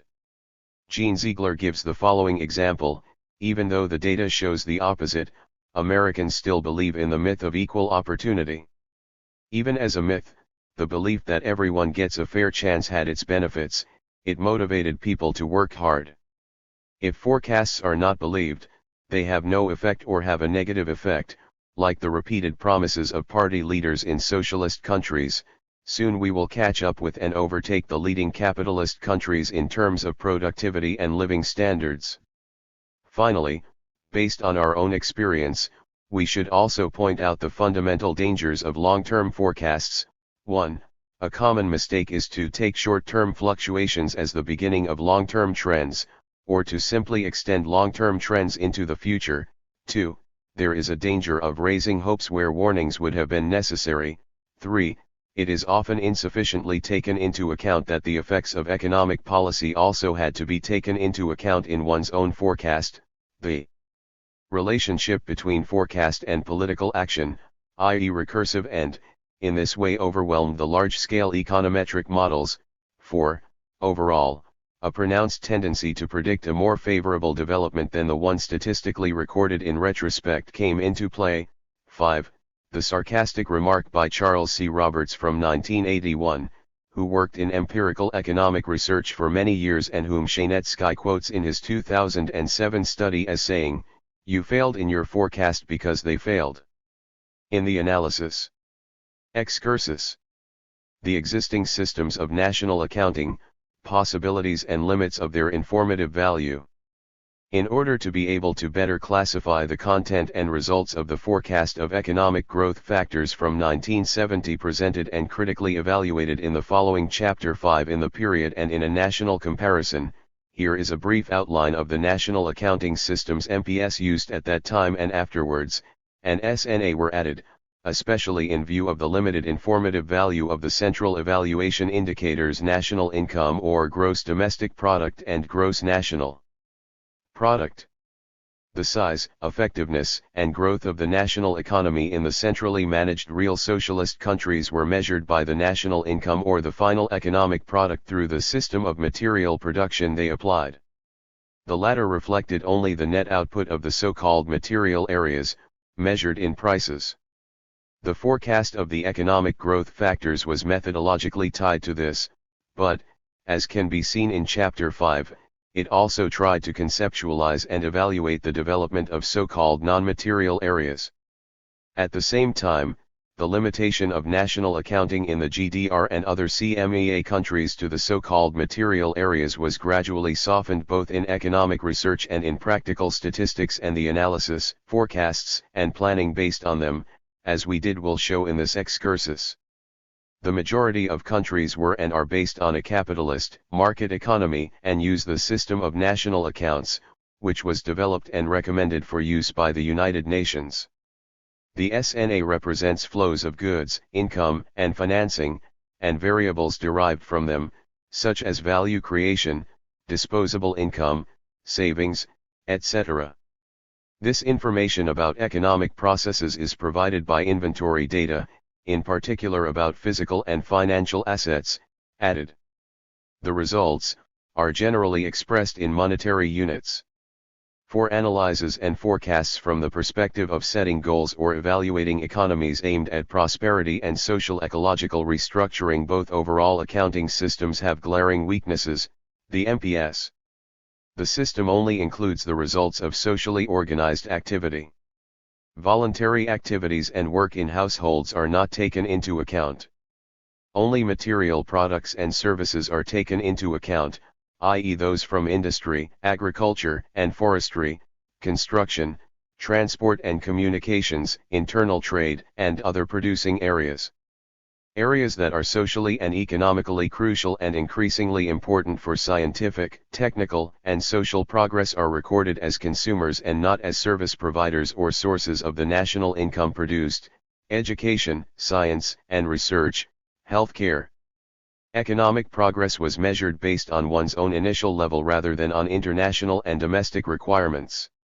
Comparable prices at best reflect the cost and market ratios of a base year, not the current situation. Improvements in utility value and thus economic growth tend to be overstated given widespread shortages, particularly in new products. The goal of high economic growth was, partly unintentionally, an orientation towards material or resource-based goods, and thus increasingly contradicts the necessary decoupling of prosperity development from environmental pollution. This type of recording of results can be explained in terms of social concepts and history. Firstly, expenses or services that can be explained as typically capitalist or supposedly only explained by the confrontation with the capitalist system should be excluded from the overall productive performance of the socialist society: state coercive apparatus, military expenditure, etc. Secondly, in a war-torn society and compared to the leading industrial nations, the reconstruction and renewal of the material technical base, the increase of the accumulation power of the material areas, etc. are a priority. However, particularly in the 1980s, the weaknesses of this outcome measurement became apparent and effective structural decisions required changes. This was recognized and the following improvements in particular were designed and partially experimented with within the MPS: development of a concept of the full consumption fund with the aim of including all services that determine the standard of living of the population in the consumption fund, regardless of whether they are material or non-material nature. Corresponding change in the concept of costs by removing the costs of these areas with non-material services from the surplus product and corresponding expansion of the economic concept of costs. Differentiated or uniform calculation of profit rates adapted to the material area for the areas with non-material services. Corresponding recalculation of the elements of the economic interdependence balance as a basis for economic structural analyses and forecasts. From 1986 onwards, 2 new balance sheets were calculated in the GDR by the Central Statistics Administration: balance of non-productive services and balance of overall economic performance.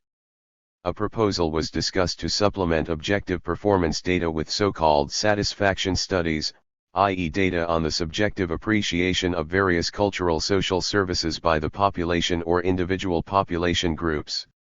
Proposals for restructuring the costs and results of the services provided by material production companies, research and development expenses, services from company polyclinics, child care facilities, company canteens, company holiday homes, etc. Fundamental problems that the reformers of the MPS faced and which could not be solved until recently, included the following: as mentioned above, the MPS was tailored to the administrative planning and management system. Attempts to improve, which were intended to do justice to the growing importance of the so-called non-material areas, forced the increased use of value price indicators, thus requiring them to be closer to the cost structures and thus generally questioning the MPS itself and soon also the dominance of administrative economic control. Cost concept versus price concept. The representatives of the cost concept saw an active impact of non-material services on the effectiveness and structure of the national economy, but did not approve of them having a multi-product creating function. The representatives of the price concept postulated that productive work was carried out in all areas included and that, as a result, surplus product and thus net income were created. The comparability of material and non-material services could only be achieved through prices. However, the price relationships corresponded in real terms. Socialism does not correspond to cost relations because of excess demand and state price regulation. In addition, for socio-political reasons, educational and health services, among other things, were made available free of charge. However, these improvements to the MPS occurred much later than the forecasting work critically presented here. With the collapse of the real socialist social and economic systems, the MPS became obsolete and was replaced by the SNA. The SNA is an accounting system that is adequate for capitalist market economies that have been tamed by state interventions and social framework conditions. It is used worldwide.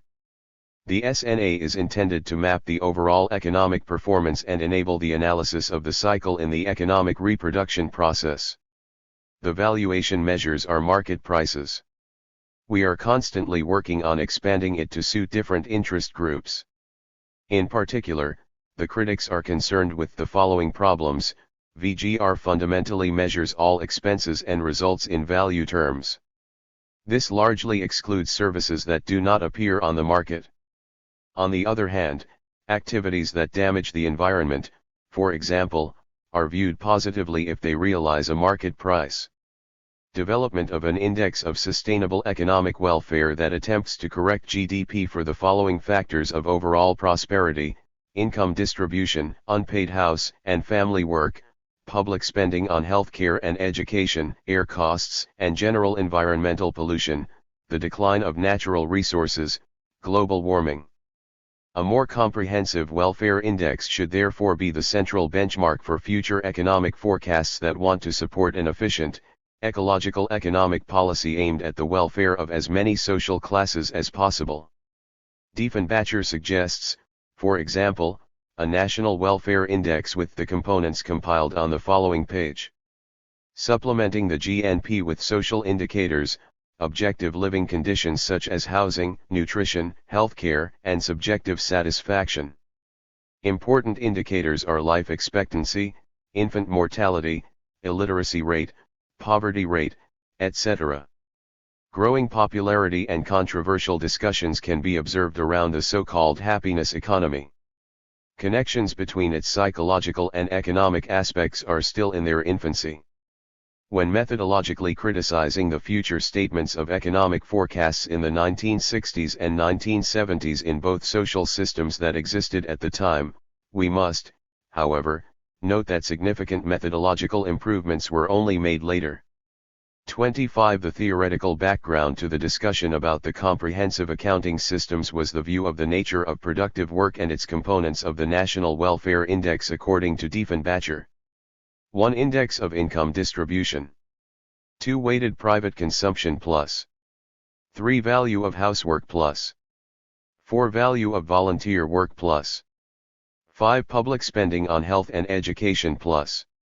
6. Costs and benefits of durable consumer goods plus / 7. Costs of commuting. 8. Costs of traffic accidents. 9. Costs of crime. 10. Costs of alcohol, tobacco and drug abuse. 11. Social expenses to compensate for environmental impacts. 12. Costs due to water pollution. 13. Costs due to damage to the soil. 14. Damage caused by air pollution. 15. Damage caused by noise. 16. Loss or gain due to changes in biotope area plus / 17. Loss or gain due to the change in agricultural area plus / 18. Substitution costs for consumption of non-renewable energy resources. 19. Damage caused by greenhouse gases. Excursus, the existing systems of national accounting 119. 120. Separation from unproductive work.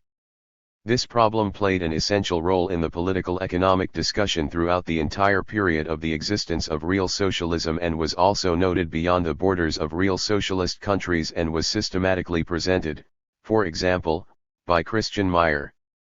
We cannot go into this in more detail within the scope of our objective.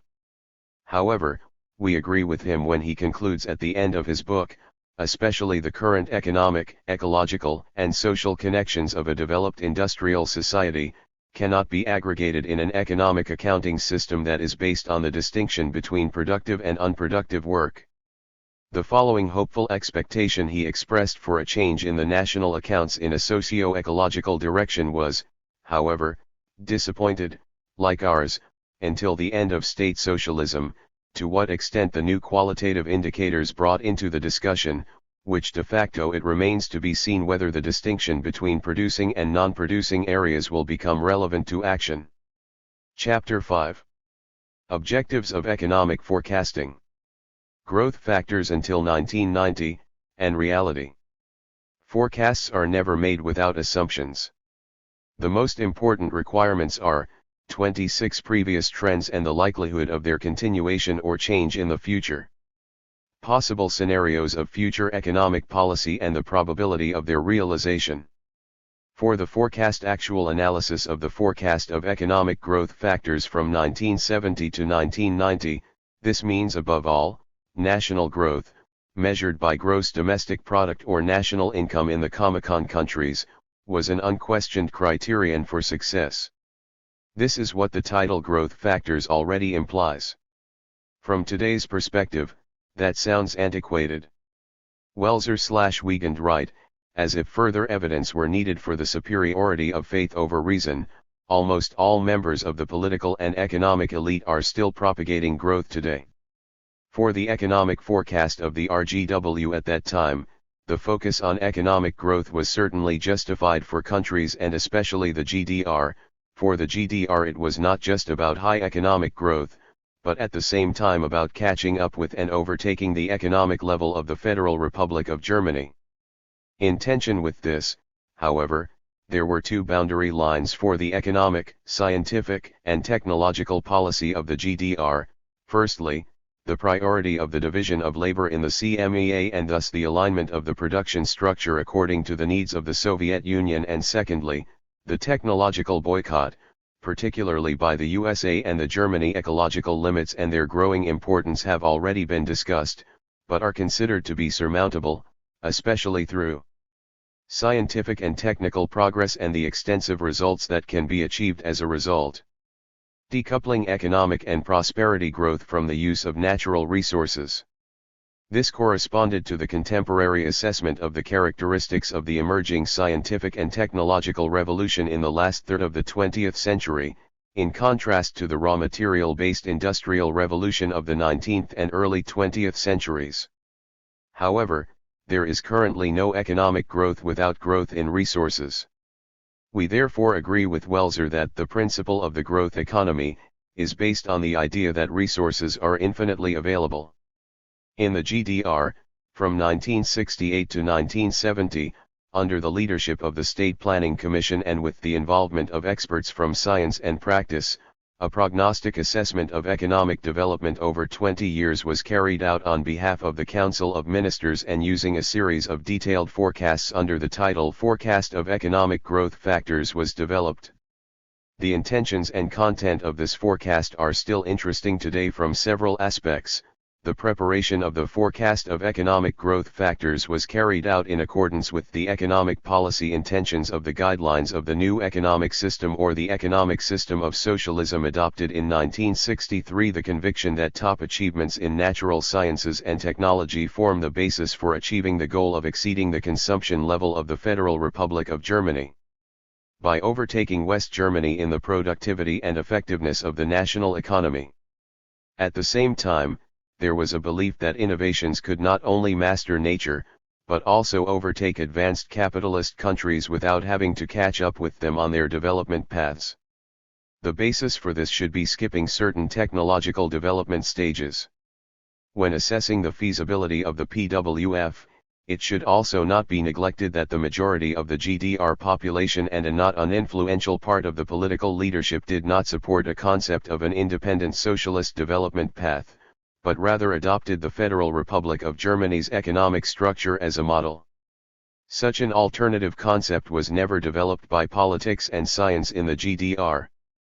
In contrast, there were significant approaches to such an alternative concept in the Czech Republic, which were presented as early as 1966 by Rado von Richter and colleagues in the aforementioned Richter report, and which were also known in science and politics in the GDR.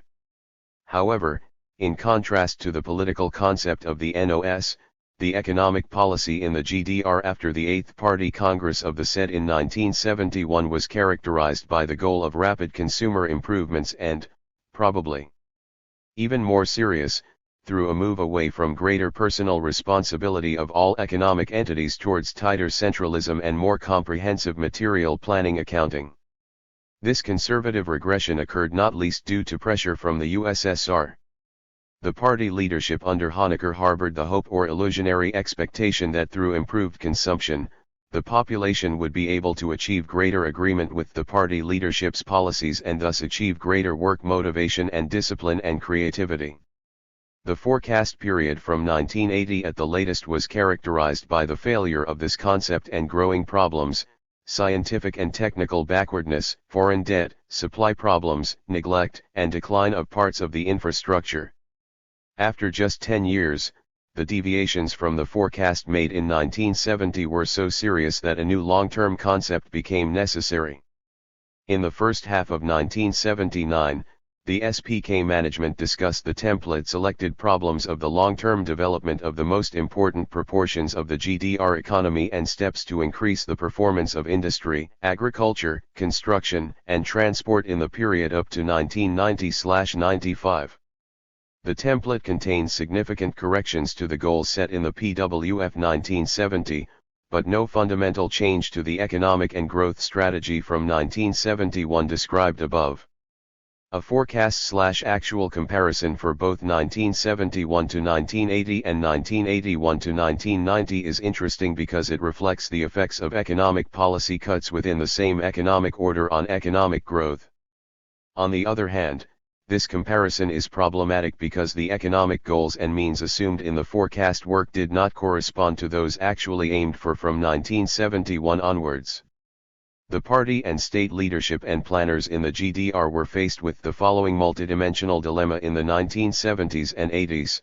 Firstly, the hopes for an immediate productivity effect of the increase in living standards after 1970 were not fulfilled, at least not to the extent hoped for. Secondly, in the 1970s, the state's investment and consumption expenditure increasingly had to be financed by loans from the NSW, and therefore debt and interest service had to be given priority over domestic expenditure. This was primarily at the expense of important replacement and expansion investments. Thirdly, the need for greater effectiveness of scientific and technological progress remained with the political leaders and the PLA. N is aware of this, but encountered increasingly narrow limits on the available resources, especially in the 1980s. The attempted solution was to concentrate research and development potential and investments on breakthrough areas such as microelectronics. This in turn had to reach its limits for at least two reasons. Firstly, the neglect of other areas led to disproportions. On the other hand, projects such as microelectronization require a high quality of international division of labor, as the PWF also required. However, for various reasons, this could not be enforced to the required extent either in the CMEA or with the NSW. In the following we show, of course incompletely, striking deviations in reality from 1971 to 1990 from the PWF's forecast targets and point out obvious influences and the reflection of the change in economic policy between 1968 to 1970 and from 1971. The PWF included the following focal points. Development of the power of accumulation. In the PWF, accumulation power was understood as the totality of material and intellectual resources used by society for the expansion of social production.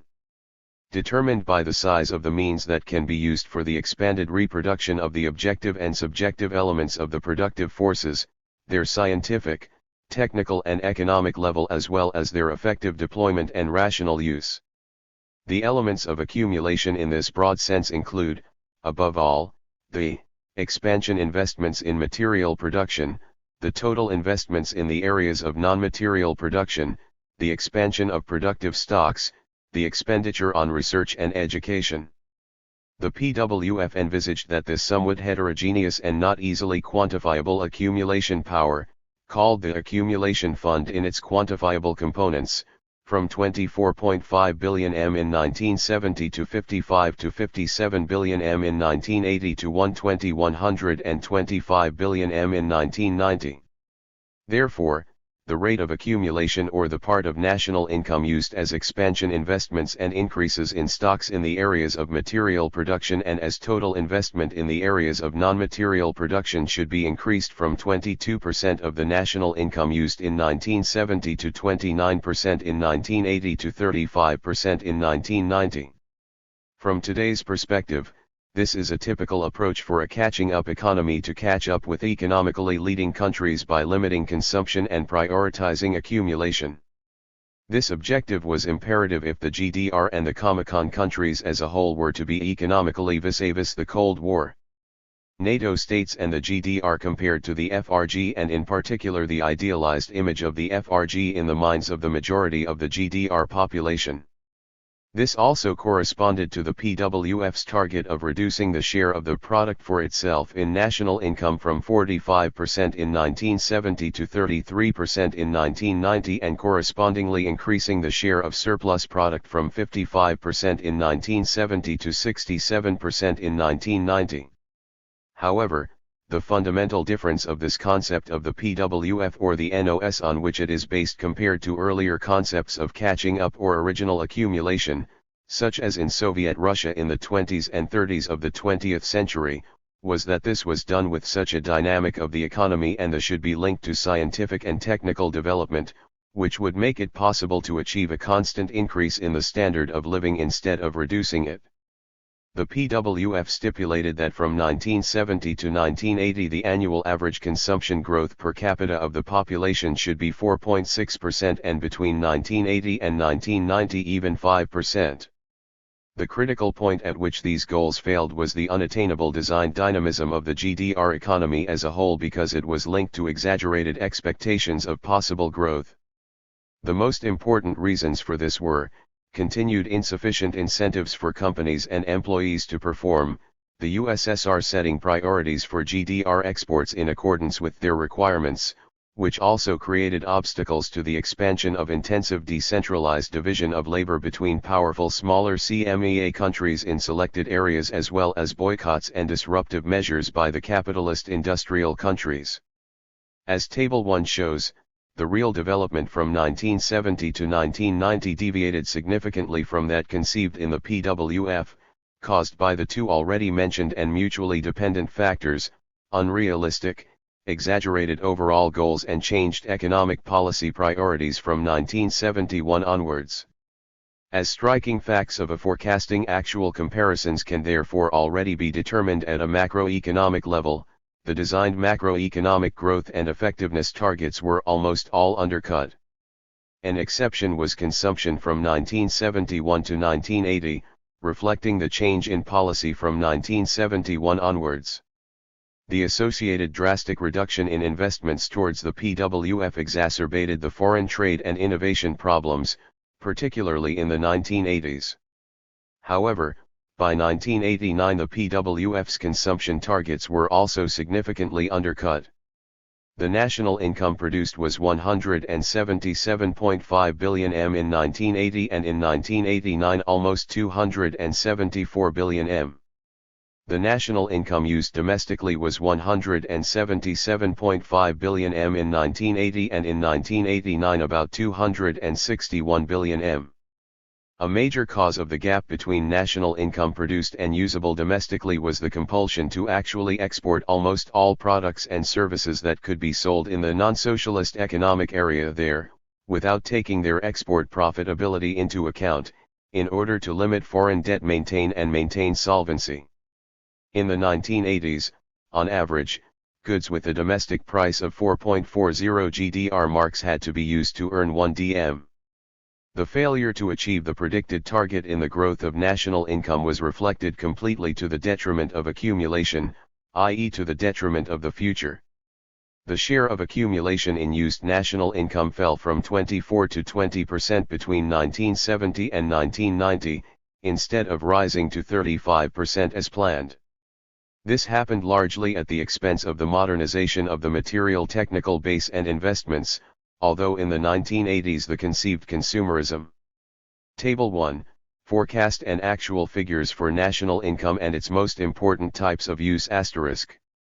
Actual 1970 PWF 1980 Actual 1980 PWF 1990 Actual 1989 NE produced 109.5 195 to 200 177.5 360 to 380 273.7 Export surplus -1.1 Approximate 10-4 Approximate 12 NE used 113.5 190 195 173.4 350 to 360 261.4 of which consumption 86.0 135 to 138 140 230 to 235 204.4 of which individual consumption 75.5 Approximate 120 118 Approximate 195 163.4 of which social consumption 10.5 15 to 18 21.5 35 to 40 41.1. Accumulation 27.5 55 to 57 34 120 to 125 57.0. Gross investments 33.570 to 75.48 160 to 170, of which material areas 27.757 38.5 112 to 118, of which non-material areas 5.816 9.5 48 to 52 22.8.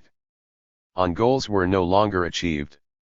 Already in 1980, only about two-thirds of the investments forecast for 1980 in 1970 were realized. Both the targets for national income produced and used had to be reduced by around 10% by 1980. In 1989, the GDR's produced national income was almost 274 billion M instead of the predicted approximate 370 billion M. The used national income of 261 billion M in 1989 instead of the 350 to 360 billion M forecast for 1990 was even greater, at around 25% from the originally conceived goal. If you convert the differences between the goals or predictions of the PWF and the reality achieved in the first decade of the forecast horizon up to 1980 into years in which the real development lagged behind the forecast targets, an interesting picture emerges. The volume of national income was 2 to 3 years behind forecast targets. Consumption almost reached the predicted target, social consumption even reached 4 to 7 years earlier. Depending on the type of calculation, accumulation and investment levels were 5 years to more than a decade behind the original goals set in the PWF. This was a macroeconomic indication that the GDR was partly living at the expense of its substance, which became even more acute in the 1980s. The reduction in investment in the period 1971 to 1980 was carried out in equal percentages in the so-called material and non-material areas, so that their shares in gross investment were not changed. However, this did not apply within these macro areas. Despite absolute cuts, the share of industry was increased from 46% to almost 52% compared to the forecast in the PWF. The share of construction was reduced from 6.3% to 3.1%. Despite the extensive housing construction program from 1976 onwards, the share of housing only reached 8.3% compared to the almost 12% envisaged in the PWF. 27. An increasing part of the national income produced had to be deducted from the national income available at home in order to finance the export surplus in domestic prices. Nevertheless, due to declining export profitability, there was an import surplus in value marks. Despite the long-term extremely negative reduction in investment in favor of exports for the material and technical basis of the GDR GDR's foreign debt to the NSW increased in the 1970s to 1980. For 1970, the PWF assumed a moderate export surplus of 0.6 billion VM. For 1980 the PWF forecast an export surplus of 10 billion VM and for 1990 of over 12 billion VM. In fact, in 1980 a considerable import surplus had to be accepted, which was reduced in the first half of the 1980s but was not eliminated and therefore deviated significantly from the forecast size. Contrary to the vastly inflated figures given in the so-called Schure report, the GDR's net debt to the NSW amounted to 19.9 billion DM. Development of national wealth. The development of national income was already presented in the previous section as an essential basis for the power of accumulation. Under produced material national wealth, the PWF essentially summarized the stock of production funds, material funds of the so-called non-material areas and the material technical territorial structure, as well as the material funds of consumer goods among the population, each at current value. The problematic determination of time value cannot be analyzed critically here, however. Doubts about their solidity do little to change the tendencies and forecast actual deviations discussed here. The PWF assessed that national wealth develops as a result of and in accordance with the projected development of national income used, particularly accumulation. In 1970 it was around 440 billion M and was expected to grow continuously by 6.5 to 6.7% annually until 1990 and could be around 1,600 billion M in 1990. The feasibility of the projected values of national wealth naturally suffered from the same unrealistic assumptions as those of the underlying macroeconomic data. In addition, from today's perspective, the meaningfulness of the national wealth defined in the PWF is at least limited because, for example, environmental pollution has been excluded. Development of labor productivity and the economy of materialized labor. The demanding forecast, actually demand, of the average annual increase in labor productivity of 6.6% in the 1970s and 7.2% in the 1980s was based on the following thesis in the PWF. In the forecast period, the increase in labor productivity is the sole source of the development of national income.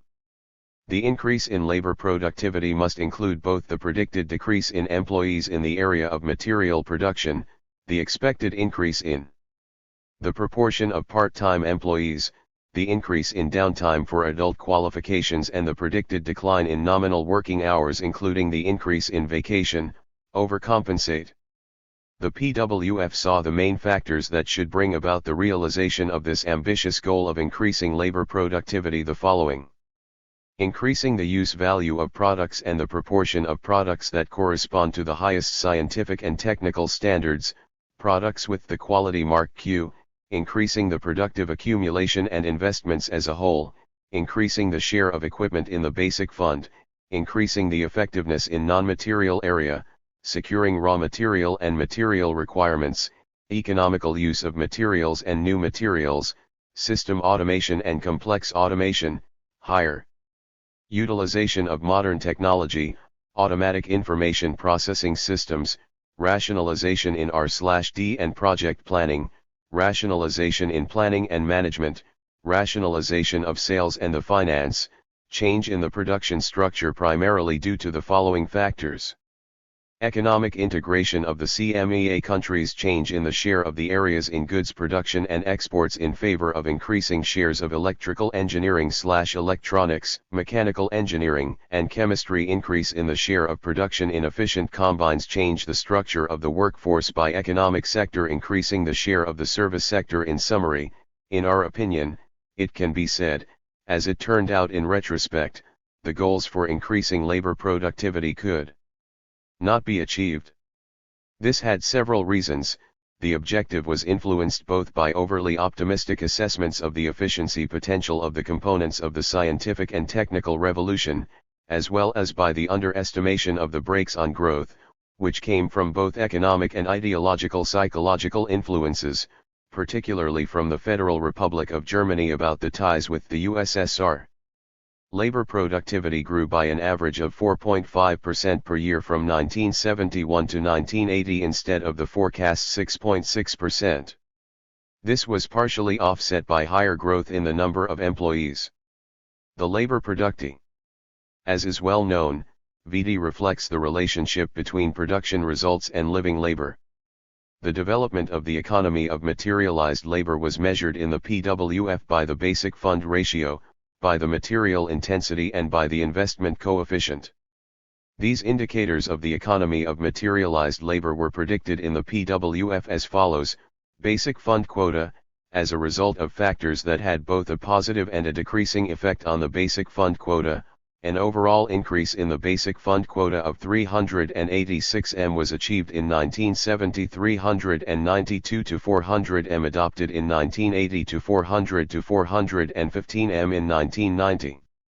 In fact, the basic fund ratio fell during this period, instead of increasing overall and in almost all areas as forecast. This reflected the obsolescence of the basic funds, not least caused by the policy of short-term consumption improvements at the expense of longer-term science and modernization-oriented economic policy.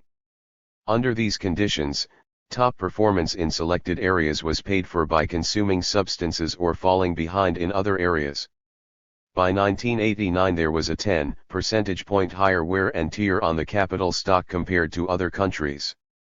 For equipment, reported wear was 55.5% compared to 45% internationally. This resulted in a high and increasing need for modernization investments. Factors that had a positive effect on the basic fund ratio were assumed. Increasing the performance of the basic resources, increasing the technological level of production, improving the utilization of the basic resources, increasing labor productivity in the production of the basic resources, structural effects. The following factors were seen as counteracting factors. Increasing expenses for the release of workers, creation of capacity and inventory reserves, growing expenses for the development, extraction, and storage of raw materials, e.g. water, brown coal, natural gas, petroleum, increasing expenses for occupational safety and occupational hygiene and work culture. Material intensity. The following prediction was made in the PWF. According to current estimates, the material intensity, based on the main materials, could decrease by 8 to 10% in 1980 compared to 1970 and by around 20% in 1990 compared to 1970. The following were viewed as influencing processes in particular.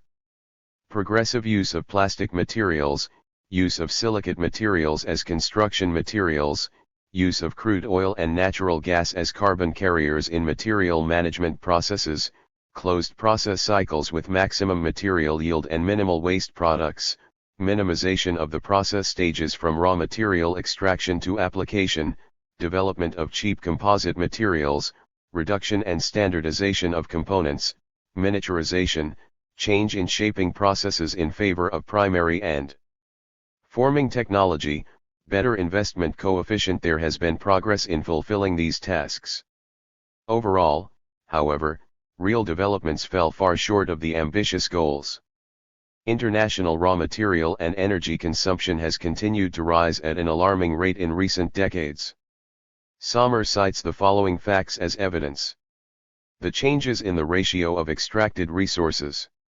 Until the middle of the 20th century, biomass was predominantly used, i.e. materials that are renewable if managed sustainably, but in 2005 more than 80% of the materials removed were non-renewable materials, such as fossil fuels or ores and industrial minerals.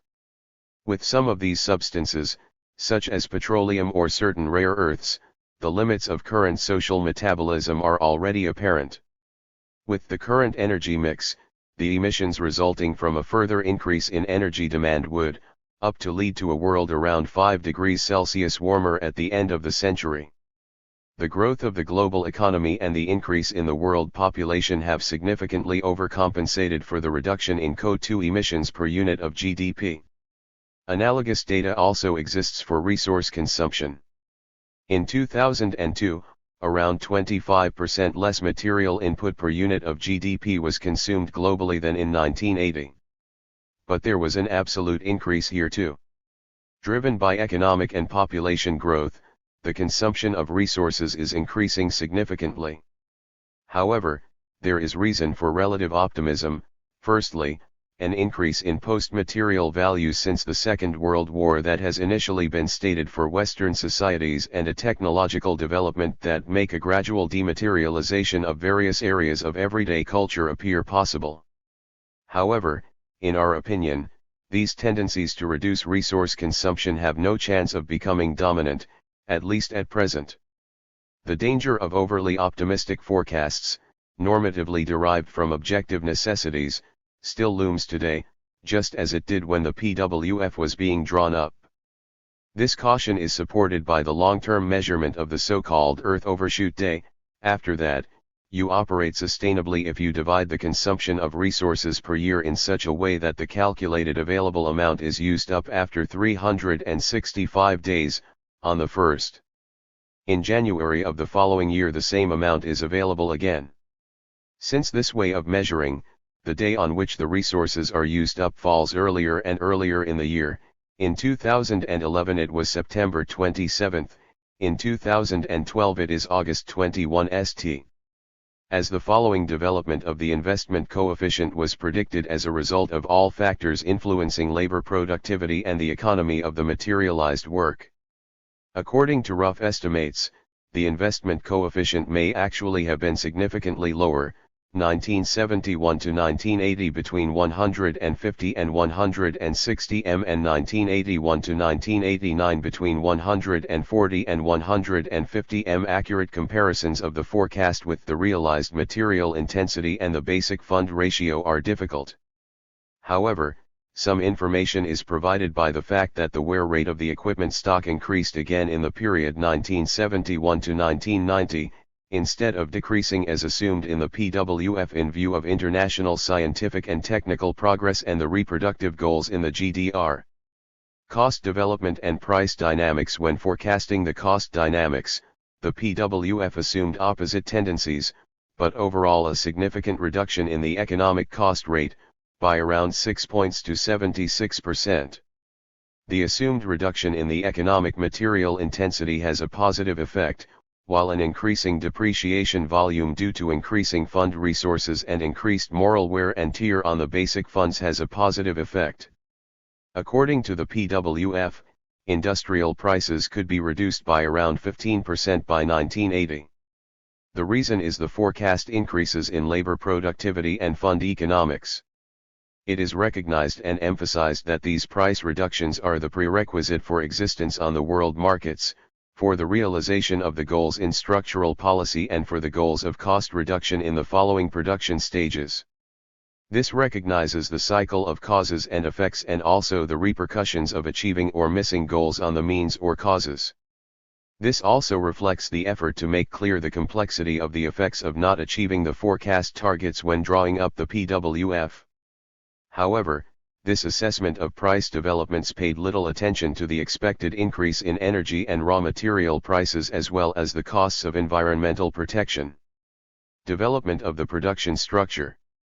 The ideas about the changes in the production structure were based on the current level of knowledge about the scientific and technical revolution and its necessary implementation in the GDR and not from one-sided growth goals of business as usual. This was explicitly stated in the PWF, when assessing the fundamentals of the development of the production structure, the main directions of scientific and technical development, as contained in the present forecasts, were taken as a starting point. The authors were convinced that automation would become the real material and technical basis of the developed socialist society. Misjudgments and errors from today's perspective are due to the limited international knowledge and development concept of the product at the time. Tip forces, unreal ideas about the GDR's own development potential and about the possibilities of the international division of labor with the SW and NSW. Important and, from today's perspective, interesting statements about the development of the production structure from 1970 to 1990 included: the rapidly developed research and development potential should be concentrated primarily on electronics and scientific equipment construction and thus in close cooperation with the USSR and others. Comecon countries achieve co-determination of the world level. The change in the material structure and the reduction in the specific use of materials would be determined both by scientific and technical progress and also influence its content. In addition, local raw materials and materials should be used more. The percentage share of the most important construction materials should develop as follows. Table 4, share of the most important construction materials in percent. In percent 1970, 1980, 1990 iron materials 53.6, 29.0, 19.0 to 15.0, aluminum 5.0, 3.5, 3.0, plastic 24.1, 49.0, 64.0 to 68.0, glass 17.3, 18.5, 14.0 to 13.5. We do not have completely comparable actual data available. But the massive replacement of copper by aluminum in the 1970s and 80s, also partly at the expense of quality, in particular the electrical conductivity and durability of the end products, leaves doubts as to whether the predicted decrease in the proportion of aluminum has been achieved.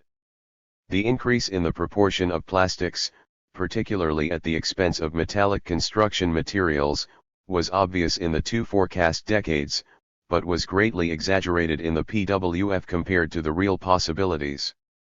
Industrial production was expected to increase almost fivefold between 1970 and 1990, and the chemical industry was expected to provide a significant portion of the necessary materials base and also generate an export surplus.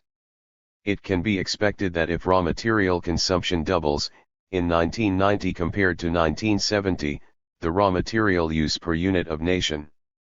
134 Chapter 5, Forecast of Economic Growth Factors up to 1990. 135.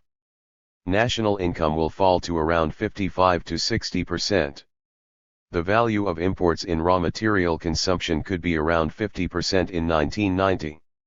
This means that the current import share could be maintained. Securing these imports requires exports corresponding to the needs of the raw material exporting countries, increasing investment participation and long-term loans. As early as 1970, the PWF indirectly made clear the tension between the ambitious growth and development goals and the necessary investments, the external balance and the increase in the standard of living of the population, albeit hidden by the belief in the feasibility of the high growth goals that it had set itself. The change in the structure of primary energy predicted in the PWF was characterized, on the one hand, by the knowledge that was already present at the time that the consumption of solid fuels, in particular lignite in the GDR, had to be drastically reduced and ultimately completely replaced, and on the other hand by the still unbroken belief in peaceful use of nuclear energy. The following development of the structure of the GDR's primary energy was predicted. Table 5, Development of the structure of primary energy. Share in percent 1970, 1980, 1990. Nuclear energy 17 to 10, 24 to 36. Liquid energy sources 14, 27 to 30, 23 to 28. Natural gas 112 to 16, 9 to 20. Solid fuels 84, 46 to 55, 25 to 34.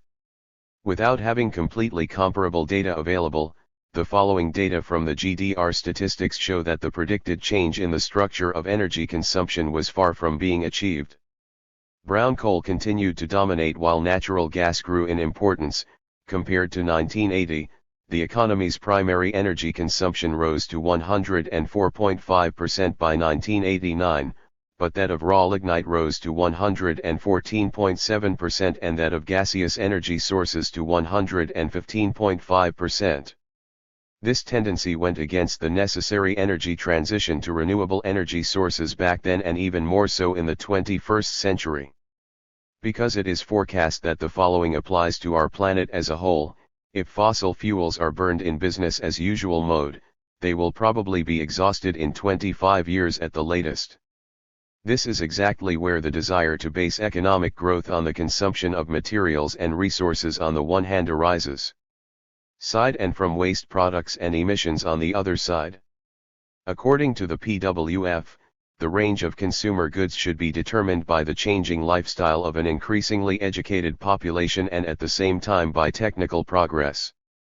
The supply of industrial consumer goods in 1990 will consist of 30 to 40% of products that did not yet exist in 1970. Even though industrial consumer goods in GDR trade and in GDR households were considerably behind the world and FRG peak, contrary to the goals of the PWF, the level of equipment in households with technical goods increased considerably. Table 6, Stock of durable consumer goods per 100 households. 1970, 1980, 1989 cars 15.6, 36.8, 54.3 refrigerators 56.4, 99, 99 of which freezers 0.5, 12.5, 47.5 washing machines 6.2, 80.4, 99 television sets 69.1, 88.1, 96.2 of which color televisions 0.2, 16.8, 57.2. The share of industry in national economic production was expected to rise from around 62% in 1970 to around 68 to 70% in 1980 to around 73 to 75% in 1990.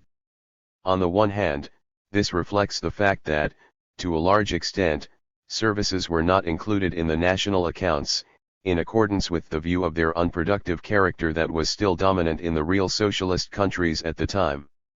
On the other hand, This shows that the structural change towards a sharply increasing share of services in overall economic output was underestimated. Within the industry, the areas listed in Table 7 should increase their share of production. Accordingly, as production grows in absolute terms, the share of the following areas should decrease: basic industry or mining, metallurgy and potash, district managed and the food industry. The actual share of industrial goods production in 1989 by the branches assessed as particularly dynamic in the PWF was: chemical industry 18%, electrical engineering/electronics/device engineering 9.6%, mechanical and vehicle construction 21.3%, light industry without textile industry 10.6%, with textile industry 16.9%. The departmental structure in the GDR's statistical yearbooks and the ministry structure in the PWF and the national economic plans are only comparable to a limited extent, but with the exception of the area of electrical engineering/electronics/device engineering, they confirmed the tendencies of the PWF structural predictions. The starting point of the forecast for the construction industry in the PWF was clear and extremely critical: the qualitative and quantitative status of the basic construction funds in the GDR is so far below that of comparable industrialized countries that maximum development of the construction industry, by 1990, is the prerequisite for a faster economic development. Proportional growth is.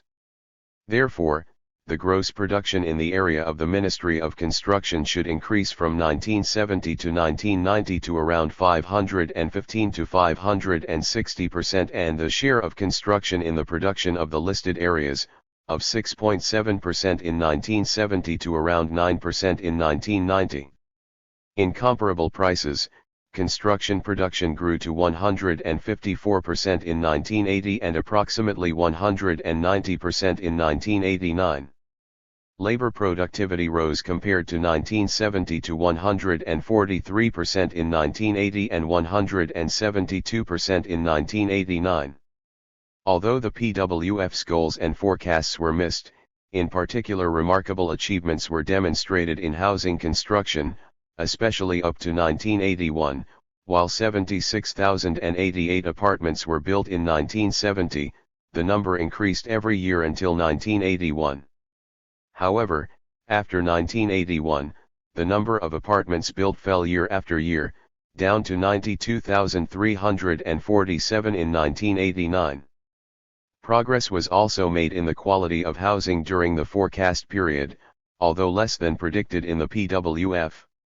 In October 1973, at the 10th meeting of the said Central Committee, a housing construction program was decided on as the focus of the said social policy.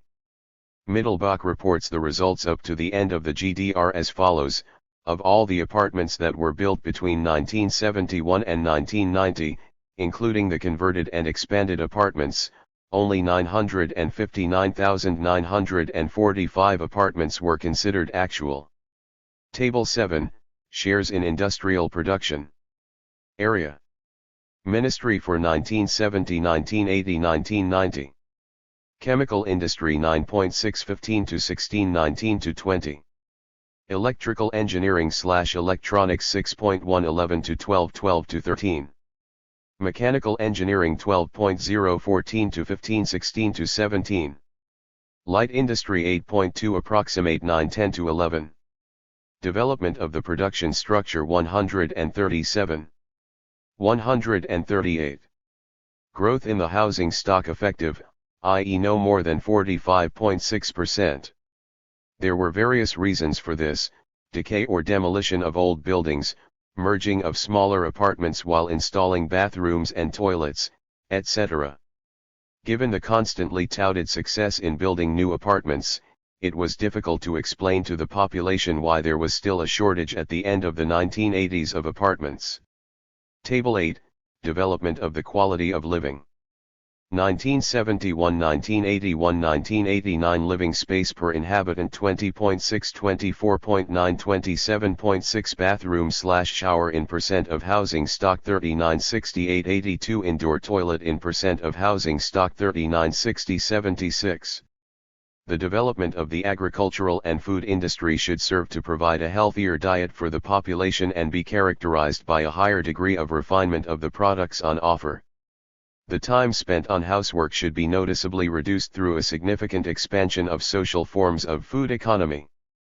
After 1980, the agricultural and food industries were expected to become net exporters. By increasing efficiency, agricultural land after 1980 should also be freed up for biomass production and its industrial utilization. Initial calculations show that the number of employees in the RLN sector could decline from 1,257,000 people in 1970 to 600,000 people in 1990.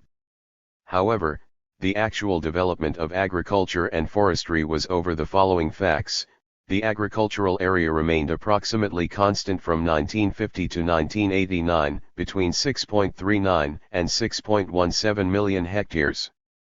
The number of permanent workers in agriculture fell from 908,000 people in 1970 to 794,000 people declined in 1980 and then rose again to 834,000 in 1989. There was the greatest deviation from the forecast among those working in this area. Table 9, Achievements in agriculture and forestry.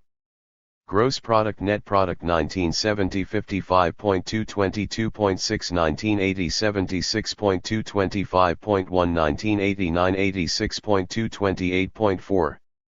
In accordance with the PWF, the officially reported product structure of retail sales shows a significant decline in the share of food and beverages. Table 10, Product structure of retail sales. Year total food and luxury foods including food. Industrial goods. 1970 155.8 37.5 44.2 1980 150.2 32.1 49.8 1989 147.3 29.3 52.7. The PWF also identified an extremely critical situation for the transport and connection system in 1970. It did not meet social needs and not even simple reproduction was guaranteed. Therefore, a significant increase in investment intensity and as a result, for example, a significant increase in the level of mechanization of transport is necessary. The revolutionary changes that were necessary, particularly in communications, in the 1980s and that began only with a delay are only hinted at in passing. The share of transport and connection systems in the national economy's investments continued to decline in the forecast period, despite the unsatisfactory situation that was also assessed by the PWF in 1970. Table 11, Share of transport and connectivity in the national economy's investments. Year total transportation postal and telecommunications 1970 107.61.3 1980 107.31.3 1989 106.41.1. This means that the goals of increased investment intensity and a higher level of mechanization could not be achieved with overall investments in the economy lower than the PWF forecast. The change in the structure of freight and passenger transport was relatively conservative and did not show any decisive structural change from the road to the ecologically favorable traction types of rail and inland waterway transport. However, the share of freight transport by rail was considerably higher than the share of this type of traction in the Federal Republic of Germany. Table 12, Shares of traction types in transport services. Freight transport, passenger transport 1970 1980 1989 1970 1980 1989 total 100 100 100 100 100 100 railway 32.4 36.3 33.7 41.5 40.9 41.3 road transport 4.8 6.3 4.9 53.1 51.9 50.6 inland shipping 4.7 7.3 4.7 0.4 0.3 0.3 maritime shipping 54.5 45.5 52.8 civil aviation 0.0 0.0012 2.9 4.7 5.8 pipes 1.7 3.2 2.5. Under the term services in the PWF, Extremely heterogeneous areas of both a consumptive type such as healthcare and a productive type such as computing operations and other services were summarized and treated quite generally and briefly. After all, it was stated that they would become more important, that their level of performance lagged behind that of industry as a whole, and that the time spent outside of working hours for workers' necessary reproductive activities was up to 50% higher than the corresponding time spent in advanced industrial countries. This applies to travel times, times for housework, shopping, access to healthcare, etc.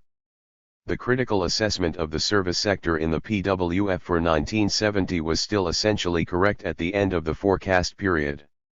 However, in the area of health and social services, which is particularly important for the standard of living, investments rose from $417 million in 1970 to $943 million in 1980, which means that their share of the national economy's investments rose from 1.4% rose. However, they fell again in the 1980s and in 1989 only amounted to $825 million. What is interesting, although not mentioned in the PWF, is the actual structural shift from inpatient to outpatient medical treatment during the forecast period, as can be seen from Table 13. Development of science as a growth factor. The PWF was based on the thesis, science will become decisive for the effective development of the national economy in the forecast period. It would permeate all areas and growth factors. It was assumed that interwoven large-scale research and large-scale production would dominate. The main lines of development in crucial scientific areas were outlined from the perspective of the state of knowledge at the time, including their effects on the national economy. Particular importance would be given to new findings in the following sciences: physics, chemistry, biology, cybernetics, mathematics, medicine, marine research, rationalization and automation of formalizable mental processes, IT and the use of rational information systems. The process of concentrating scientific and technical capacities on crucial research complexes will continue to increase. International cooperation with the USSR and the other CMEA countries will become a fundamental question for the further development of science and economy in the GDR in the forecast period. Total research and development employment was expected to increase from 141,000 workers in 1970 to 330 to 345,000 in 1980 to 570 to 650,000 in 1990. This would have meant that the proportion of those employed in research and development among the total workforce would have increased from 1.7% in 1970 to 3.8 to 4.0% in 1980 to 6.2 to 7.1% in 1990. The share of current expenditure on science and technology in the national income produced should increase from 4.5% in 1970 to 9.7 to 10.2% in 1980 to 15.3 to 17%. 5% increase in 1990. Table 14 shows the funds actually used for science and technology in the forecast period. Table 13, development of important key figures in the healthcare system. 1970, 1980, 1989 total hospital beds 190, 172, 163 beds per 10,000 of the population 111, 103, 98 polyclinics 452, 561, 626 outpatient clinics 828, 969, 1,020 state medical practices 1,301, 1,645, 1,635 doctors per 00 of the population 16-20-24.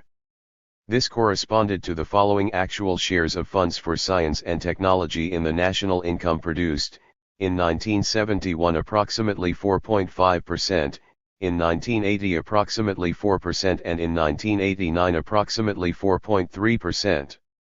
Contrary to the PWF's ambitious goals, the proportion remained approximately the same over the entire forecast period. Development of education as a growth factor. The PWF was based on the concept of lifelong learning, a close connection between work and learning and a growing level of qualification of the entire workforce in the GDR. The qualifications of employees in the manufacturing areas should grow faster than in the so-called non-material areas, which would bring the average level of qualification in both areas closer.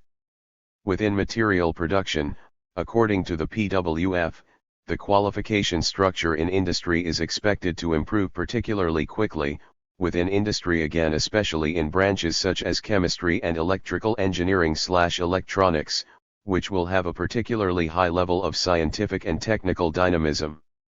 The provision of a high level of general and specialized education to an ever-growing part of the population contribute to the development of socialist democracy by involving all working people in the planning and management of the social reproduction process. The development of the qualification structure of the social worker as a whole was predicted as follows. Table 15. Development of the qualification structure of the total social worker according to PWF. Percent of employees in the national economy as a whole 1970, 1980, 1990 University cadres 3-6 to 7-10 to 11 Technical school cadres 6-9 to 10-11 to 12 Skilled workers and masters 50-70 to 71 67 to 69 Semi-skilled and remaining 41-12 to 15-8 to 12. Table 14. Funds used for science and technology in the forecast period. Million M 1971 1980 1989 total 4,977.37,787.7 11,889.4 including industry 3,184.1 5,364.6 8,441.3 142 Chapter 5, Forecast of Economic Growth Factors up to 1990. 143. In the 1990 Statistical Yearbook of the GDR, the following qualification structure of employees in state-owned and cooperative companies was shown, Table 16. Qualification structure of employees in state-owned and cooperative companies. Percent of employees in state-owned and cooperative enterprises 1970, 1980, 1989. University Squad 3.96.78.1. Technical School cadre 6.8 12.1 14.1. Skilled workers and masters approximate 51 62.1 64.8. Semi-skilled and other 38.3 19.1 13.0. Since the majority of working people were employed in state-owned and cooperative companies, it can be concluded from the observed trends, in the forecast period from 1971 to 1990, the proportion of university cadres did not double in every decade, as predicted by the PWF, but there was a noticeable increase reached 1.5 times. Comparing the FRG and the GDR, WA states for 1989, significant differences in the qualification structure of employees in the GDR and the FRG occur primarily in the highest and lowest qualification groups. While the proportion of skilled workers is of a similar magnitude in both countries, the FRG has a 3 percentage point higher proportion of employees with a university degree. The differences are more serious among employees with a technical school and master's degree and among employees without a vocational qualification. Development of the population and social working capacity. The following characteristics were predicted for the development of the social working capacity of the GDR economy from 1970 to 1990, increasing levels of education and qualifications, an increase in the number of employed people by 1 to 1.5 million people, changing proportions in employment of society's working capacity, reduction of society's working time fund by extending vacation, shortening weekly working hours and granting further training time. The following population development was expected under the assumption of population policy measures.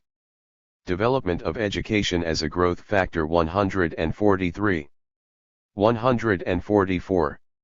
Table 17, Forecast of the age structure of the population according to PWF. In thousands total population of which are children of which are of working age of which are of retirement age 1970 17,080 3,889,863,340 1980 17,300 3,740 10,540 3,019 17,800 4,110 11,150 2,540. Converted into shares, the following age structure of the population was predicted. Table 18, forecast of the age structure of the population according to PWF. Total population of which in childhood of which able to work. Age of it in retirement age 1970 122.7 57.3 19.6 1980 121.6 60.9 17.3 1990 123.1 62.6 14.3. The PWF left the necessary territorial shifts in labor potential undetermined. The female employment rate was to be increased from 81% in 1970 to 84 to 90% in 1990, although in 1970 it was already one of the highest in the world in the GDR. For this purpose, specific conditions including special qualification measures were required. The level of employment of pensioners under 70 is expected to increase by about 10% over the forecast period. Vacation extensions of 2 to 3 weeks, differentiated according to age groups, were recommended, as was a reduction in daily working hours while maintaining the 5-day working week that already existed in 1970. Alternatives to the variance of the development of the population and social working capacity and their consequences for the development of the national economy were also presented: declining fertility, lower employment of women and pensioners than in the basic variant. In fact, the population and its age structure developed as shown in Table 19. The resident population therefore fell by over 600,000 instead of growing by over 700,000 people as predicted by the PWF. However, the proportion of people able to work in this declining population rose even faster than estimated in the PWF. Normally demographic forecasts are relatively reliable when birth and death rates are stable or predictable over the long term. This hit home. 144 Chapter 5, Forecast of Economic Growth Factors up to 1990. 145. The GDR is not closed because of the high proportion of emigration. Between 1962 and 1988 alone, 625,000 people left the GDR despite closed borders. From an economic and social perspective, there were particularly painful losses in engineering, scientific and medical potential. 28. Development of basic funds and investments. The PWF predicted that in 1990 complex automated and mechanized machine and plant systems will predominate, and by 1990, about 75 to 85% of the operating equipment will be manufactured after 1970. This will involve a significant increase in the level of automation, full utilization of the highly productive basic funds, and the creation of appropriate working and living conditions. In addition, the aim was to partially utilize the basic funds in 3 shifts with the operators only working 1 or 2 shifts, through system automation. The share of equipment in the basic funds will increase overall. Table 20, predicted share of production equipment in the gross value of the basic funds in percent.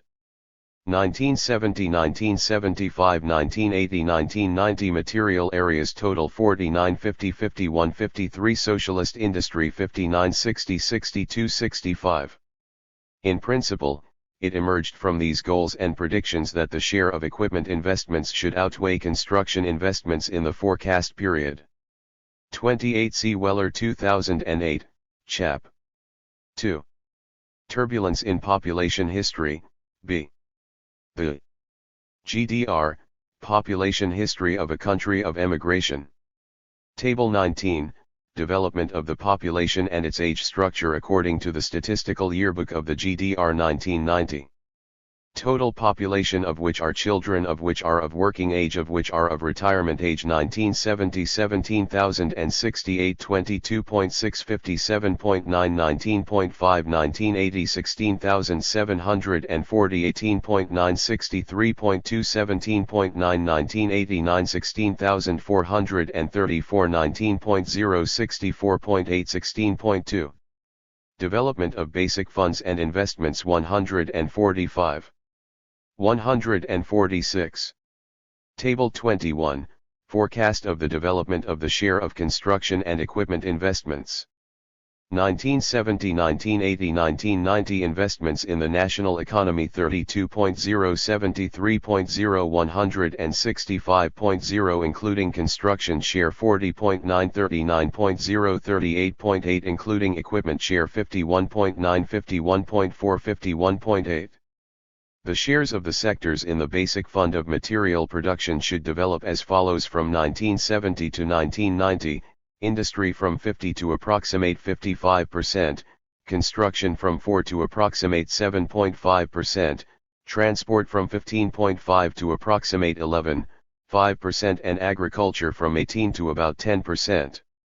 A more rapid development of investments in the non-material areas than in the material areas was predicted, especially in favor of education and healthcare, culture, sport, and housing.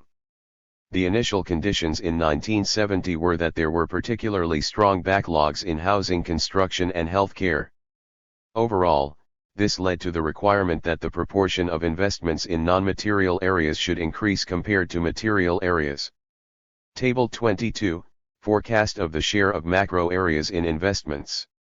1970, 1980, 1990 total investments in the national economy 3273 165 share of material areas 82.578 approximate 70 share of non-material areas 17.522 approximate 30. In reality, this structural change by area was implemented to a greater extent in the 1970s than envisaged in the PWF, but was largely reversed again in the 1980s, as the following table shows. Table 23, Actual shares of macro areas in investments.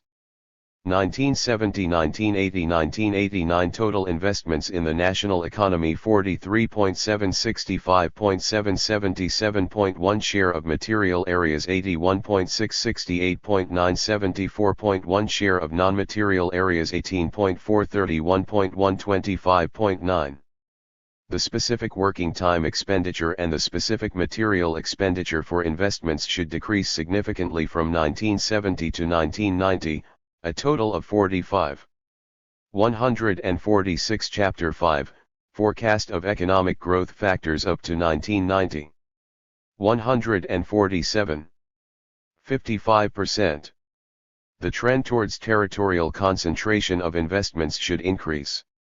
The disposal rate was expected to increase significantly from 1970 to 1990 and approach the depreciation rate, as a result of which the turnover of equipment would decrease by approximately 14 years from 1970 to approximately 10 years in 1990. This goal was completely missed. Instead of falling, the level of wear and tear on basic resources increased during the forecast period, as investments and the reproduction of the material technical basis of the national economy were neglected in view of the increasingly critical problems of consumption and foreign trade. This was compounded by the fact that available investment was overly focused on expansion, and the relative share of replacement and rationalization investment fell far short of what was needed. Despite the housing construction program as a focus of social policy, the wear rate of the housing stock also increased due to the neglect of the old inner-city buildings in favor of new buildings on the outskirts of the city with the aim of quickly eliminating the housing shortage. In the education sector, the level of attrition and its increase has been particularly alarming. In the health and social services sector, it was possible to reduce the average attrition rate of the basic fund portfolio in the 1980s. Table 24, Wear rate of the equipment stock in percent. 1975, 1980, 1989 manufacturing areas 48.1, 51.3, 55.2 non-manufacturing areas 52.7, 57.5, 59.5 housing stock 34.5, 39.3, 47.3 education 54.4, 62.9, 65.7 health and social services 61, 60.7, 57.9. Development of the territorial structure and the increasing influence of the environment on the reproductive process. The PWF predicted a territorial concentration and combination with larger urban agglomerations. This was seen as positive primarily for the following reasons: the tendency towards large production units and research centers at one location, and increasing use of the locational advantages of the big city. This will increase the economic importance of metropolitan areas. Through modernization and new construction, all apartments should, if possible, be equipped with a bathroom, toilet, and modern heating by 2000. In time. Development of the territorial structure and increasing influence of the environment 147. 148.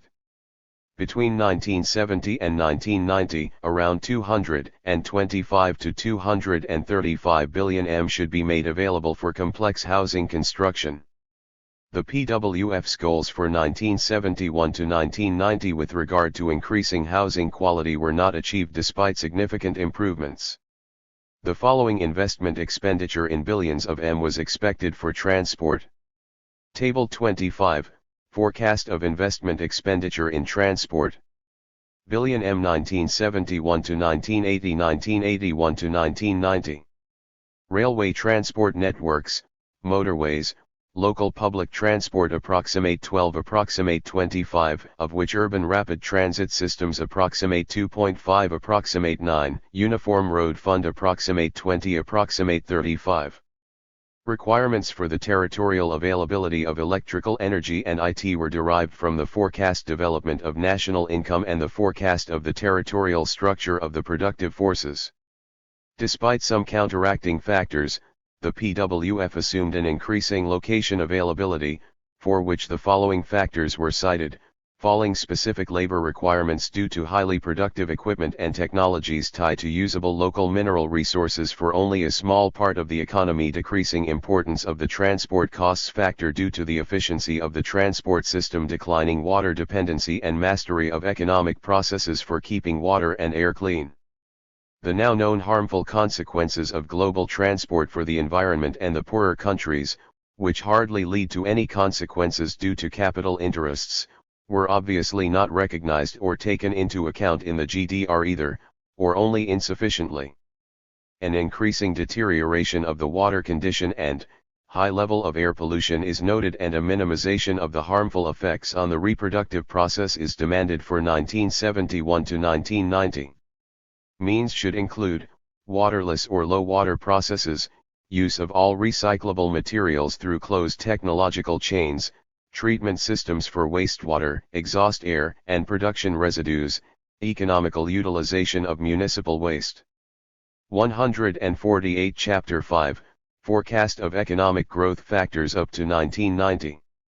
149. Some progress has been made in these areas and positive examples have been identified.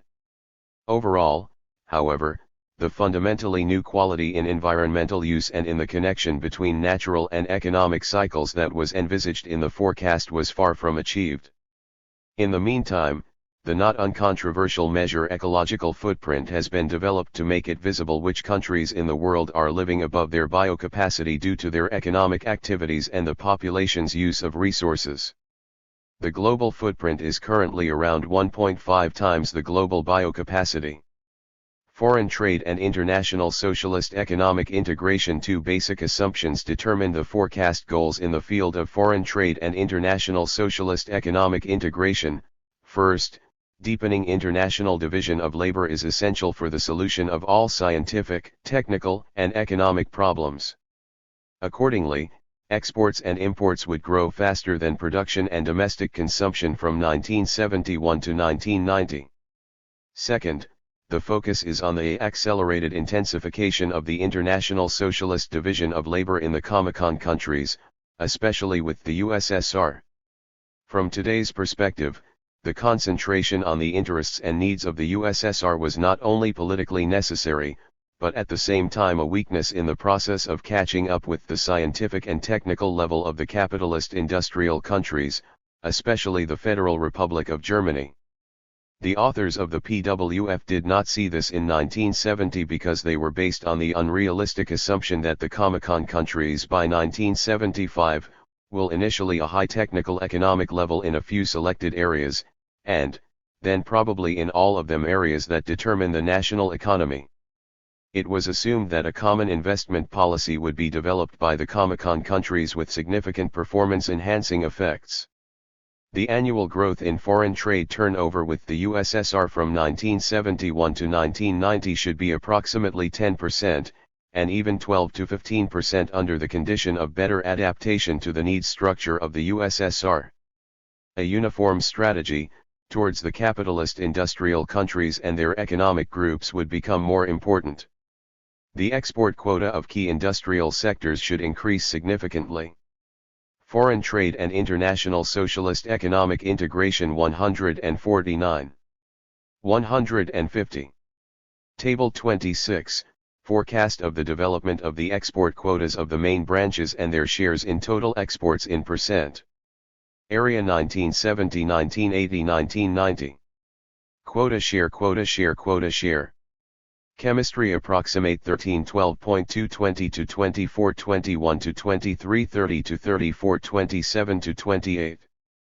Electrical engineering / electronics approximate 2816.7 27 to 2921 to 2240 to 4221 to 22. Mechanical engineering approximate 3138.0 34 to 3733 to 3442 to 4631 to 32. Light industry approximate 1915.4 24 to 2714 to 1534 to 3615 to 16.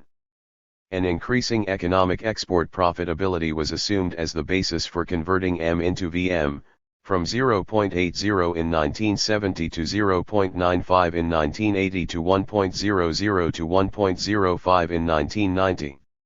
The development of the export surplus was assumed as follows: 1980 approximate 4 to 5 billion VM and in 1990 over 10 billion VM. Immaterial exports and imports are becoming increasingly important, and are becoming a prerequisite for sales in many areas.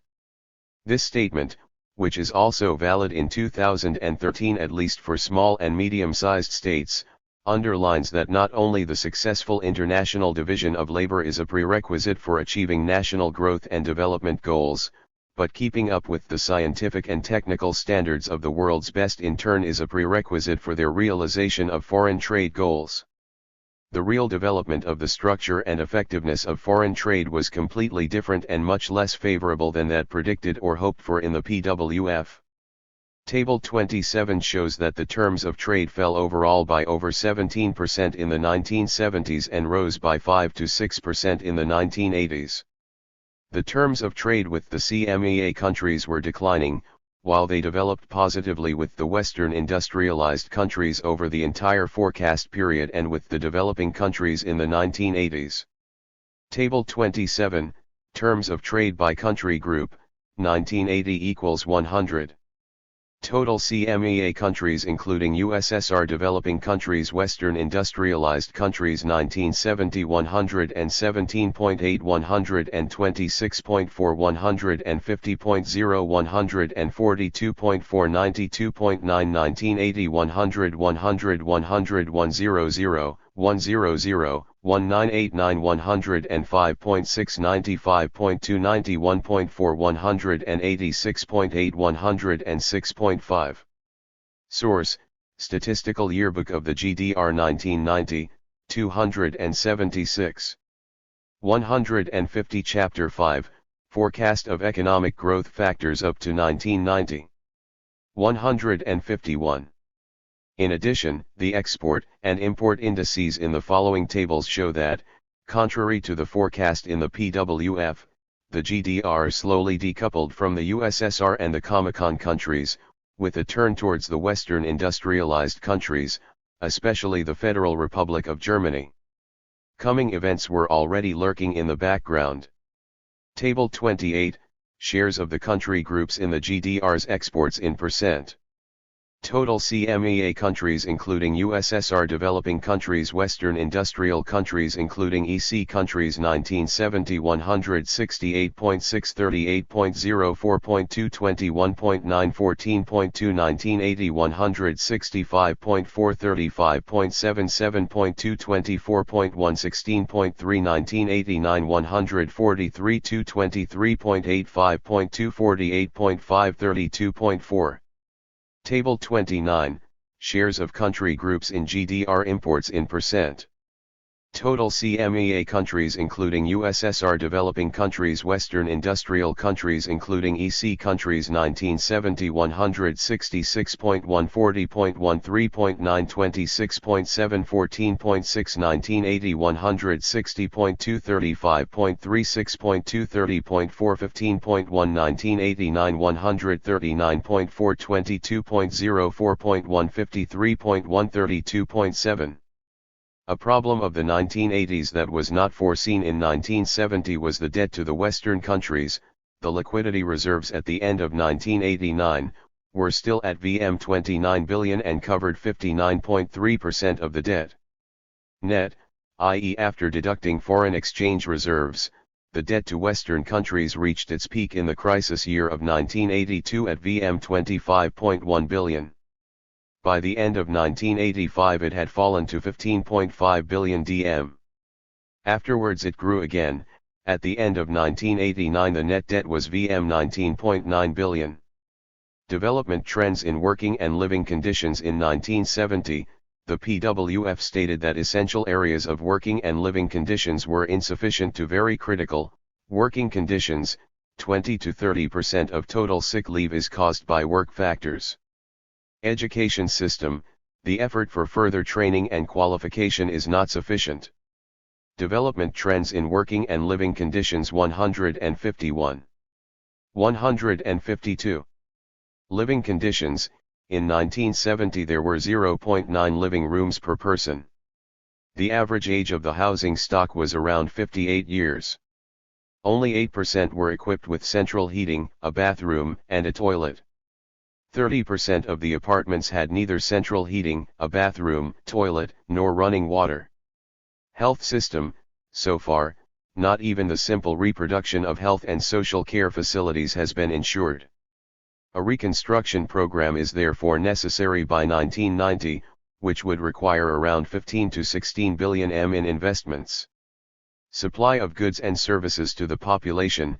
The excess demand in the GDR compared to the supply of goods and services is not openly but clearly indicated in the PWF.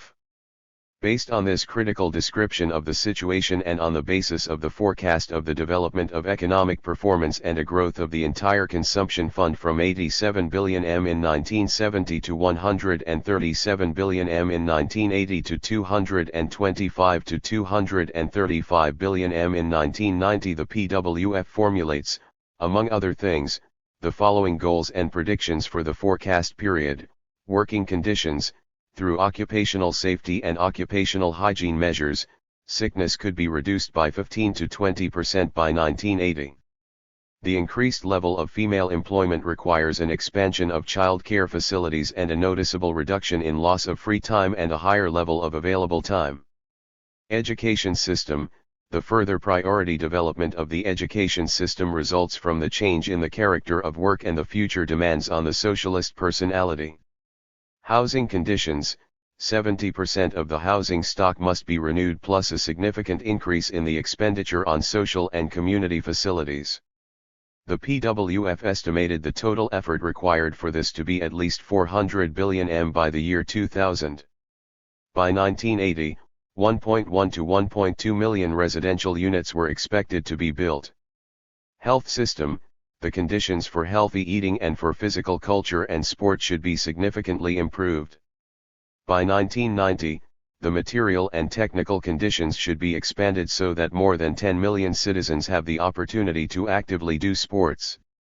Targeted prevention and outpatient medical care should be the focus in the forecast period, and the polyclinics should become centers of one comprehensive medical care can be developed. Supplying the population with goods and services, the requirements for the goods fund and the capacity for services were derived from income forecasting and from overcoming the gap in the structure and quality of goods and services compared to highly developed capitalist countries.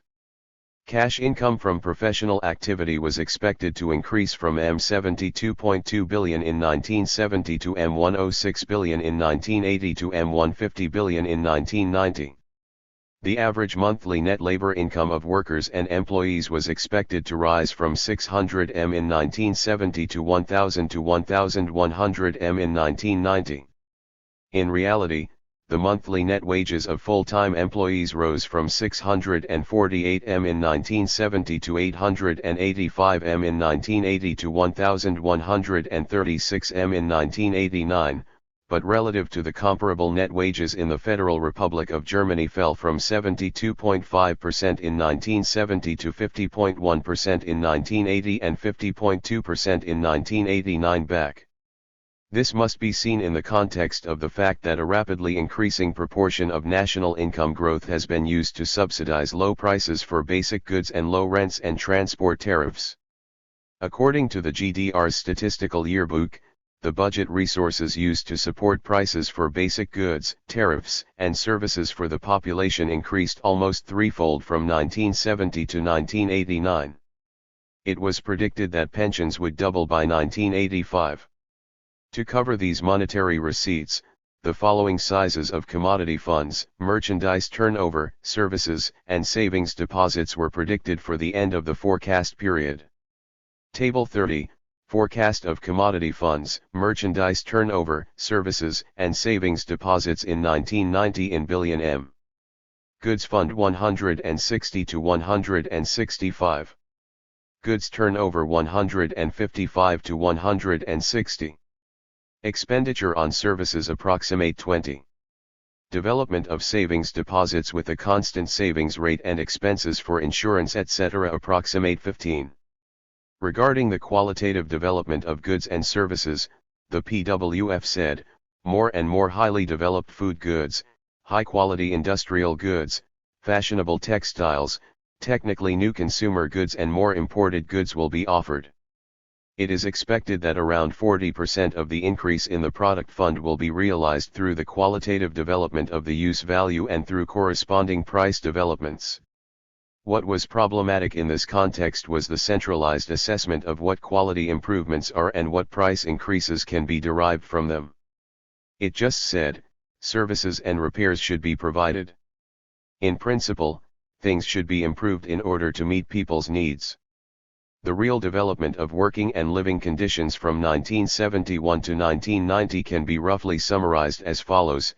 The increase in overall consumption predicted from 1970 to 1990, the improvement in housing supply, shortening working hours, family policy, increasing minimum income and pensions, stimulating shift work, and ensuring stable prices for goods and services for basic needs were largely implemented as economic policy goals of the party and state leadership with high priority until 1980. In the 1980s, the set goals increasingly had to be compromised due to the more complicated foreign trade conditions and, in some cases, declining terms of trade and the resulting foreign trade deficits. In addition, this occurred when the goals of transforming the material technical basis of the national economy were not met, there was lower innovation potential and, as a result, lower dynamics of economic effectiveness.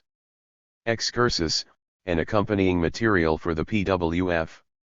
Almost at the same time as the PWF, in November 1970, a central working group headed by the rector of the Academy of Social Sciences Otto Reinhold presented a working material entitled Some Basic Problems for Securing a Leading Position for the GDR Among the Industrialized Countries in the Period 1980-85.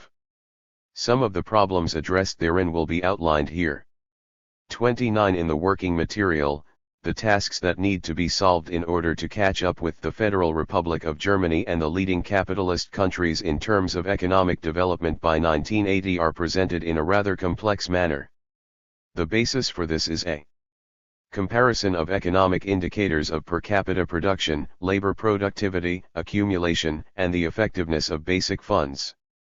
Based on this, tasks for the following complexes were dealt with: to master the connection between the satisfaction of needs and work productivity as a decisive starting point for shaping the reproductive process, to develop a social system of creative work, to develop science and the strategy of intensifying science and technology, to development of socialization processes and the formation of production systems, on the role of foreign trade and socialist economic integration, on the development of accumulation as a key problem of the dynamic and proportional development of the national economy, on some aspects of the further development of the system of planning and management of the national economy. The general problem this and analogous elaborations consisted, on the one hand, in the fact that, on the one hand, the tasks to be solved were usually presented in a complex, comprehensive, and goal-oriented manner, but this was done in a very general and idealized form, in which the real conditions and possibilities of the GDR and the contradictory and often opposing processes of their existence were presented. Realization was not taken into account, or was only insufficiently taken into account.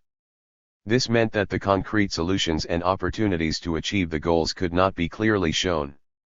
For example, it is simply called for to fully develop the productivity potential of creative work and science, which is superior to that of capitalism, as well as social needs and interests as driving forces of development, to utilize all progressive ideas, discoveries, and innovations on a societal scale as a whole, and to ensure the dynamic proportionality of the intensive, to always ensure expanded social reproduction. The complete development and mastery of these potentials is therefore seen as the decisive, fundamental leadership task at all levels of planning and management. The general existence of these superior potencies of state socialism compared to the capitalist economic system is assumed to be real without discussion. At another point it is stated that important impulses for the development and expression of society's needs come from the constantly growing social consciousness. It goes on to say strongly united, technical and exaggerated, the development of needs is a process that is accessible to scientific analysis and is therefore recognizable and therefore can be consciously designed. The development of needs should not be understood as a spontaneous process. Rather, it itself must be subjected to the process of planned, conscious development. In order to consciously master these connections, it is necessary to focus more on needs research. This is linked to the unrealistic and exaggerated expectation that there will be a development and satisfaction of needs that are adequate to socialism, the development of creatively active socialist personalities and the shaping of the socialist way of life.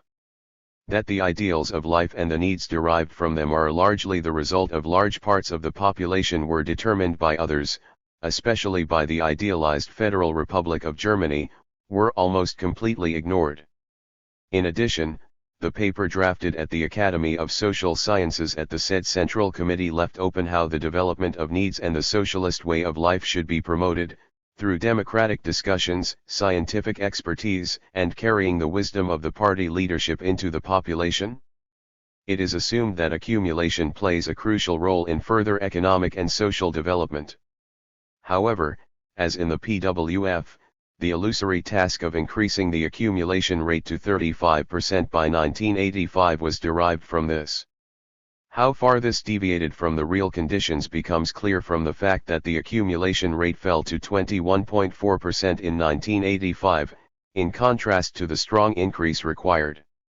This illusory increase in the accumulation rate was corrected after the decision of the Eighth Party Congress of the said in 1971 to unify economic and social policy, which provided for a stronger focus on improving the living conditions of the population.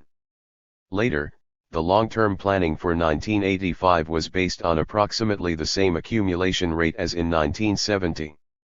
Corrections to the forecast targets as the time horizon decreases.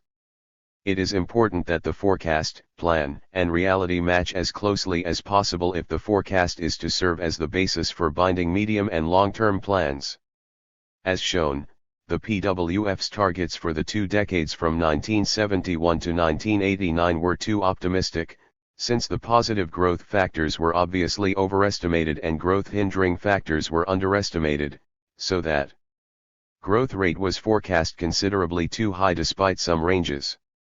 This is not atypical across systems when forecasts are developed under strong political influence. In addition, alternative scenarios for changes in the production and consumption structure were largely missing. Over the course of the forecast period 1971 to 1990 and as the forecast and planning horizon became shorter, the overall growth targets were gradually reduced, the investment forecasts were shortened in favor of solving foreign trade problems and consumption, and changes to the production structure were partially reversed. This was reflected in important macroeconomic indicators for 1980 as follows. Table 31, Correction process of the PWF's goals for 1980 in the 1970s, time of forecast or planning. Forecast for 1980. 1970. 1973, 1974, 1978, 1979. NE produced 195 to 200, 182 to 185, 182.3 to 185.2, 180.7, 177.5. NE used 190 to 195, 177, 181.2, 178.3, 173.5. Gross investment in the national economy 73.54. 54.4, 53.7, 51.48.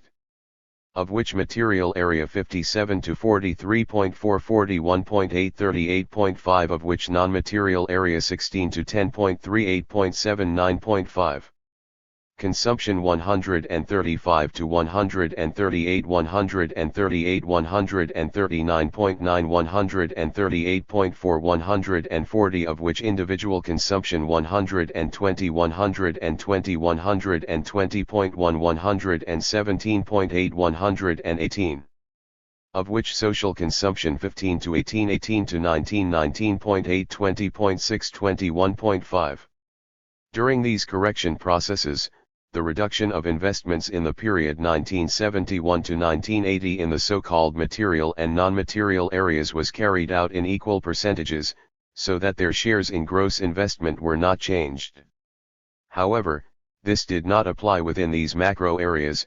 Despite absolute cuts, the share of industry was increased from 46 to almost 52% compared to the forecast in the PWF. The share of construction was reduced from 6.3% to 3.1%. Corrections to the forecast targets as the time horizon decreases 157.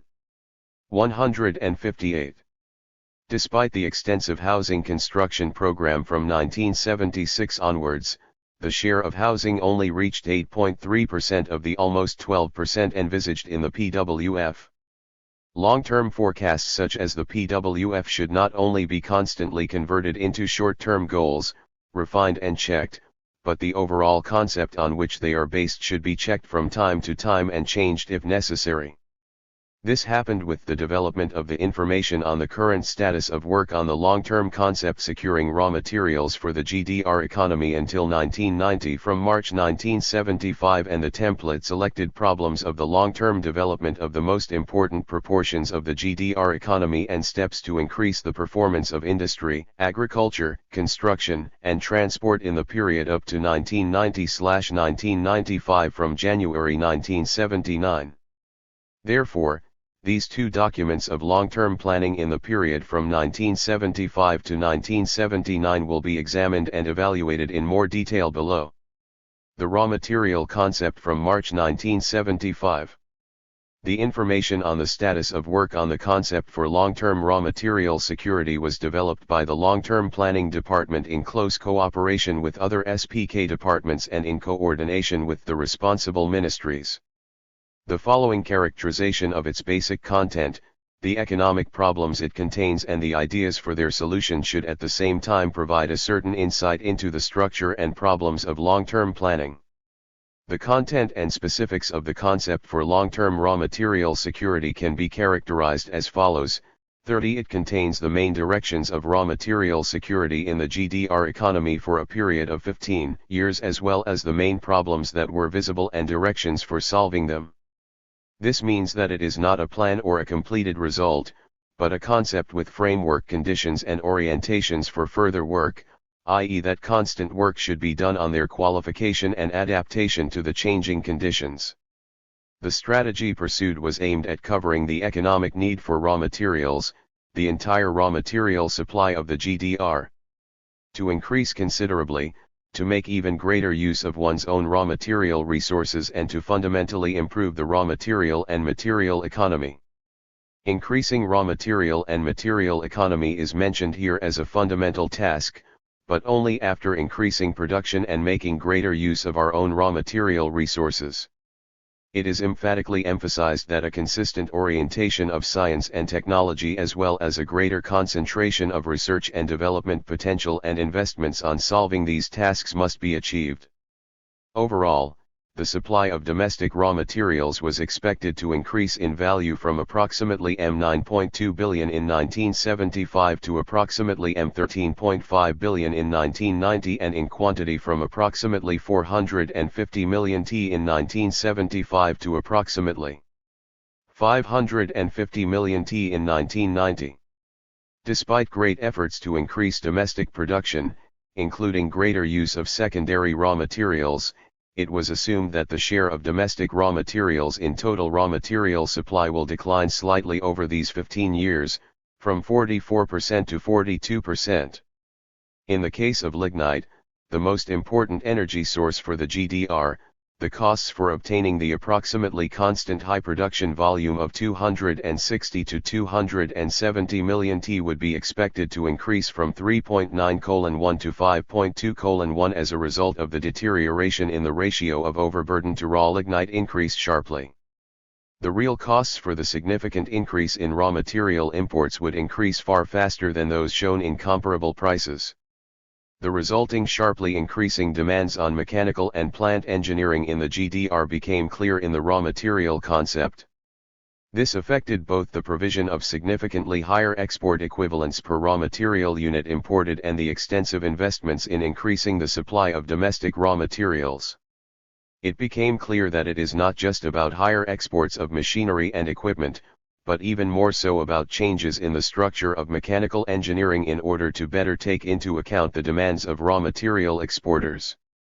The following were highlighted as still open or insufficiently clarified problems that require intensive work to solve: the material and regional classification of the necessary investments for the extraction of domestic primary and secondary raw materials, the material realization of the USSR's greatly increased demands for investment participation in the development and transport of raw materials, in particular petroleum, natural gas, rolled steel, provision of the export equivalents necessary for raw material imports from socialist, developing and capitalist industrialized countries.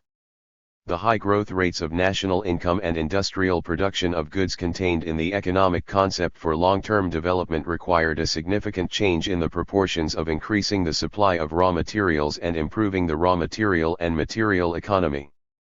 Overall, it was assumed that approximate 65% of the material security of the growth of industrial goods production in the period 1976 to 1990 would be achieved by reducing the raw material and material intensity of production compared to a share of approximate 40% in the years 1966 to 1975 should.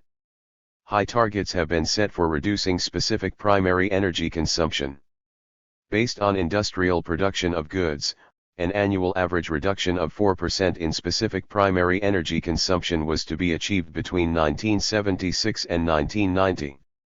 It was assumed that these objectives would be achieved primarily, around 3/4, through science and technology. The tasks and priorities required for this were defined in the concept for the development of science and technology in the period up to 1990. Intensive work should continue to be done to qualify these tasks. At the same time, based on new results in science and technology, essential substitution processes should be carried out to replace steel, aluminum, copper, etc. with plastic materials and the greater use of glass and ceramic materials. In terms of value, the proportions of the main materials should change as follows between 1970 and 1990. Table 32, Structure of the main materials according to the raw material concept **. Material 1970-1990. Rolled steel 5542. Aluminum and copper 1612. Plastic 717. Glass 920. Wood 139. Unfortunately, the structure of the main materials listed in the raw material concept does not completely match the construction materials listed in the PWF. But the predicted or con. The trends cited point in the same direction, a reduction in the proportion of rolled steel or iron materials and aluminum, a significant increase in the proportion of plastic and glass. The unsatisfactory certainty of the statements made in this concept was largely due to the uncertain assumptions regarding raw material imports. The underlying raw material imports after 1980 were the SPK's first estimates, which were essentially derived from the development trends up to 1980 and for which no coordination with the USSR and other CMEA countries could yet be carried out. It was pointed out that future consultations would result in changes that could be significant for the development of the GDR's economy. In addition, even with the optimistic assumptions about import possibilities, there were still considerable differences between the estimated demand and the development of volumes. In order to close these gaps, the main focus should be on further improving the raw materials and material economy and, for selected raw materials, the possibilities of an additional increase in internal production should also be examined. The real development of raw material imports from the USSR in the period up to 1990 fell far short of these expectations. In the resolution proposals for the Council of Ministers, it was stipulated that the current status of work on the concept for long-term raw material security should be used as a basis for further work on the 5-year plan 1976 to 1980 and on the long-term concept up to 1990. In order to better justify the 5-year plan 1976 to 1980, further tasks should be worked out, particularly for the following complexes: to increase the concentration of R/D potential and to increase the use of investments to improve material economy, the greater use of secondary raw materials and industrial waste products, and the further replacement or reduction of raw material imports from the non-socialist economic area, to accelerate the performance development and more effective design of the structure of the metal processing industry and the chemical industry in order to improve the conditions for material and technical coverage of the economically necessary investments and the export equivalents for the required raw material imports. The work on long-term raw material security could be assessed as follows. It was right to focus on securing raw materials as a crucial condition for further economic development. The work included the most important interrelationships, the planned design of which is essential for the long-term security of raw materials. Research and development tasks for greater efficiency in the extraction and use of raw materials, the increased requirements for the provision of the necessary investment potential and for the further development of economic production structures, especially mechanical engineering and chemistry, the orientation towards the requirements of higher efficiency, the use of raw materials and increased raw material and material substitution, the complex connections of export and import. Development in this area. Problems that were still open and unsolved were largely highlighted quite clearly in the material presented, in accordance with the state of knowledge at the time. When evaluating the work results, it must be critically emphasized that the requirements for securing raw materials were derived one-sidedly from the underlying higher and ultimately unrealistic growth rate of production. The increase in the supply of raw materials by almost 50% contradicted the real conditions for sustainable development even back then. This particularly affected the extraction of raw lignite. By 1990, around 17 new open-cast mines were to be opened. Overall, questions relating to the preservation of natural environmental conditions played far too little role in the concept presented. Furthermore, the underlying assumptions for increasing raw material and energy economics through the use of new research results were not sufficiently supported by concrete analyses and calculations.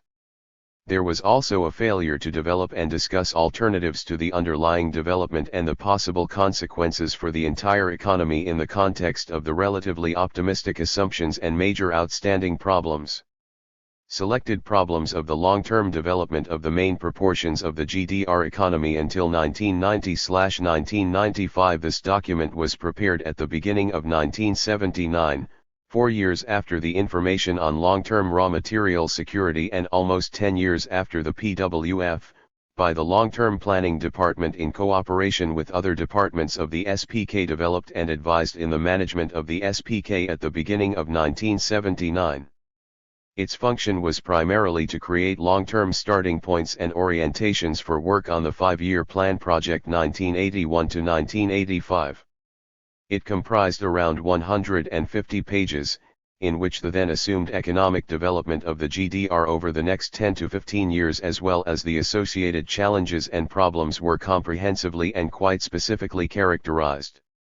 At the same time, the authors came up with this template of necessity: the ability to subject long-term forecasts or plans for 15 to 20 years to a more fundamental review after 10 years at the latest, to make necessary corrections and to extend the forecast horizon. At this point in time, those responsible for the GDR's economic forecast and planning were faced with a complex, contradictory situation, the positive solution to which was hardly possible from today's perspective: the growth rates achieved between 1971 and 1980 and consequently the sizes of almost all macroeconomic indicators were significantly lower than in the PWF predicts. A realistic extrapolative approach would have required a substantial downward correction of growth rates and key figures for 1981 to 1990/95. However, the investment and consumption goals manifested in the PWF corresponded to objective constraints, scientific and technical progress and international competitiveness, catching up with the Federal Republic of Germany, consumptive demands of the population, and contribution to the military strength of the Warsaw Pact. This led to a normative derivation of the growth rates from the objective and subjective goals, often without the necessary prerequisites being able to be plausibly demonstrated. The state of the material and technical base of the national economy, especially the infrastructure, required an acceleration of scientific and technical progress, and this, in turn, a priority development of the innovation and investment potential of the national economy. However, the social policy declared especially since 1971 and the population's demand to increase their consumption level, measured above all against the consumption level of the Federal Republic of Germany, placed strict limits on the concentration of resources on longer-term goals. Only through close international integration of scientific and production resources was it possible to reach the highest level in the world, especially for a small economy like that of the GDR. But for the various reasons mentioned above, this close cooperation could not be realized either in the CMEA or with the NSW. The prerequisite for the effective functioning of an economy is the proportional development of its sectors, expressed in interdependent relationships.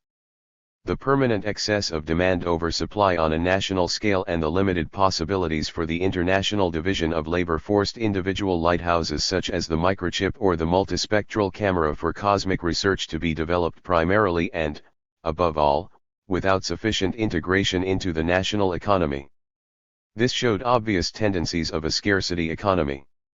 In this situation, the above-mentioned template for 1980 to 1990/95 could only be a compromise between recognized international economic and economic and technical tendencies and the structural priorities for the GDR derived from them, the potential of the GDR and the objectives derived from international and national constraints.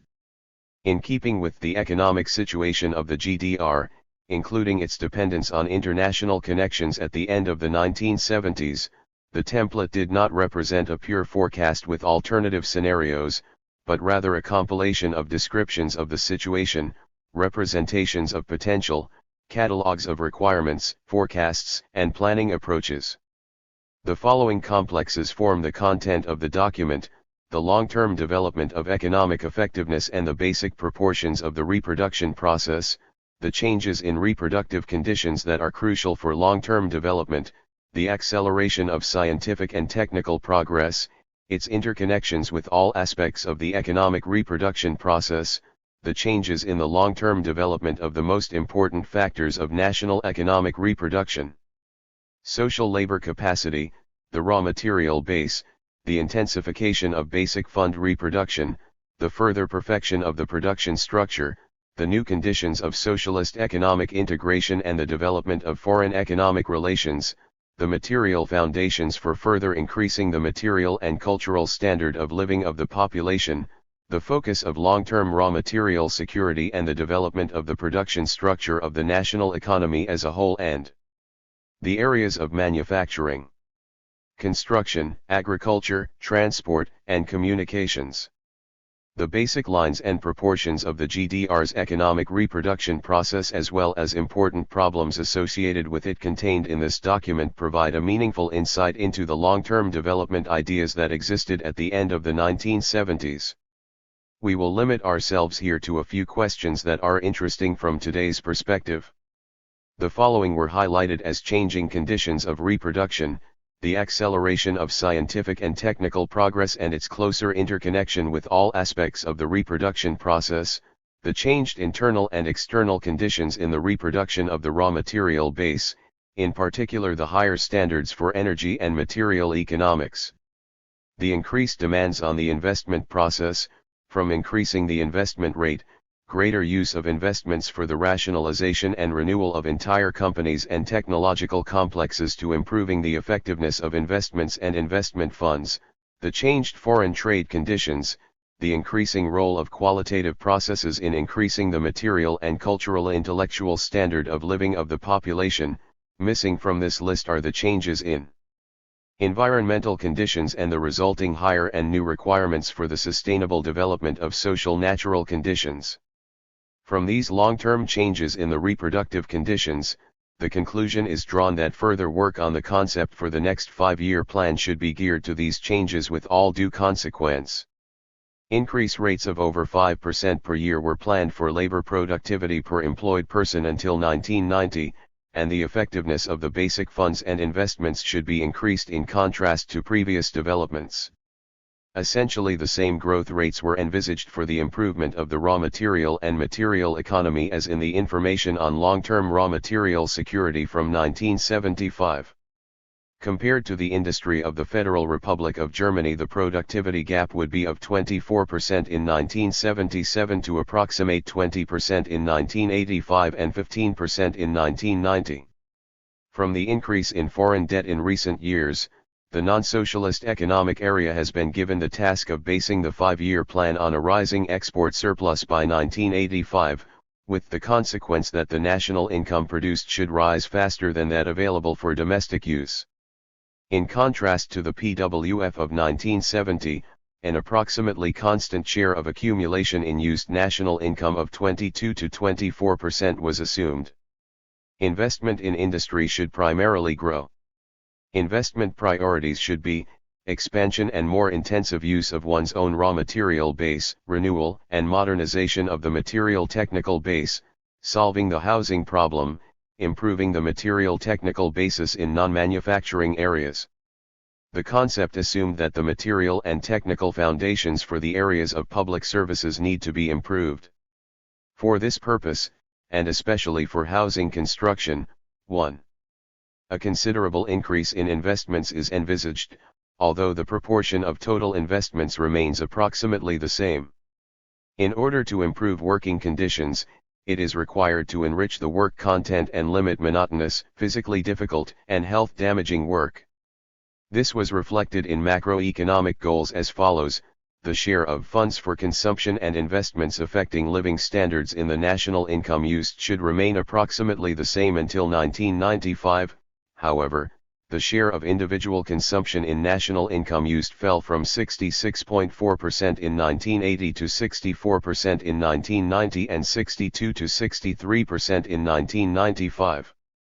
This was a compromise between the primary goals of strengthening the investment power in the PWF in 1970, the primarily consumptive goals of the Eighth Party Congress of the SED in 1971, and the now serious problems of the material technical basis, infrastructure, and foreign trade.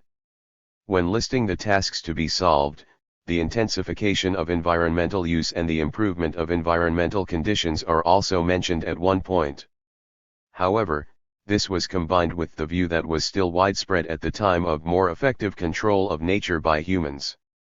In contradiction to the goal of improved environmental conditions was the momentous statement and thus the orientation of the 1979 proposal to ensure the necessary increase in primary energy sources, especially through lignite and nuclear energy. Table 33, Growth in primary energy sources.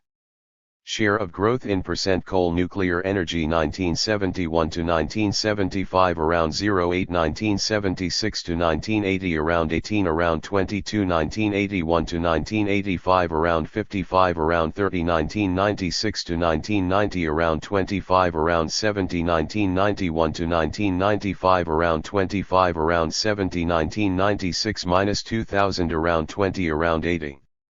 Regarding the development of society's working capacity, it was assumed on the basis of the available demographic calculations that the number of employed people would continue to grow somewhat until the end of the 1980s, but then decline.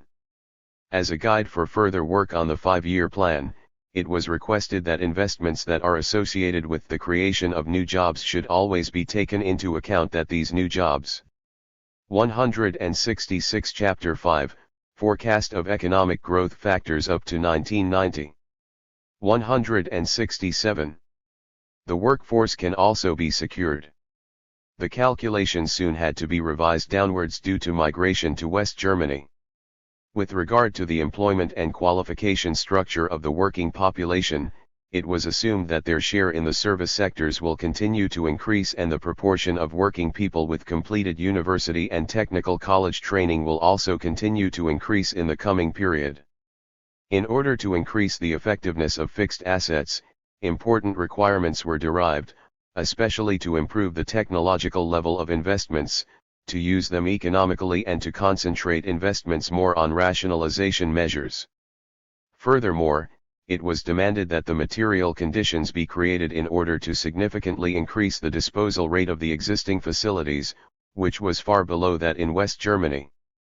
This was intended to reduce the excessive proportion of outdated systems and accelerate the pace of their renewal.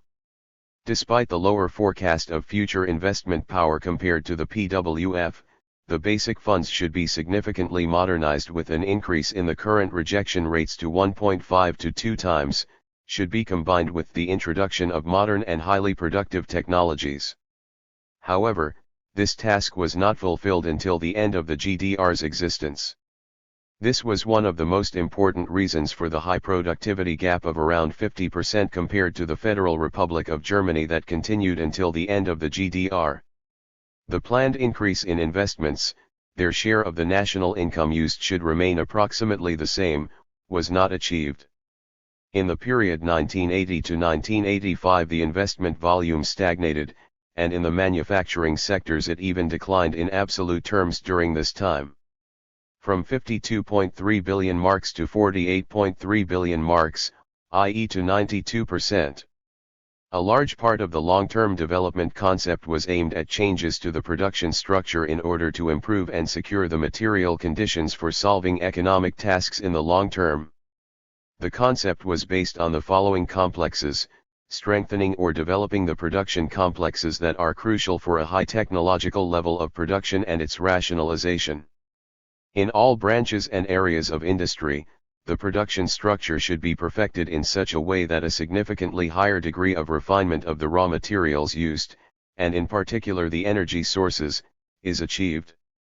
Strengthening and improving the material conditions and the scientific and technical prerequisites for the long-term security of the raw material base, in particular for the increased use of domestic raw materials. Materials, to increase the reuse of secondary raw materials and waste products and to secure raw material imports.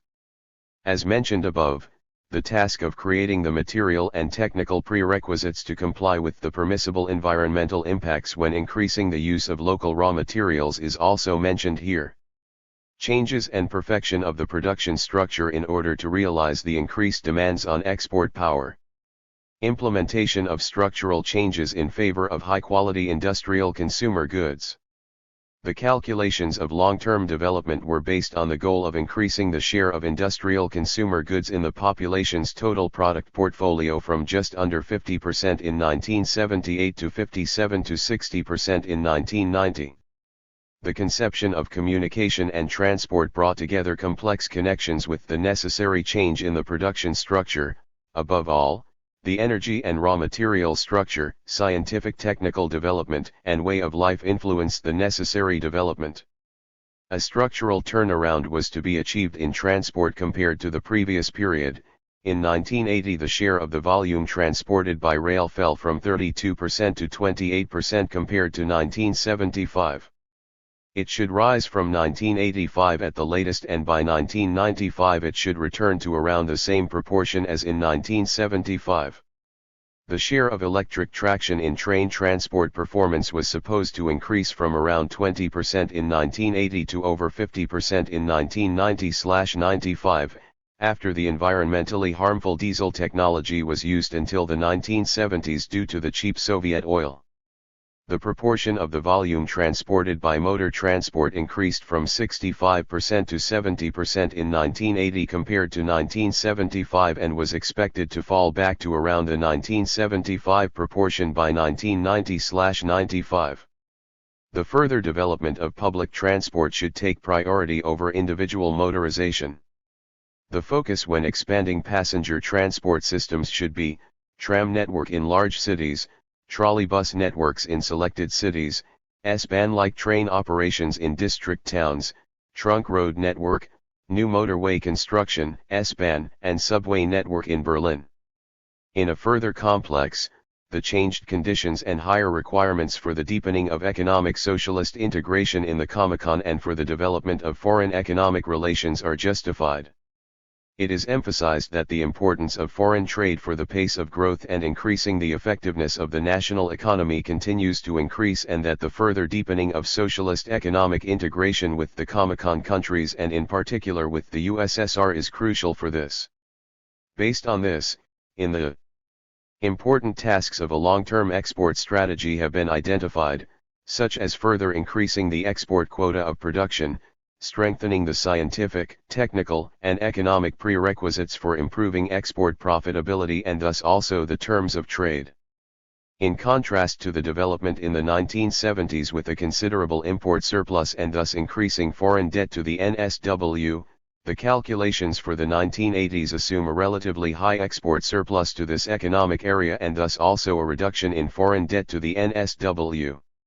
At the same time in 1979-80 and as an important building block in achieving the goals, a program of specialization and cooperation between the GDR and the USSR was drawn up for 1981 to 1990. Its focus was on science and technology, production, sales, renewal of the production apparatus, securing raw materials, joint appearance in third countries, economic relations with NSW and developing countries.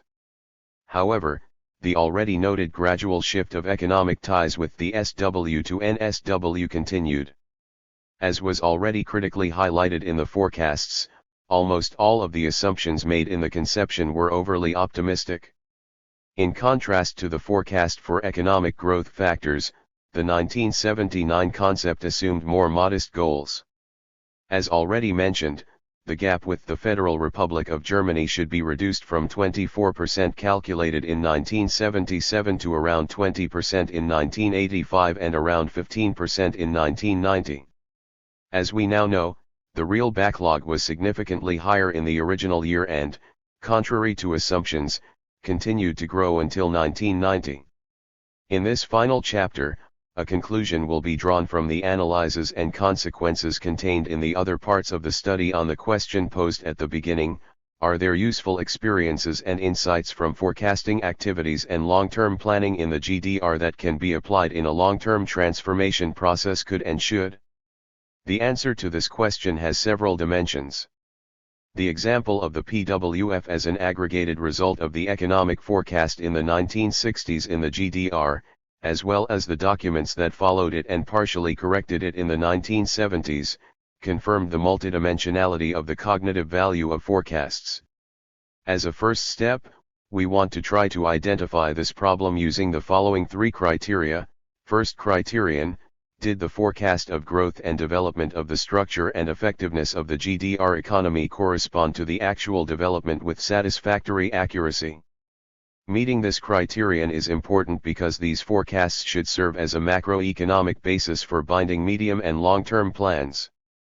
From this point of view, the results are unsatisfactory because the positive growth factors were obviously overestimated and growth inhibiting factors were underestimated, so that the growth rate was significantly overpredicted despite some ranges. This is not atypical across systems when forecasts are developed under the strong influence of those responsible for politics.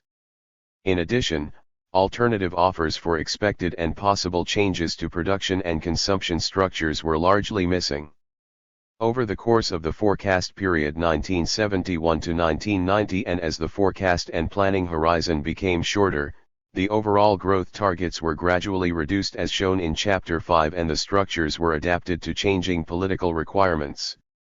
In particular, the investment forecast was shortened in favor of foreign trade problems and consumption, and the extent of changes in the production structure was partially corrected, i.e. reduced. Second criterion, the PWF's growth targets were significantly influenced by the goal of catching up with and overtaking the Federal Republic of Germany in terms of production and consumption levels. This goal was not achieved. According to various sources, the GDR was behind in production at the end of the 1980s. Activity level based on GDP or NE of around 50%. The GDR's technological and infrastructural deficits became more solid and even tended to increase until 1989. Third criterion, forecasts should record and systematize the existing problems, deficits, and development potential in the national economy and derive possible focal points for future development from them.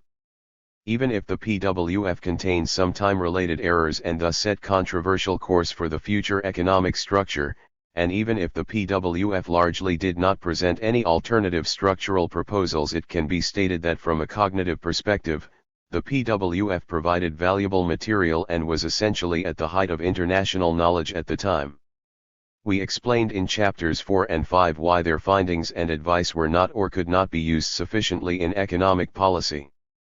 Based on these three criteria, the following consequences can be derived.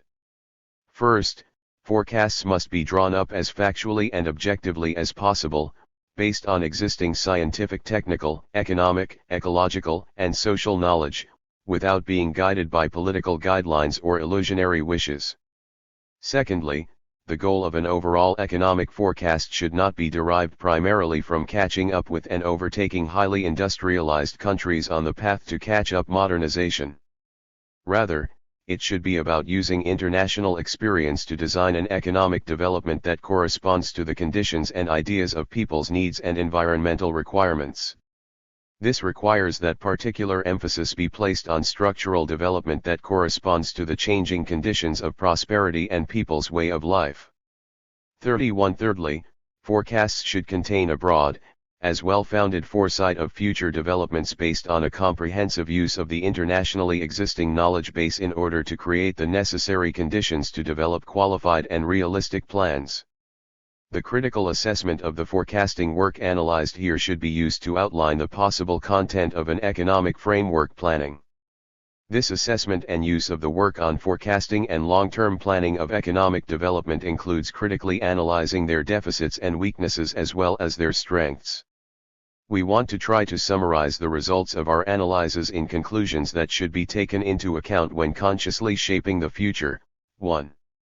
The work on long-term development ideas, like the planning as a whole, was largely limited to a relatively narrow circle of business, state, and party officials limited to scientists. The circle of experienced and young scientists involved in prognostic work should definitely be expanded. There were no public democratic debates on the key objectives and the underlying conditions and assumptions. The demand for democratization of planning and decision-making processes applies particularly to long-term development, as it has a decisive influence on future life. 2. Important starting points of the forecasts and long-term development concepts were unrealistic because, as already highlighted, the real possibilities for achieving them were overestimated and the opposing obstacles were underestimated. The underlying assumptions for economic development, in particular the assumptions about the expected development of labor productivity and the effectiveness of the entire reproduction process, including especially foreign economic relations, must be reflected on much more critically. Important requirements that should have been fundamental components of such a long-term concept were not taken into account or were only taken into account extremely weakly. This applies in particular to the consistent consideration of the increasing role of environmental conditions, in particular the ever-increasing problems in this area and the resulting higher requirements for ecologically sustainable development and social ecological restructuring, the long-term changes in the social structures of society, in how people live together, in their way of life and lifestyle and thus in the criteria for determining prosperity.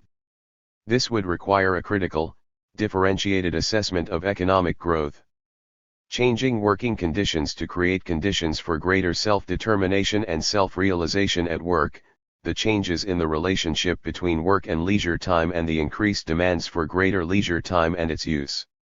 Greater consideration of the requirements for an efficient infrastructure and, derived from this, the increase in public investments to be made available for this and other public services. On such a basis, economic alternatives and the scenarios on which they are based would have to be developed, their requirements and consequences calculated, presented to the public and discussed publicly. 3. Within each economic system, different and not fully predictable economic policy turns are possible. This could be partly taken into account in the forecasts through several alternative scenarios. The example of the GDR shows this necessity in the years 1970-71 and around 1980. In the medium and short-term projections of the GDR in the 1970s, the goals were structurally changed in accordance with the changed priorities set by the leadership of the said adjustment to the real results, lower than the forecast targets, gradually corrected. The example of the Federal Republic of Germany shows such a turnaround in economic policy, among other things, in the gradual neoliberal withdrawal of the concept of the social market economy that was pursued until 1970-71 and in the dismantling of social achievements that took place instead from around 1972 and increasingly from 1990-91 due to the triumph of the neoliberal market fetishists. In each decade there was at least one drastic economic or social event that led to qualitative changes in the economic objectives of the then dominant party compared to those foreseen at the threshold of the future decade.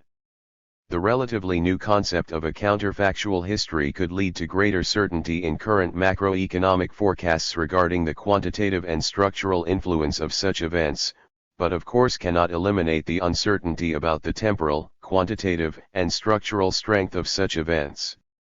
4.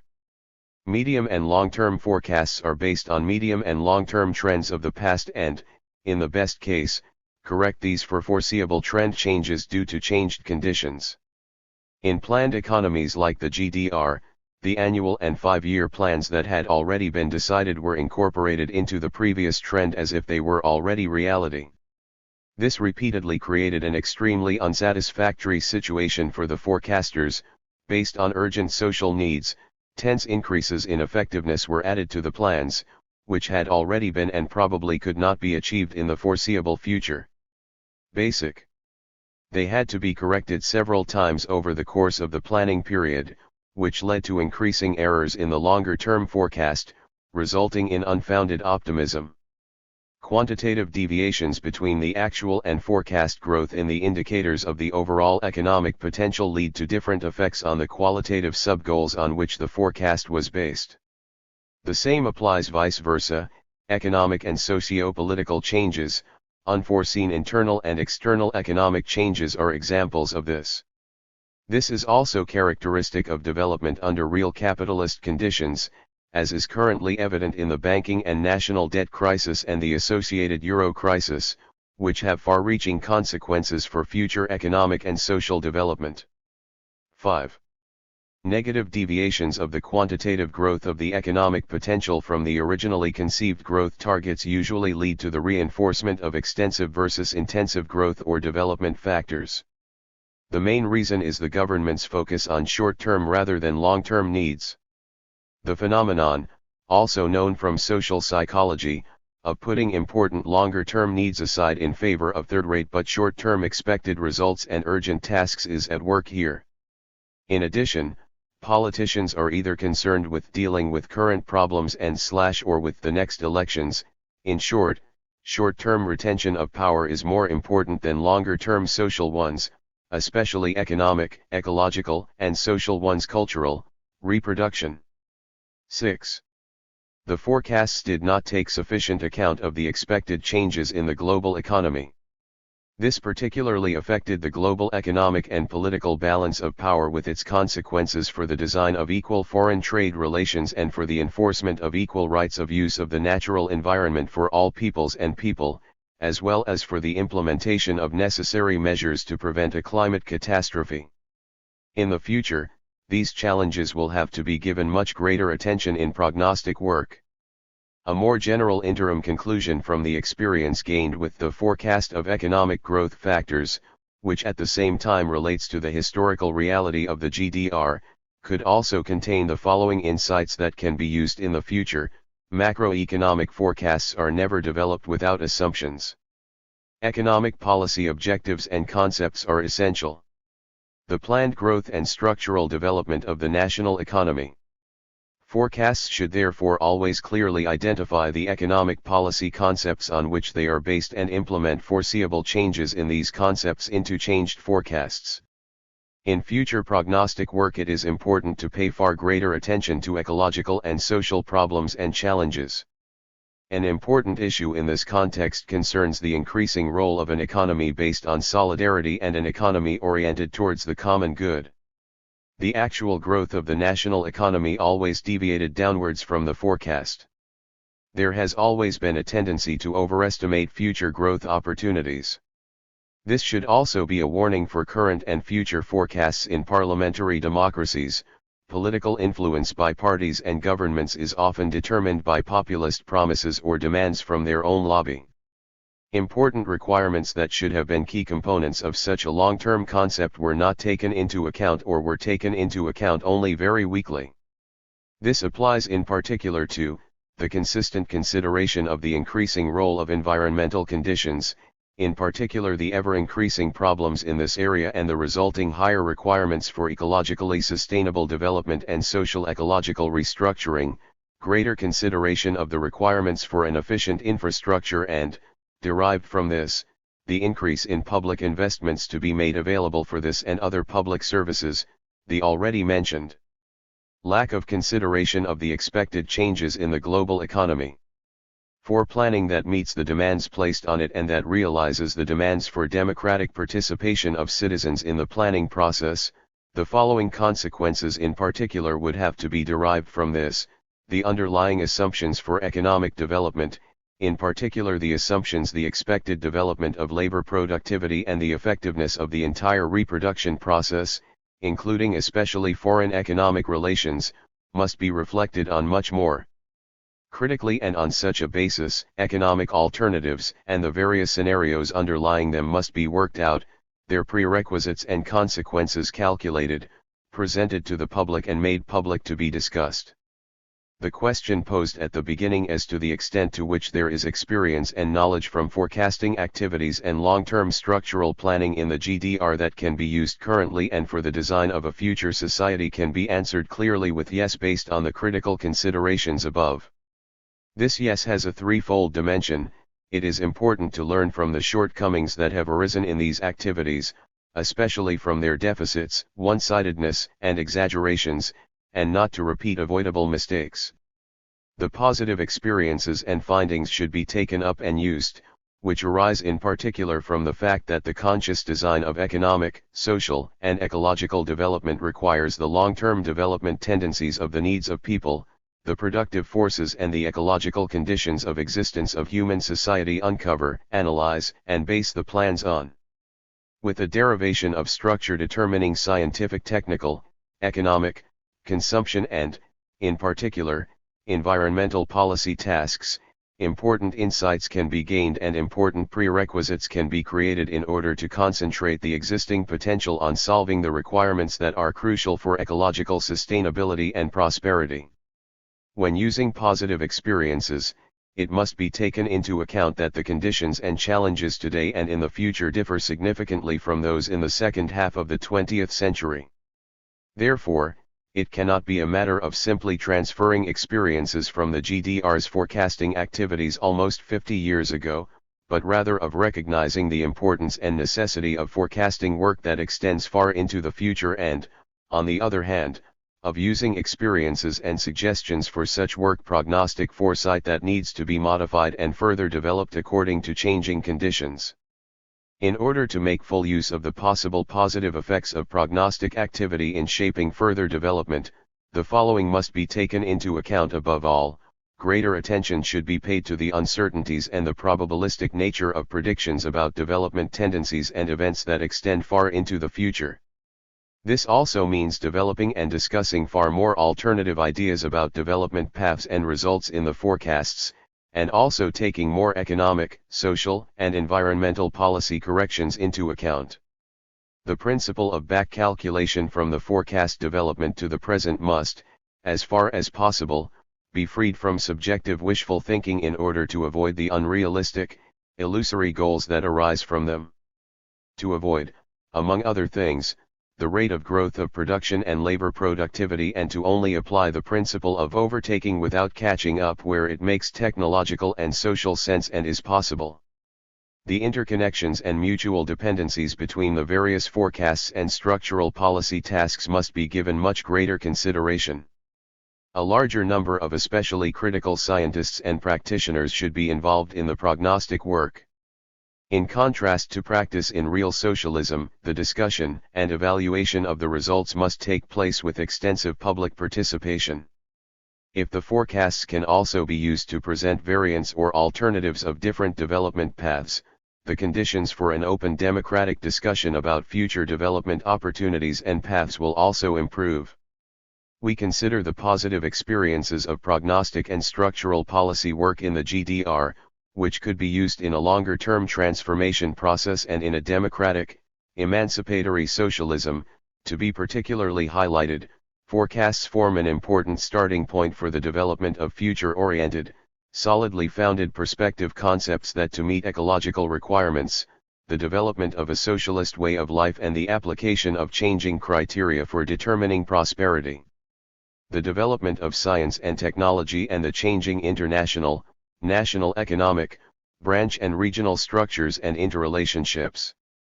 Based on them, it is easier to prepare for new challenges in a timely manner. The prognostic work should not be carried out as a one-off activity or to be resumed after a long interruption, but as a permanent activity of actively shaping the future. Naturally, there are particularly high demands on intensive prognostic work and on the elaboration of development programs and concepts in the preparation phases of the perspective plans. It could be assumed that there is a three-stage process between forecasts, development programs and structural policy tasks, perspective plans with a variety of feedbacks. There are particularly close interconnections between the development of forecasts and long-term, perspective planning. The work on long-term concepts and plans raises questions that need to be answered as part of the prognostic work. In the long term, the scope and pace of implementation of prognostic findings are determined in the concepts and plans. It is useful to distinguish between different types of economic forecasts: forecasts on the development of the economic reproduction process, on the development of cross-sectional processes in the national economy and important areas, as well as on fundamental regional development processes. In the process of working on these forecasts, a mutual exchange of results and new findings should be ensured, and the connections between the economic forecast and the forecasts for the development of important areas, cross-sectional processes and regions, should be secured. The planning of structural tasks to be implemented as a priority, including scientific and technical tasks and innovations, investments, products, and production complexes, is an important prerequisite for consciously shaping the future. On their basis, it is possible to concentrate financial and material resources as well as social work capacity on solving economically crucial tasks and problems. This includes, in particular, tasks aimed at meeting the requirements of a social-ecological restructuring, such as the energy transition, a different form of mobility, energy-efficient and nature-friendly construction, and a comprehensive transition to environmentally friendly agricultural production. However, the possibility of such a targeted approach to tasks crucial to the future can only be realized as an advantage of socialism over the capitalist market economy if it corresponds to the real economic possibilities and does not lead to interference in the independent activity of the economic units, because this would jeopardize the effectiveness of their economic interests and would inhibit stimuli. The use of methods and instruments of prognostic activity and structural policy, which draws on the experiences of the GDR, requires that the changed conditions, the new requirements and challenges of today be taken into account as comprehensively as possible compared to those of the past. This concerns the substantive changes already mentioned with regard to the overarching environmental problem that determines the future viability of economic development, which is aimed at economic and ecological change that reduces environmental pollution and the demands on natural resources to a sustainable level. This also affects the necessary consequences for economic growth, which not only require the transition to qualitative growth, but also the long-term creation of the conditions for a post-growth economy. In the industrialized countries should be addressed. It is important to bring the development of the population's prosperity into line with ecological limits. The use of economic resources must also be subordinated to this goal. As the content of wealth and good life changes, important changes are taking place in the relationships between the spheres of material production and the service sectors. The importance and economic weight of activities aimed at cultural, spiritual, and social needs must gain a greater place in prognostic work and also in the use of economic resources. It is important to link the central forecasts, which result in state plans and tasks for society as a whole, more closely with the forecasts that are developed under the responsibility of economic entities and scientific and other institutions. The development and permanent qualification of forecasts should be an essential part of the independent plan-preparing activities of the economic units. The development of product, branch, and cross-sectional programs can be an important link between the results of forecasting work and the preparation of long-term development concepts and plans. It can help to concentrate the economic potential on the most important tasks.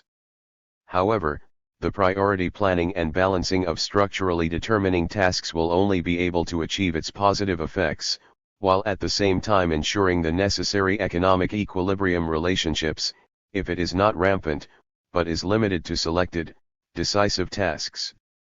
The opportunities for sustainable development depend to a large extent on the extent to which it is possible to grasp and shape the closer interconnections and increasing mutual dependencies between economic, social, and ecological processes. Nature-friendly common good can only be achieved with energetically reduced inequality, with the abolition of existential insecurity, with complete transparency of the public sphere, with the planning of ecologically efficient infrastructures and with economic structures that comply with society's priorities. The changed conditions that are becoming more important in prognostic work and in the future-oriented design of economic, social, and ecological processes include the new quality and comprehensive application of the new information and communication technology. On their basis, the conditions for qualification improve. For forecasting future developments, for cooperation and exchange of experiences between the various groups involved in the preparation of forecasts, and also for cross-national exchange of experiences and results of future research. It becomes clear again and again that even the most highly developed information technology and the use of complex models can only limit the uncertainty of future statements, but cannot eliminate them. Finally, it should be emphasized that with the increasingly global character of economic and ecological problems and crises, There is also a need for the mutual exchange of information on the results of prognostic studies, the joint preparation of prognostic studies in international institutions and working groups, and the submission of decision proposals for the joint solution of global problems acquire greater importance. Summary: from the experiences of the GDR's forecasting work, important insights can be gained for a conscious, collaborative, and democratic future design. Through long-term foresight, new tendencies and qualitative changes in the development of productive forces, natural conditions and human needs can be discovered in a timely manner, and the paths and steps can be determined in which these must be met in the design of social reproduction and social natural relations. Social regulation of economic development, based on a strong public sector and using the market and its mechanisms, can make a significant contribution to ensuring that long-term processes and qualitative changes are not only recognized, but also that the necessary potential for their realization is made available and used in a targeted manner. The GDR's experience shows that the quality of the plans depends to a large extent on the extent to which they are based on sound analysis and prognostic foresight. This applies to economic planning, which must be aimed at the fundamental economic development processes and interrelationships, in particular at the profound structural changes of the socio-ecological restructuring, and must not contain a large number of detailed production tasks, and also applies to the decentralized, independent planning of the economic units. Forecasts should therefore concentrate on identifying and evaluating future development directions and their possible implementation as suggestions and offers for planning. Investments. 1. Planning under state socialism using the example of the GDR. Conclusions. In the following, historical experiences of planning and the connection between plan and market in the state socialist countries, including in particular the GDR, will be presented and analyzed. This requires an answer to at least the following questions: could the planning model developed in the Soviet Union, whose basic structures and functionality were transferred to the European countries under Soviet influence after the defeat of fascism, as well as the centralized state planning practiced with it, provide a basis for the development of a solidarity economy and overall for an emancipatory, democratic, modern socialist society? This must be clearly denied. This planning model had fundamental deficits and thereby caused undesirable developments and blockages in society, especially in the economy. These were shown above all in the fact that it was not possible, or only completely inadequate, to fulfill two fundamental tasks of a society alternative to capitalism: on the one hand, social and especially economic development with the conscious and democratic participation of producers and all citizens in the interest of satisfying their needs and to achieve their free development; on the other hand, to realize a high level of rationality, productivity, and efficiency in social production and reproduction that is superior to capitalism. Here one aspect should be particularly emphasized that is crucial for understanding the weaknesses and inadequacies of planning in the state socialist countries. The centralized system of state planning was inseparable and diverse from the overall system of state socialism, with its structural deficiencies and fundamental deficits, especially with the centralistic, undemocratic structures and functioning of the state, and in turn also contributed to exacerbating them. Ultimately, the most important thing was, the disposal of resources, especially decisions about the deployment and use of the resources most important to people, their lives and their work, were essentially removed from democratic participation and social control. This was also evident, among other things, in the fact that decisions to improve people's lives, e.g. pension increases, improvements for families with children, etc., were not made as a result of democratic public discussions, but were made by the party leadership and, to a certain extent, presented as their gift. The Soviet model of centralistic, administrative, non-democratic state planning could not be the basis for the development of a regulation, production, and way of life that was superior to capitalism. Is the historical place and historical experiences of planning in the state socialist countries being taken into account if, as often happens, we stop there and only consider its deficient sides and weaknesses? In our opinion, the answer to this can only be no. The positive role that planning played in economic development despite its bureaucratic administrative features should be taken into account, otherwise one-sidedness and false conclusions are inevitable. There was a big gap between the potential and possibilities of an efficient, planned design of economic development on the one hand, and the actually practiced centralistic state planning on the other. This leads to two conclusions. First, democratic, efficient planning, as a way of regulating macroeconomic relationships and fundamental economic development processes that corresponds to socialized production, contains significant, so far largely unused potential for an alternative to capitalism, based on people's interests and the challenges of the future, in particular the preservation of the natural environment, outgoing macroeconomically efficient and future-oriented development. Secondly, in order to realize these potentials in a future modern, emancipatory and democratic socialism, it is essential to thoroughly evaluate the differentiated, contradictory experiences of socialist planning, which also include many experiences that deserve to be addressed. The ambivalence of state socialist planning was also reflected in the fact that certain rational, worthy of preservation and further development methods and instruments were unable or only insufficiently able to develop their progressive potential due to the actual deficits and weaknesses. These two conclusions will be illustrated and thereby made more comprehensible by means of a brief presentation of some of the main features of planning in the GDR. The State Planning Commission was the government body responsible for planning the national economy, for drawing up 5-year plans and annual economic plans, and for coordinating planning activities in other areas. In the districts, in the GDR there was a regional division into 15 districts, e.g. in Saxony 3 districts, Dresden, Leipzig, and Karl-Marx-Stadt. There were district planning commissions for planning the local economy and for coordinating regional resources, especially social labor capacity, construction capacities, infrastructure, with the requirements of the centrally managed economy.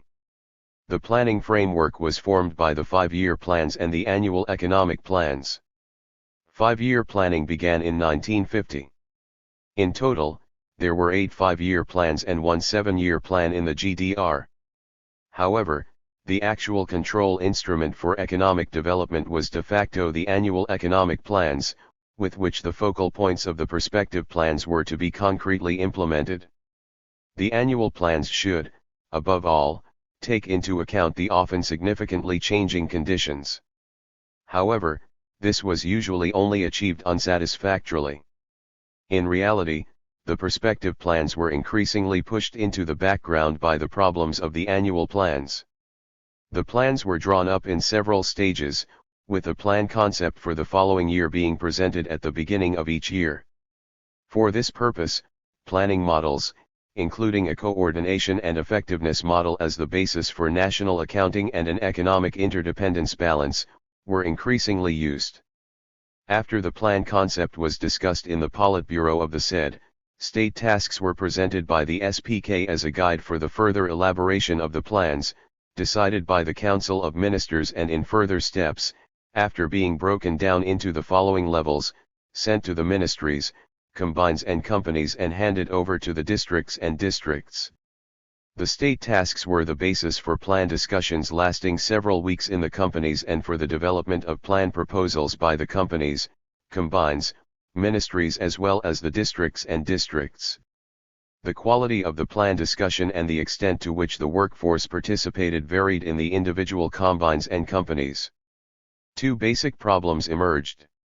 Firstly, the companies and work collectives were interested in soft plans because the evaluation of their activities and social recognition or public criticism essentially depended on the fulfillment of the plan.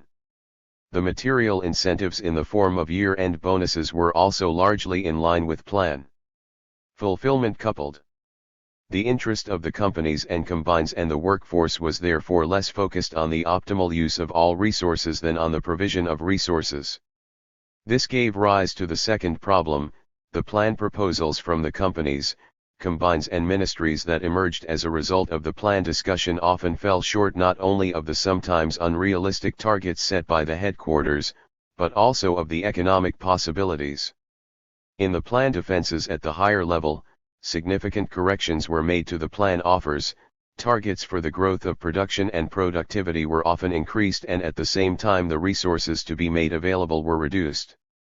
As a result, the content of the plans often differed from the proposals of the lower economic units. The consequence of this was that the plan tasks were viewed as something imposed from above. This makes it clear how closely the use of existing innovation and effectiveness potential is intertwined with the democratization of planning and the entire economy, and how important the developing awareness and skills of the social worker as a whole are. From the many years of planning experience in the real socialist countries, the conclusion can be drawn that the development of realistic and at the same time performance-stimulating plans for economic units depends primarily on two factors.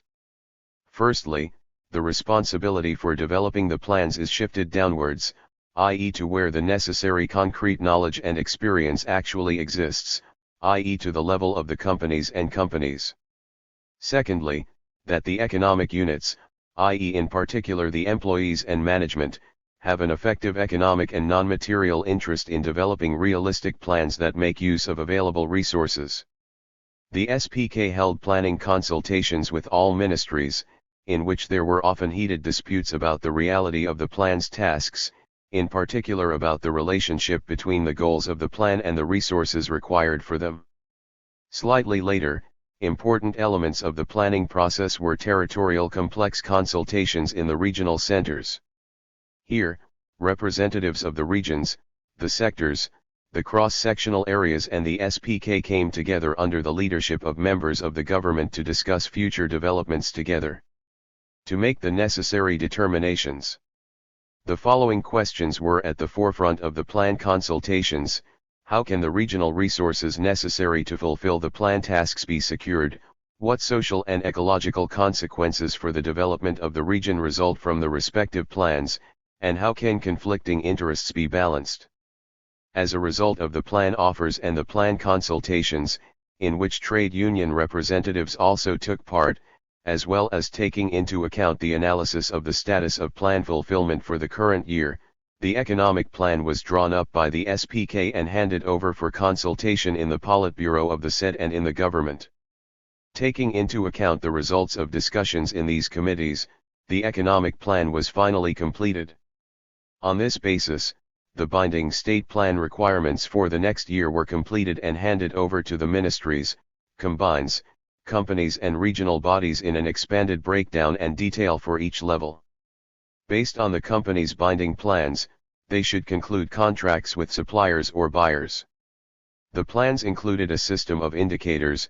The first group included the economic services to be provided, production of goods and net production, exports, overall and by economic area or country profit, reduction in costs, contributions to the state budget, wage development, environmental protection services, etc. contain the resources that can be used for this purpose in terms of labor, energy, raw materials and materials, machines and equipment, construction capacities and investments, as well as financial resources were summarized in a second group of indicators. A third group was formed by relational indicators that reflected the effectiveness and productivity of the reproduction process and its development, in particular, labor productivity, raw material and material effectiveness, effectiveness of the basic funds or basic fund quota, effectiveness of the investments, return period of the investments. An important problem in state planning, which was discussed a lot, concerned the extent of the central determinations for the production and provision of specific products, i.e. the extent of central use value, material planning, and by lancing. At the top were the state plan balance sheets, which included 300 to 400 centrally planned main items of materials, equipment, consumer goods, and important supplies. The balance sheets included for each item, the sources of revenue, domestic revenue and import, as well as the use, domestic and export. The tendency towards further centralization of decisions usually became stronger as supply problems and imbalances increased. This tendency has prevailed again and again despite contrary intentions and decisions to reduce the number of central balance sheets. The state plan balances were used to decide directly on the structure of production, the supply and the use of around 50% of the value of goods produced, around 60% of exports and imports and around 45% of the goods fund for supplying the population. The centralized state planning reflected the following structural deficits and unresolved problems of real socialism: subjectivism in many decisions, which found their theoretical justification in the required primacy of politics over economics. Many decisions were made without sufficient macroeconomic calculations or even contrary to them.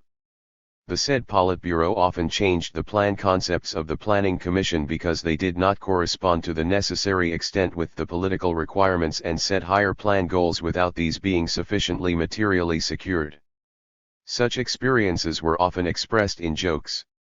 "We don't know the plan, but we'll do twice as much," or anyone who's already lost track should at least have the courage to make a decision.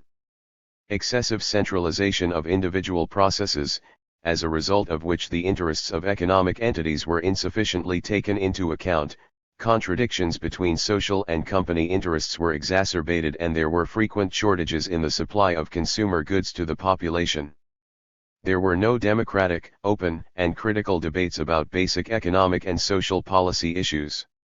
The plan was viewed as a law and therefore as the most important yardstick for assessing the results of economic activity. Derived from this, the fulfillment of the plan was also the basis for the premium amount.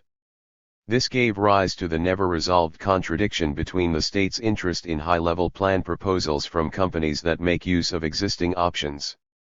Combines on the one hand and their interest in plans that can be safely fulfilled or exceeded, i.e. soft plans, on the other hand. The discussions on the plan proposals between representatives of the various levels were not a discussion between equal partners. Decision-making power was distributed unequally. It lay with the respective higher-level authorities.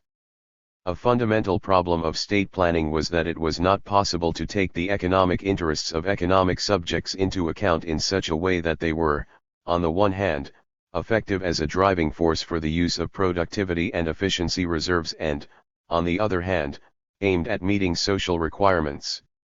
This problem could not be satisfactorily solved either in the GDR or in other countries of real socialism, not even in the Yugoslav model. 32. It was not possible to overcome the primary orientation towards quantitative growth in production. Attempts at the time of the new economic system in the GDR in the 1960s to give profit and improving the efficiency of the reproduction process a central place were abandoned. The failure was primarily due to two unresolved questions. First, profit was only a very imperfect objective measure of effective economic activity, primarily because it depended on state administrative price setting. On the other hand, the opportunities for economic entities to use the profits to develop the reproduction process and to improve the socio-cultural support of employees were severely limited. For this purpose, experiments were carried out in combines and companies to apply the principle of self-generating funds. But it remained inconsistent, half-hearted solutions. Of course, all of this had a significant impact on operational efficiency, inhibited the economy's ability to innovate and blocked producers' creative potential. Another weakness of the planning practiced was the insufficient flexibility and low responsiveness of the plans, which led to considerable delays in innovation and in the reaction to unforeseen changes in demand and changed foreign trade conditions. One reason for this was that it was actually necessary. Increasing reserves was saved. The inadequate development of reserve or insurance funds, the necessity of which Marx had already pointed out in his criticism of the Gotha program, led to considerable loss of time, particularly in the implementation of new scientific and technical findings, and to disruptions in the course of the reproduction process. The losses caused by this were usually far greater than the reduction in the resources available for consumption and investment in the respective period, which was caused by the withdrawal of the resources necessary for the creation of reserves from the available end product. As a result of the tense plans, new problems and conditions in the course of the plan implementation, disruptions and difficulties regularly occurred in the supply of consumer goods and services to the population and to companies with materials, supplies, and equipment. In a word, the much discussed problems and tendencies of a shortage economy. To solve these problems, there were special groups in the Planning Commission and also in the Council of Ministers to clarify and decide on operational supply issues, which at times had to meet weekly. Since these committees could of course not increase the volume themselves and the available reserves were usually too small, plugging holes in one place often led to new, sometimes even larger ones being opened up in other places. Ultimately, democratic planning can only be successful if it is possible to overcome concentrations of power in the economy as well as in politics, such as those associated with a leading party, and to prevent their re-emergence. In other words, it is important to democratize all state activity and to bring the state back into society, as Marx demanded. It is important to conduct discussions about social planning in a socialist society of the 21st century by evaluating the planning experiences in real socialism. We start from the following basic assumption: planning under real socialism contains many valuable elements that are worth keeping, which can be useful for discussions about the shape of a socialist system alternative.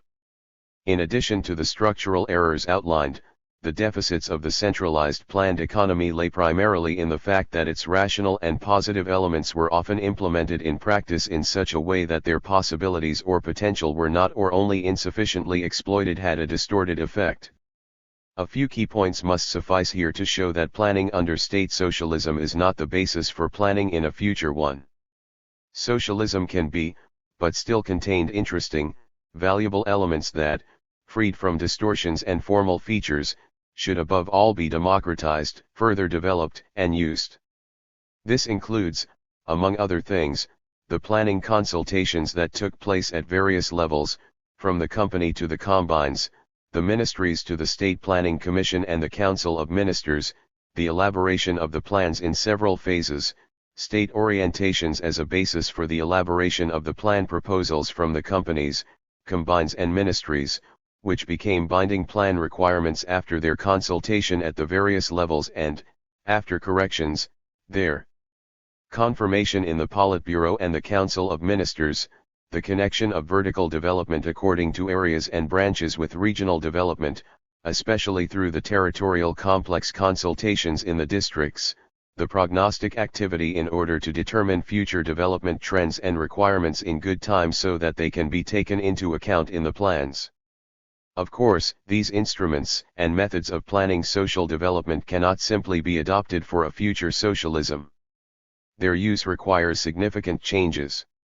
For this purpose, it may be of interest to evaluate the steps taken or only prepared at the time of the new economic system of socialism in the 1960s to perfect the planning and economic stimulation of enterprises, employees, and managers. The following conclusions may be important for a new quality of economic planning. Their gradual realization should be striven for in a long-term transformation process towards a modern, democratic, ecological socialism in the 21st century.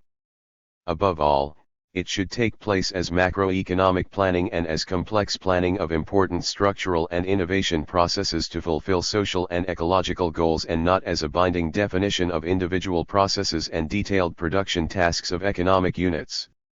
This includes the consequence of radically reducing the extent of central planning compared to practice in state socialist countries.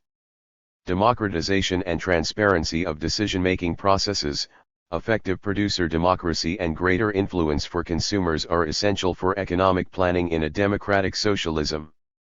Reducing subjectivism in economic decisions requires making them stronger through meaningful decisions. To support macroeconomic calculations and possible alternatives that are discussed publicly, planning must be aimed at qualifying the macroeconomic framework conditions for the activities of the economic units in such a way that the companies are given greater scope for designing their reproduction process and for entrepreneurial activity, and it is in their interest to make an optimal contribution to the fulfillment of the overall economic situation objectives and to comply with the criteria of social and ecological sustainability. The collective, common interests of the company's workforce should be given greater weight in relation to the individual interests. Economic planning should consistently use the commodity and value categories. This would also mean that the surplus product/profit better reflects the real results of economic activity. The use of the surplus product must ensure that the tasks of society as a whole are fulfilled through redistribution, and at the same time that producers are effectively economically interested in efficiency and profit development. To do this, framework conditions must be created that enable companies to have access to a larger part of the additional product to fulfill their tasks, i.e., to decide on their own responsibility about its use. An efficient and transparent information system would have to be developed in such a way that the information necessary for a correct and rapid response to changing conditions and new requirements is available in a timely manner and in a high quality, and with the help of efficient information technology for assessing economic development and making decisions can be processed. The scope and content of the key figures and balance sheets, as well as the tasks of the various levels in the planning process, would have to be checked, corrected, and further developed through constant evaluation of practical experiences and results. The openness of the planning and regulation method to new experiences and insights determines to a large extent its value and usefulness. The changed conditions of economic development must be given due consideration in future planning. These include consequences that arise from the worsening of environmental problems, in particular the dangers of a climate catastrophe and the scarcity of resources, in order to secure the future viability of human society. These require a new approach to all questions of economic and social development, and thus also to their social regulation and planning. Two requirements should be emphasized here. Firstly, the new determination. 192 systems. 193. Determination of the progress criteria for the development of productive forces and overall economic efficiency. On the other hand, a radically changed, new approach to questions of economic growth and the further development of people's lifestyles and prosperity.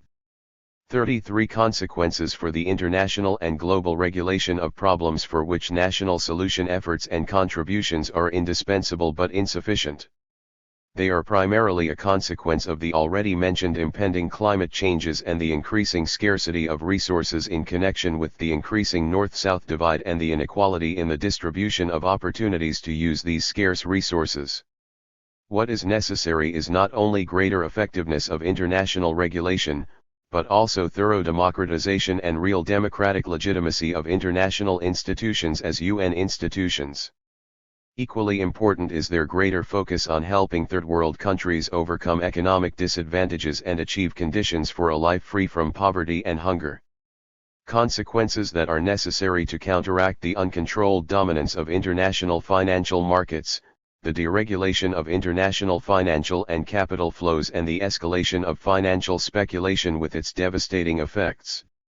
This last group of necessary consequences in particular makes it clear that we cannot wait any longer to find an alternative to the current deregulation of financial relationships, speculation, and the separation of financial markets from the real economy. It is important to fight for alternatives in order to improve people's living and working conditions today and tomorrow, and to give people a perspective worth living. At the same time, it is important to use the opportunities for a socialist alternative that builds on this and goes further. 1. Planning under state socialism using the example of the GDR, Conclusions 193. 2. Statements by well-known economic reformers on problems of planning, the market, and necessary economic reforms in the state socialist countries, Fritz Behrens, Volodymyr Tsbrus/Kazimierz Lasky, Yevzy Grigorievich Lieberman, Radovan Richta, OTA Sick. This compilation is intended primarily to inform interested readers about the views of some of the most well-known critical economists in these countries on the problems addressed in our study. We largely refrain from commenting ourselves. Fritz Behrens, Farewell to Social Utopia. In the book Farewell to Utopia, which could only be published after the fall of the GDR, there are essays by Fritz Behrens, which deal in particular with problems and deficits of the state socialist economy. Equality and freedom without violence, that is the quintessence of socialist thought, as it lives on in Marxism. Among Marxists today there are three variants of the characteristics of actually existing socialism, specifically its Soviet Russian form. The first assessment characterizes it as a new despotism. The second sees it as a workers' and farmers' power that is deformed but needs to be reformed, and the third as state capitalism. Behrens characterizes state socialism as state monopolism. State monopolism, the rule of a bureaucracy based on state ownership of the means of production, is not that society desired by Marxism, in which the free development of everyone is realized as a condition of the free development of all. It is centralized state power taken to the extreme. Behrens takes the following view on the planned economy: the question of whether the control of a socialist economy must be centralized or decentralized is a technical one and not essential, like the question that a centralized one plan is always the main criterion of a socialist economy. It is always a planned economy. The only question is how the central plan comes into being and is carried out. As a socialist plan, it must be drawn up, implemented and controlled democratically. It must be a reflection of a society that is based on socialist democracy, i.e. as self-management of society on the basis of the self-management of the producers, therefore neither. The hierarchical structure of a class society still reflects its elite needs. The fundamental problem of a socialist mode of production is therefore not the abolition of commodity production, but the abolition of the commodity character of labor power. But this requires two things: one, that the producers themselves have their own means of production; two, that the producers appropriate and distribute the product of their labor themselves. The abolition of alienation is therefore identical to the abolition of the exploitation of people by people. In terms of content, ownership of the means of production always means power of disposal over them and is realized 1. In the decision-making powers regarding the scope and type of production, in the articulation of the objectives and the organization of the measures for their implementation; 2. In the right of appropriation of the surplus product that the direct producers produce and in its distribution and use. Direct central planning is based on the principle of democratic centralism. Indirect central planning is based on the principle of self-centralism of the masses, is the organizing principle of a council democracy. It seems to be undoubted for at least 5 reasons that the conscious exploitation and application of the value categories, the connection between planned and value relationships, cannot be dispensed with. Firstly, it is impossible to determine natural effectiveness indicators for the entirety of economic processes in their interconnectedness and constant change. Secondly, a natural distribution of investment resources in an optimal manner in the form of use value is not possible. Thirdly, technical progress cannot be planned and implemented in a centralized, administrative manner. Fourthly, even when using the most modern methods, the resulting wealth of economic and technical information cannot be processed directly centrally into planning key figures. Fifthly, and crucial for socialist planning, with direct central planning, self-management of the producers cannot be achieved and is not even conceivable. You cannot be a Marxist without being a utopian, because utopia is an anticipatory anticipation of the future, not of what is necessary, but of what is possible. As Bloch wrote in The Principle of Hope, Marxism is not a utopia, but rather it is the novelty of a conscientiously concrete utopia. But concrete utopia is a possibility because the conditions exist to realize it. If these are missing, then the utopia is an abstract one. If you want to realize it, despotic violence is required, which ultimately fails if the missing conditions cannot be created. The fact that Behrens, as a pioneer of necessary economic and social reforms in real socialism, was not included in the development of the NOS in the 1960s as early as the 1950s can be explained, in addition to subjective reasons, by the fundamental limitations and objectives of the NOS itself, as determined by the ruling political elite, were understood: partial relaxation of the centralized structures and consideration of the economic interests of the companies by generating their own resources without the companies having sovereignty over their use, without real democratization that could endanger their power. According to Behrens, Marx already made the mistaken conclusion that a change in social conditions, including through revolutionary violence, leads to a change in people. Utopia became illusion. The illusion resulting from Marx's error led to the logical consequence that the state of a socialist society must first be established before everyone can see its reasonableness. In this way, the despotism of actually existing socialism is justified by the fact that it serves to abolish despotic rule. In contrast, Behrens put forward the thesis, planning can only develop into planning for society as a whole if the means of production are also socialized, have become the property of freely associated producers who themselves manage their economy through central bodies directly elected from the bottom up.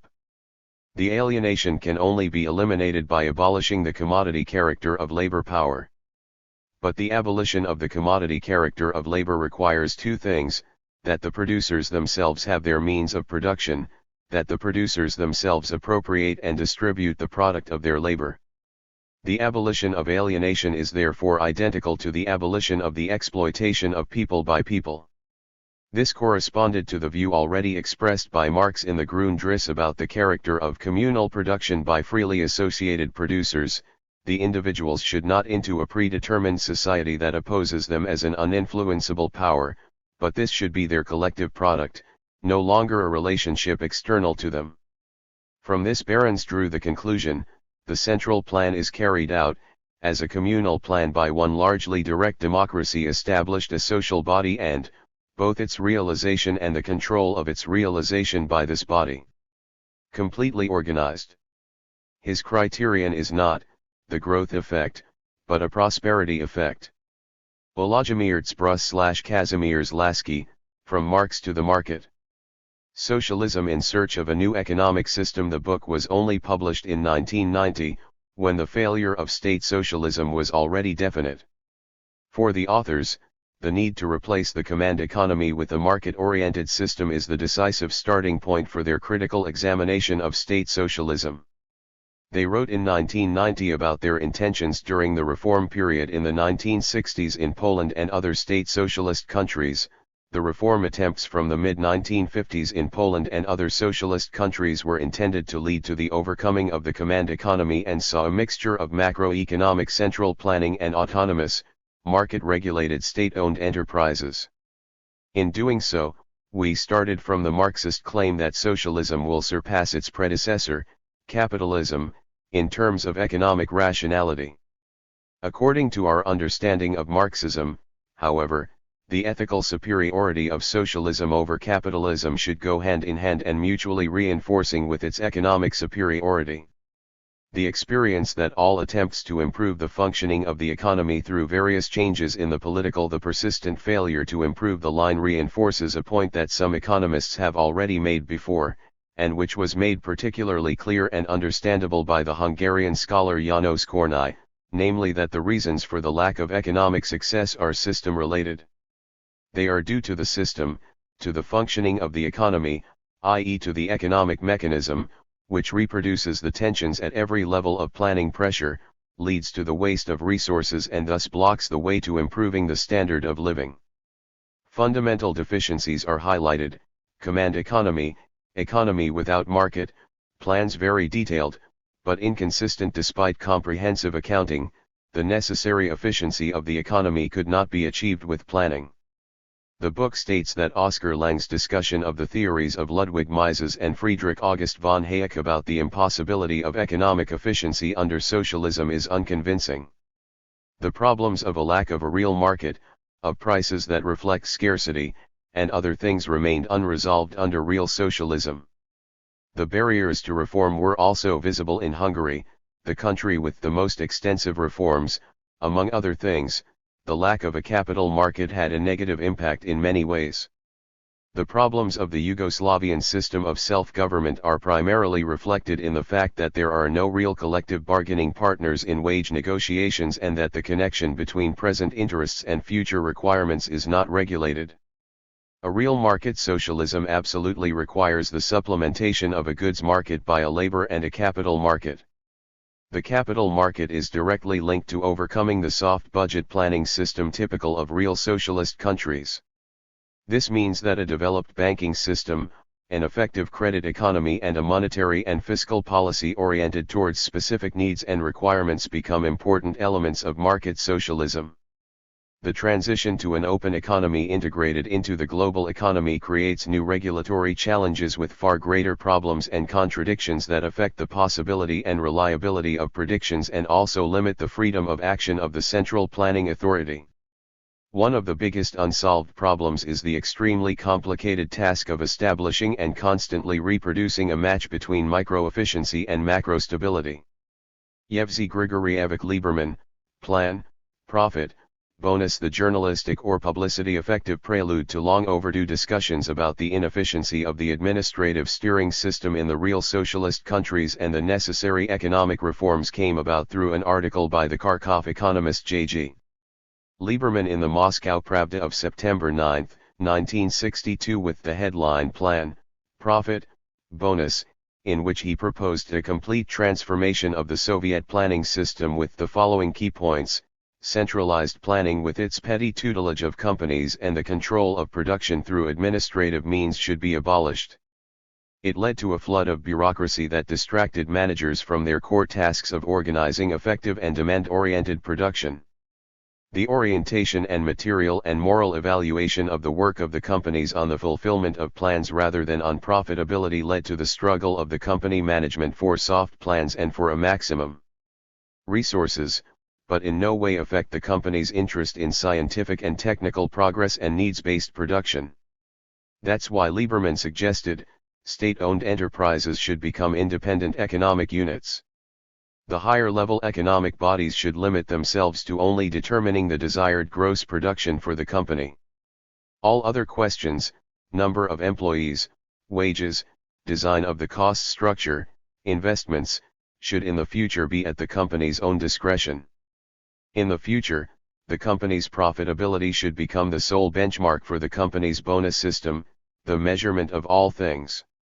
Lieberman literally, profit is the most important indicator around which the entire work of the collective is concentrated.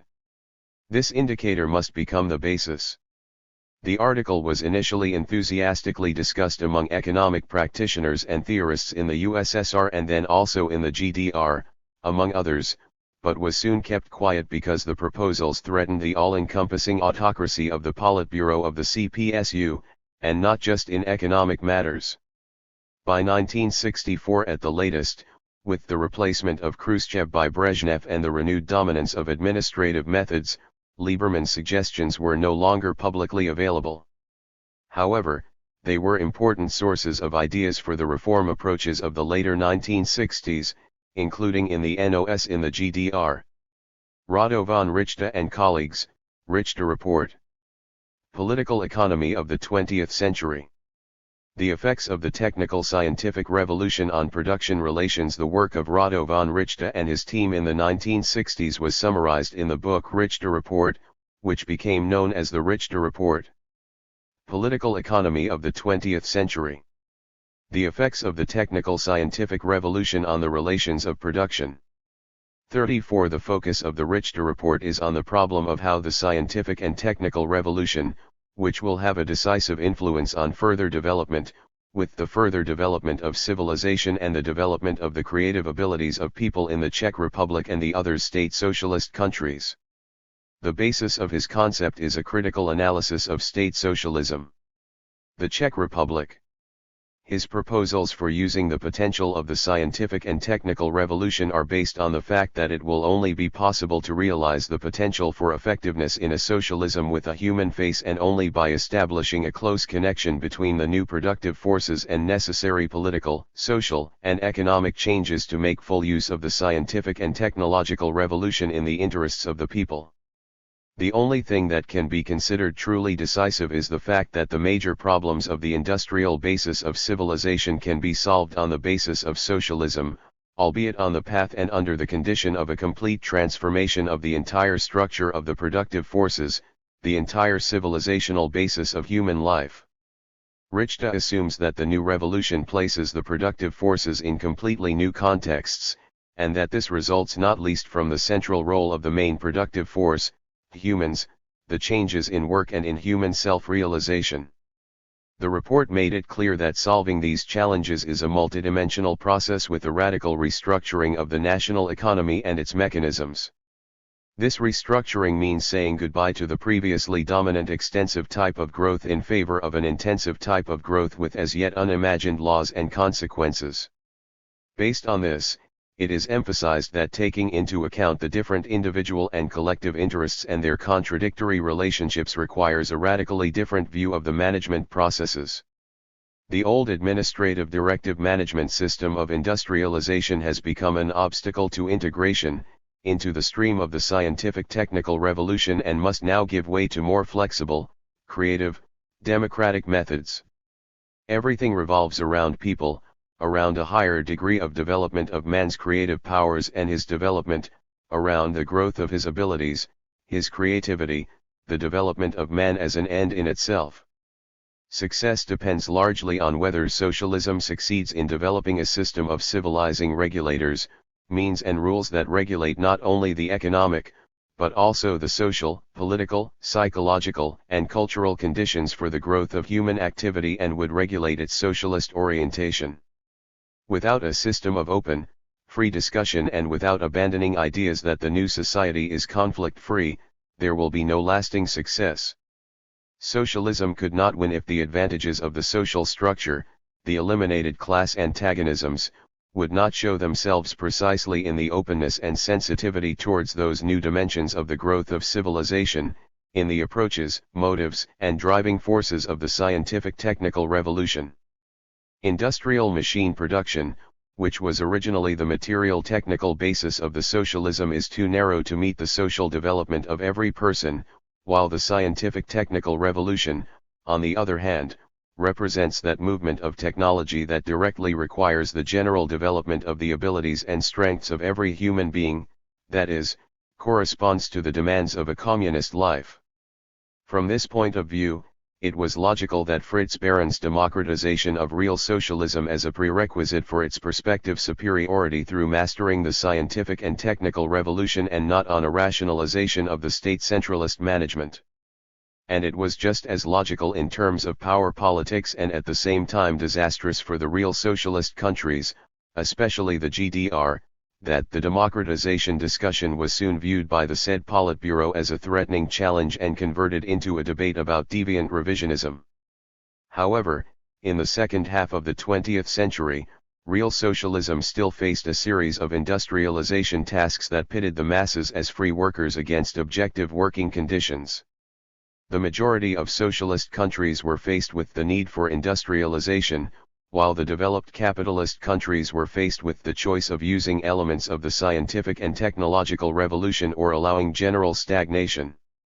This fact hidden from the outside the interconnection between technical and social transformation, and, in addition to the constraints of the system struggle for the capitalist countries, led to an advantage for these countries in the mobilization of creative forces among the mass of individuals compared to the real socialist countries. Automation marks technical opportunities to overcome the old fixed division of labor, especially the separation between executive and managerial, between physical and intellectual work, which leads to deep cuts in the nature of social stratification in general. On this one vision or this trend, of course, only a democratic and never a technocratic centralistic use of power is appropriate. Oda Sick, Plan and Market in Socialism. Sick writes in the introduction that the main ideas for this book, which was published in Vienna in 1965, arose in 1958 and 1959, when the reorganization of planning and management in the Czech Republic was being prepared and implemented. They also make it clear that the problems of the Czech Republic and the GDR were related to the economic reform and that the considerations for their solution were very similar. It has become increasingly clear that the insufficient utilization of market relations and the restriction of prices not only triggers one-sided production interests on the part of companies, but is also inseparably linked to a simplistic quantitative planning of social production that neglects effectiveness. In reality, but let us only call such production management administrative, which does not sufficiently respect the essential economic connections, underestimates the role of interests in people's activity, and only wants to eliminate the individual negative phenomena that come to the surface with direct orders, without taking into account their deeper ones to uncover and overcome recurring causes. Only those who understand that the central social organ can only successfully direct the long-term development of aggregated and general economic phenomena will actually be able to free themselves from the administrative, detail-directive view of planning. After the Second World War, the administrative forms of planning and management of the economy were also used in the socialist economy of the Czech Republic. They ensured a rapid, extensive growth of production and, for a few years, a rapid increase in consumption and consumption living standards of the population. However, they led to the maintenance of this extensive development even under conditions in which the sources for such development were exhausted and large economic losses accumulated as a result of maintaining this concept. The transition to a truly economic planned management and to the consistent use of the socialist market relations are the condition for a constant recovery of the socialist economy. To do this, however, one must overcome the deeply rooted and still prevailing ideas about the methods of socialist planning and recognize the necessity, the nature, and the special features of the socialist commodity-money relationships and their exploitation in economic planning. Since demand is not a passive reflection of production, but has its relatively independent development, one cannot determine the production proportions without researching the probable development of demand. The relative independence of the development of needs was underestimated in practice for a long time. The theory that sees the problem in a solution to the division of labor between central and decentralized management only from the point of view of the possibility of information simplifies the question enormously and cannot lead to correct conclusions. It is a total overlooking of the problem of economic interests in solving the division of labor between central and decentralized management, which necessarily leads to wrong conclusions on the question of management. The essence of socialist planning lies precisely in this, that the general, fundamental connections do not have to assert themselves spontaneously with great losses, but can and must be scientifically recognized and respected in advance. The difference between short-term and long-term plans lies primarily in the different stages of concretion. Each company naturally concentrated on fulfilling and exceeding the annual planned quantity requirement and avoided everything that could have jeopardized or made it more difficult to fulfill the plan, i.e. technical changes, the perfection of the products, the production of new products and so on. But in order for the development of gross income to actually show the extent to which the work used by the companies corresponds to the socially necessary work, the interests of the companies as producers and their interests as consumers must be mediated of market relations and price movements in such a way that the social interest prevails through this clash of interests. The state schemes off part of the gross income of the companies. Certain payments must be valid in the long term so that companies can count on them.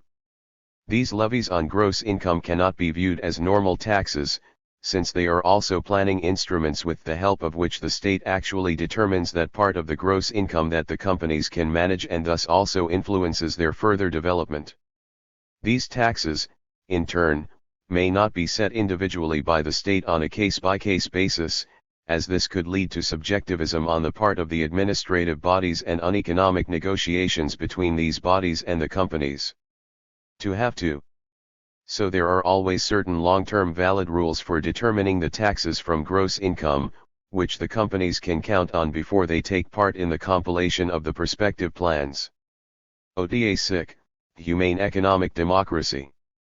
A third way this book differs from the book Plan and Market in Socialism primarily in that it was not written and published in the Czech Republic, but 10 years after the failure of the Prague Spring and in emigration. In order to avoid an ideologization of the sciences, scientists would have to consciously strive for three special features in the connection between scientific knowledge and interest. First, they should strive to uncover and disclose which specific interest groups certain economic or other social processes particularly correspond to and which they contradict. Secondly, they should try to uncover the long-term development trends of interests and the processes corresponding to them in society. Thirdly, when proposing therapy, they should strive for solutions to social problems that correspond to the interests of large majorities of the population and not just particular social groups.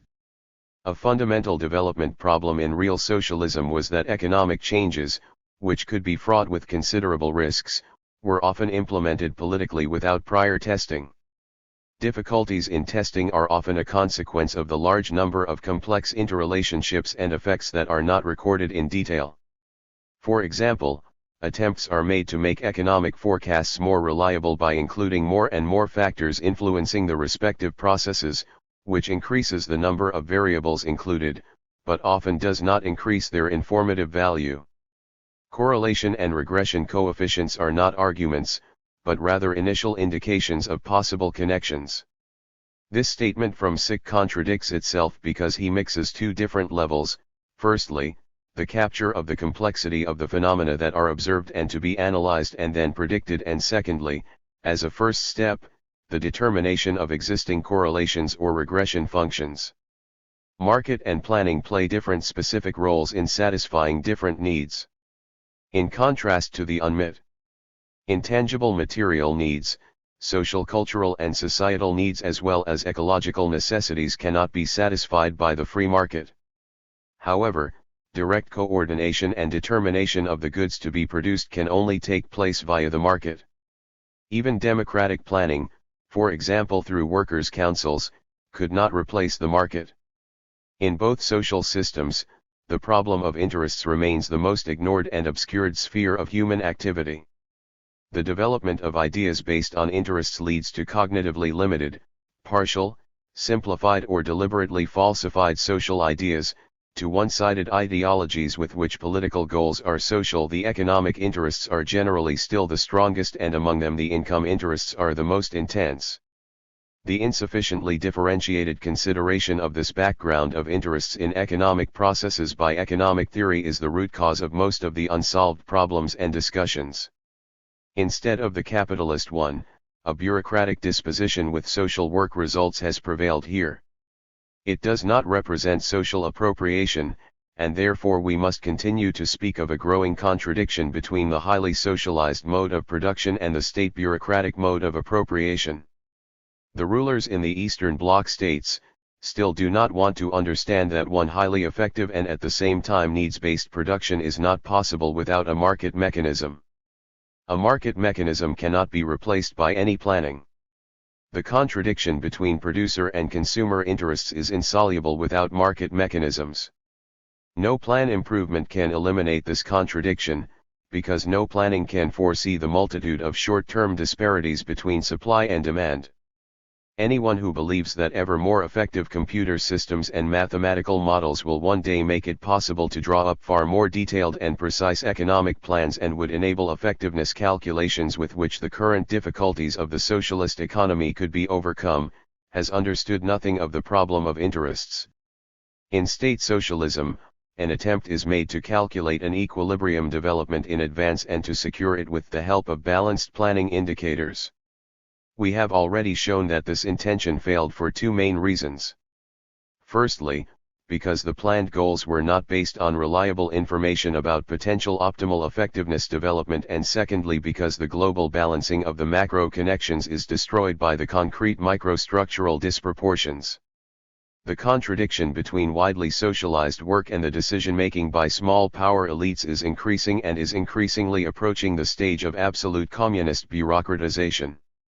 What is necessary is the development of alternatives for social development, which the population can discuss and decide on a broad basis in order to find out and use the development variant as a basis, which meets the broadest population interests and at the same time the requirements of long-term development. Conflicts of interest do not disappear, but more favorable conditions for their resolution may arise. Decisive future task that has so far not been able to be solved by either social system, but which is decisive for humanity's fate, democratic decisions as a whole about future economic development, in which responsibility could be transferred from the previous narrow power strata to the broadest strata of the people. If this economic democratization is not achieved, the lack of interest in economic processes and the unlimited urge to consume will remain. Employee participation in the company's market results and a democratization of disposal and decision-making rights in companies is tantamount to a democratization of company ownership. The crucial interest of working people is aimed at the most continuous and crisis-free possible, future-proof economic development in which unemployment, inflation, and environmental pollution do not take place. New perspectives on living standards, shortening working hours, reducing stress, and overcoming work alienation, these are the interests of workers. Such developments are not possible without maximum effectiveness in production, without constant structural changes and market adjustments, without innovations, technical progress, and maximum effectiveness of investments. Anyone who seeks to overcome these two systems because of their inherent contradictions and alienation phenomena must leaving working people to take responsibility for social progress and the effectiveness of their work. Market mechanism, macroeconomic planning, and market regulation are framework conditions. Under certain conditions, which still have to be created, the interest of company employees in company and profit development can become a socially positive and desirable interest. Macroeconomic planning is necessary. There are economic connections, which a single company alone cannot understand and respect.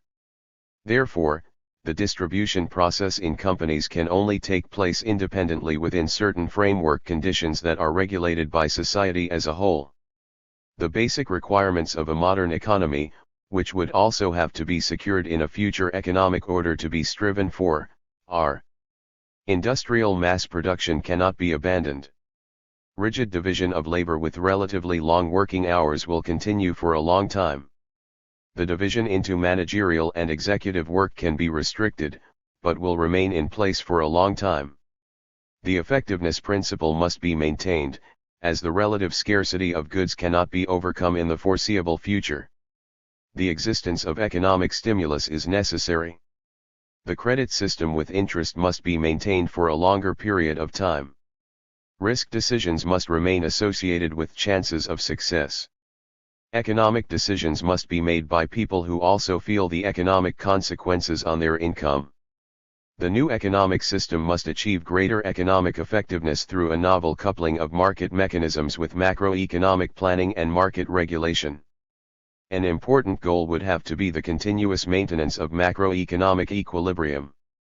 The proportional distribution of income cannot be left to market forces. In the capitalist system, the difficulties in preventing a disruption of equilibrium relationships and economic crises do not lie primarily in the production forecasts, but in the insurmountable conflicts of interests in the struggle over income distribution. The new system should enable the targeted influence of future consumption and quality of life. The humanization of work, greater job satisfaction, self-realization in work, and identification with the immediate environment are becoming increasingly important. Working people must transform themselves into real social owners of their companies. This means, they must be involved in the successes and failures through their income. There is a problem when evaluating different processes because all processes are internally contradictory. Seen from certain contexts they are advantageous, from others they are detrimental. So you can only try to weigh up again and again whether a disadvantage is greater than the advantage or whether it is the other way round. At the beginning of the planning work there is an initial project of possible economic development. Since such work is based not only on the initial data and the extrapolation of past trends, but also on already accepted long-term projections, it will provide an initial important basis for further planning work. We consider the elaboration of extrapolated global production functions as the basis for growth considerations to be too imprecise and too unreliable and therefore unsuitable for our macro planning. Here, as unfortunately often, sometimes exaggerated reservations about econometrics shine through. Unsuitable is a complete exaggeration. Extrapolated production functions can provide important information about the consequences of continuing or modifying certain processes in the future and thus for discussions and decisions at macro and mesoeconomic levels. The centralist planners harbored false hopes that mathematical statistical models could lead to the perfect economic plan, and countered this with an exaggerated, almost complete rejection of extrapolative statistical methods and models. In the long-term perspective, the proposals for wage development can lead to a significant contradiction between two demands that are both in the interests of workers, between wage development and securing the economic balance. The development of government spending is primarily determined by the development of the proportion between private and social consumption. All future expectations can only be viewed as evidence of the growing need for democratic, complex long-term programs in the industrialized countries. The following elements of economic policy, which are crucial for the realization of the macro plans, are seen as wages, profit sharing and business profit, fiscal, credit and currency policy.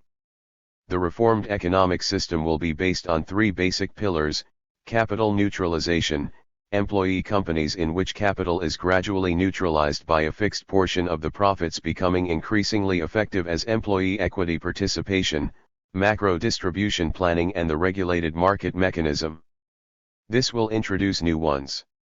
Enabling principles, purposes, and designs of the economy. 17 different areas are named for this.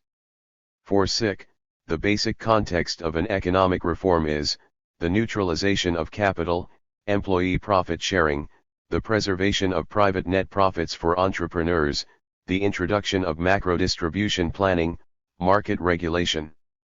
There are close interdependence relationships between these elements. Just as the radicals strive for far-reaching changes for which there is still no basis, and the arch-conservatives just want to leave everything as it is without worrying about the future, so the reform efforts of the Third Way could become a reality the foreseeable future. They take into account people as they are and look for a way in which they can become more masters of their economy and their future and shape them more humanely than before. 3 mathematical statistical models and methods used in the forecast and long-term economic planning of the GDR against the background of attempts at reform in real socialism. Both the temporary global control or perspective considerations of parties and interest groups in capitalist states as well as the forecasting activities in the Comecon states required reliable methods and instruments for medium and long-term foresight. Shanetsky writes for the Federal Republic of Germany in the 1960s, global control was conceptually dependent on the scientific model calculations of the forecast being reliable and producing reliable knowledge about the future. At the same time, with its projection, it set up an overall economic target horizon that made what was desirable in terms of economic policy quantifiable and translated it into the mathematical language of national accounting in addition to the well-known statistical procedures, average calculations and price indices according to the Laspeyres index, POSC index, etc. A methodological basis was created tailored to economic forecasts, which was used increasingly from the 1960s onwards. Its essential elements and instruments were trend extrapolations, regression methods based on time series, cross-sectional analyses, analysis of replacement needs, input-output analysis and substitution analyses. The development of macroeconomic growth forecasts was based on these instruments. The medium and long-term forecasting activities in the CMEA countries were methodically based, often without admitting it, on this body of knowledge. Both in the CMEA as a whole and in the GDR, the methodological apparatus was used, modified, and further developed specifically aimed at the practical needs of forecasting and planning activities in the CMEA countries. The materials from the RGW Working Group Methods of Economic Forecasting are an example of this. Since our aim is to present the economic forecast in the GDR in connection with the emergence, impact, and demolition of the NOS, we limit ourselves to the methods and models used or developed in this context in the GDR. The reader interested in more detailed mathematical statistical methods and models for the national economy in the real socialist countries is particularly referred to the Collective of Authors Planning and Forecasting Models and the Collective of Authors Methods of Economic Forecasting. The plausibility of the model statements depended crucially on the quality of the inputs, regardless of their methodological construction and regardless of the capitalist or real socialist economic system. Thinking in the macroeconomic cycle, the balances of the national accounts, the econometric forecast models, they only function as an overall system. The construction of social reality could not only be used in sections or on a case-by-case basis. They had their own mathematical evidence, which, conversely, with the slightest doubt, had to lead to the entire system collapsing. In the GDR, the NOS was a qualitative step towards scientific justification and thus objectification of the assumptions, away from the wishful thinking of the party and state leadership, although not in a grassroots democratic way as envisioned by Fritz Behrens and others. With the de facto abandonment of the reforms in 1970 and the reinstitutionalization of administrative methods, the practical role of models as instruments for prognostic variant or alternative calculations became smaller. However, they remained important as instruments for planners and statisticians. At the same time, it should not be ignored that with the increasing performance of IT, conservative defenders of administrative planning based on natural balances have strengthened the illusion that one can use complex, multidimensional deterministic models to plan an economy from the headquarters down to individual positions, without market relationships, without greater personal responsibility on the part of companies and without broad democratic discussions. 35 In the Federal Republic of Germany, macroeconomic global control in the 1960s and early 1970s also required the use of mathematical statistical methods and models in the forecasting phase. The dominance of market liberal concepts from the 1970s onwards significantly reduced the importance of these models for forecasting, without prejudice to their further importance for the analysis of past periods, including subsequent conditions. NAL considerations about possible but missed strategies, which in turn can be used indirectly for forecasts.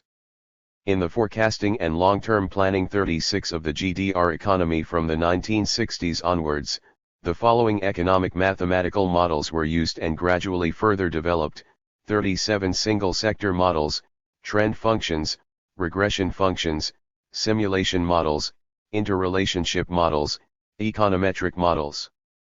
A system dynamic model concept was also developed but not used in planning practice. Single-sector models. Single-sector models are used in long-term planning, in particular to calculate global economic variables depending on relatively highly aggregated and complex economic influencing factors. Trend functions. These are the prerequisites for their meaningful application: future impact of laws, theories, individual statements in the past and present, or the connection of empirical values with hypotheses about the future. Problems are the recognition of saturation values, turning points, and extreme values. Most macroeconomic forecasts have so far failed because of the latter, including those during the NOS period. Regression functions. They depict correlative connections between the dynamics of various economic indicators. The best-known examples are production functions. They record the quantitative dependence between effort and results of production using a function. A crucial problem with their application is that the tightness of the correlation is not an argument for the causality of the connection between the key figures, neither in the period of statistical recording, still in the present, and certainly not for the future. Simulation models. They are calculations of different variants of related key figures using input data determined and varied outside the model. Assuming the plausibility of the postulated relationships between the indicators, the critical point of their practical application is the extent to which the input data determined and varied outside the model correspond to reality. Interrelationship models. Interrelationship balances connect the achieved, required, or forecast end use with the production and import capacities required for this in a given branch structure. Conversely, this model allows conclusions to be drawn about the possible end use if analyses or forecasts about the production capacities of the areas and branches are available. The use of interrelationship models makes it possible to capture the interbranch relationships or the relationships between product groups in the reproduction process and to establish unity between the planning of national economic structures and overall proportionality. Above all, they are suitable for assessing the consequences of plan variance in their complexity.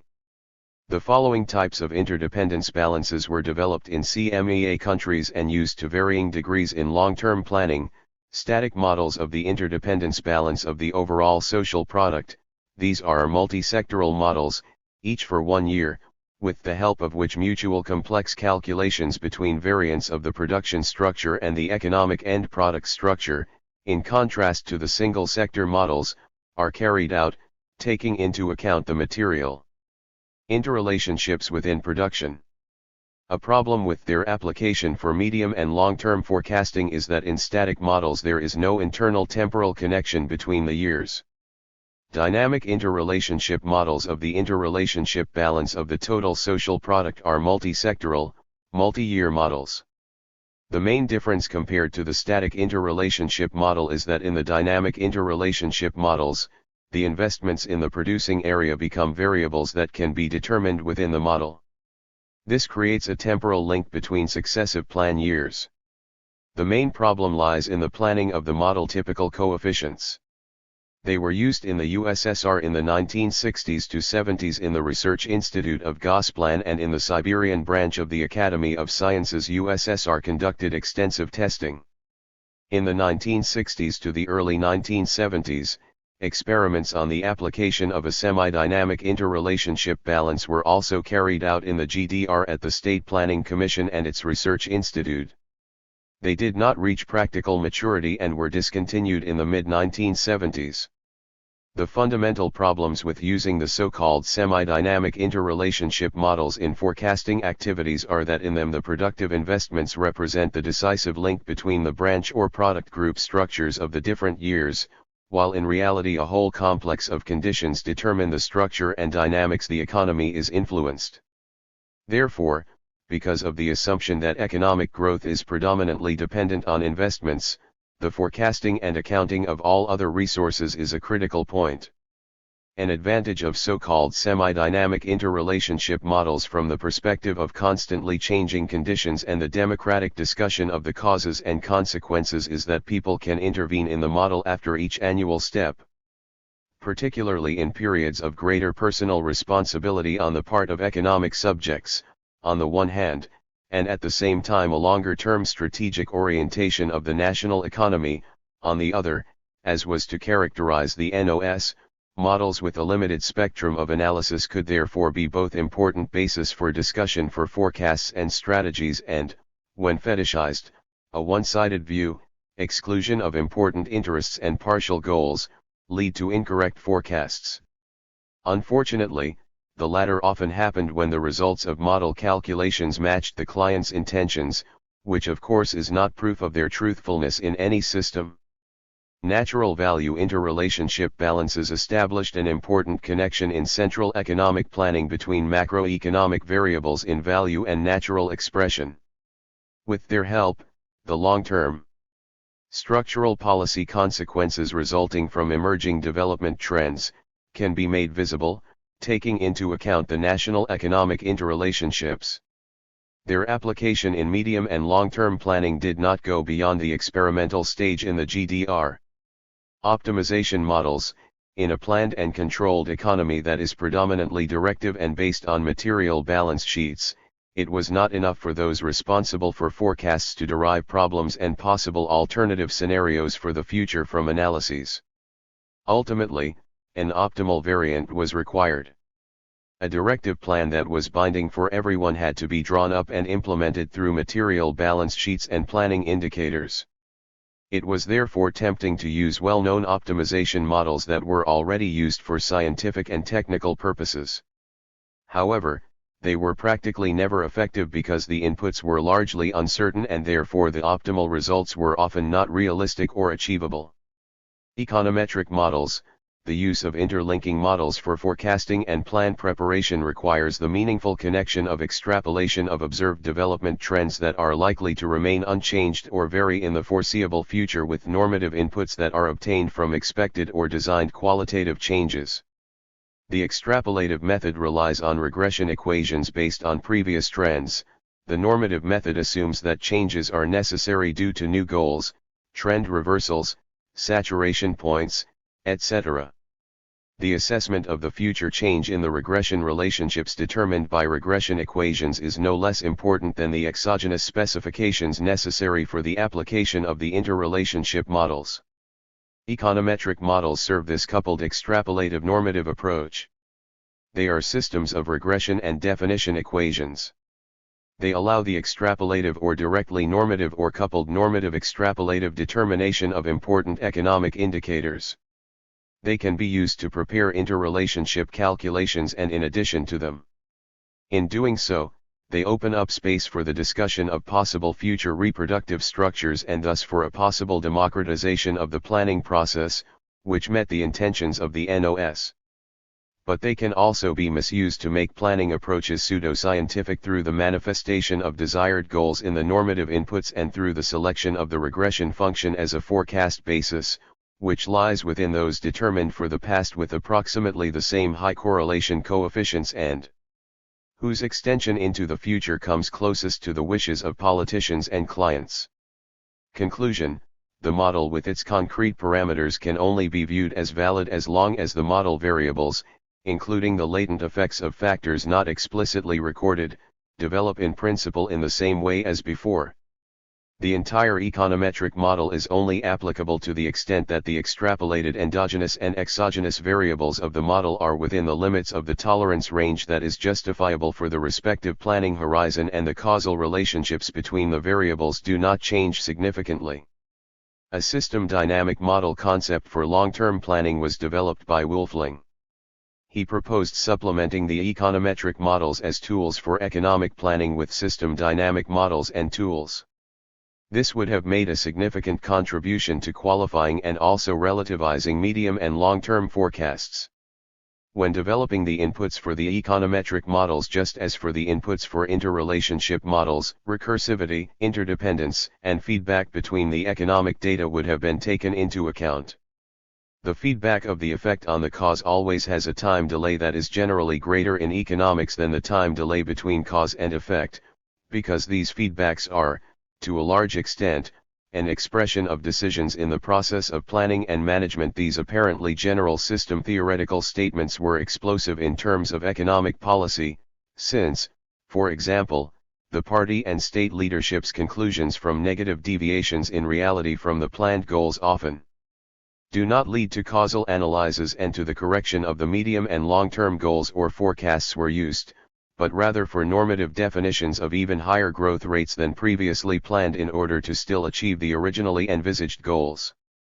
As the Hungarian economist Franz Janasi demonstrated in his economic historical study of the end of the economic miracle in the mid-1960s, this had to lead to seriously incorrect forecasts.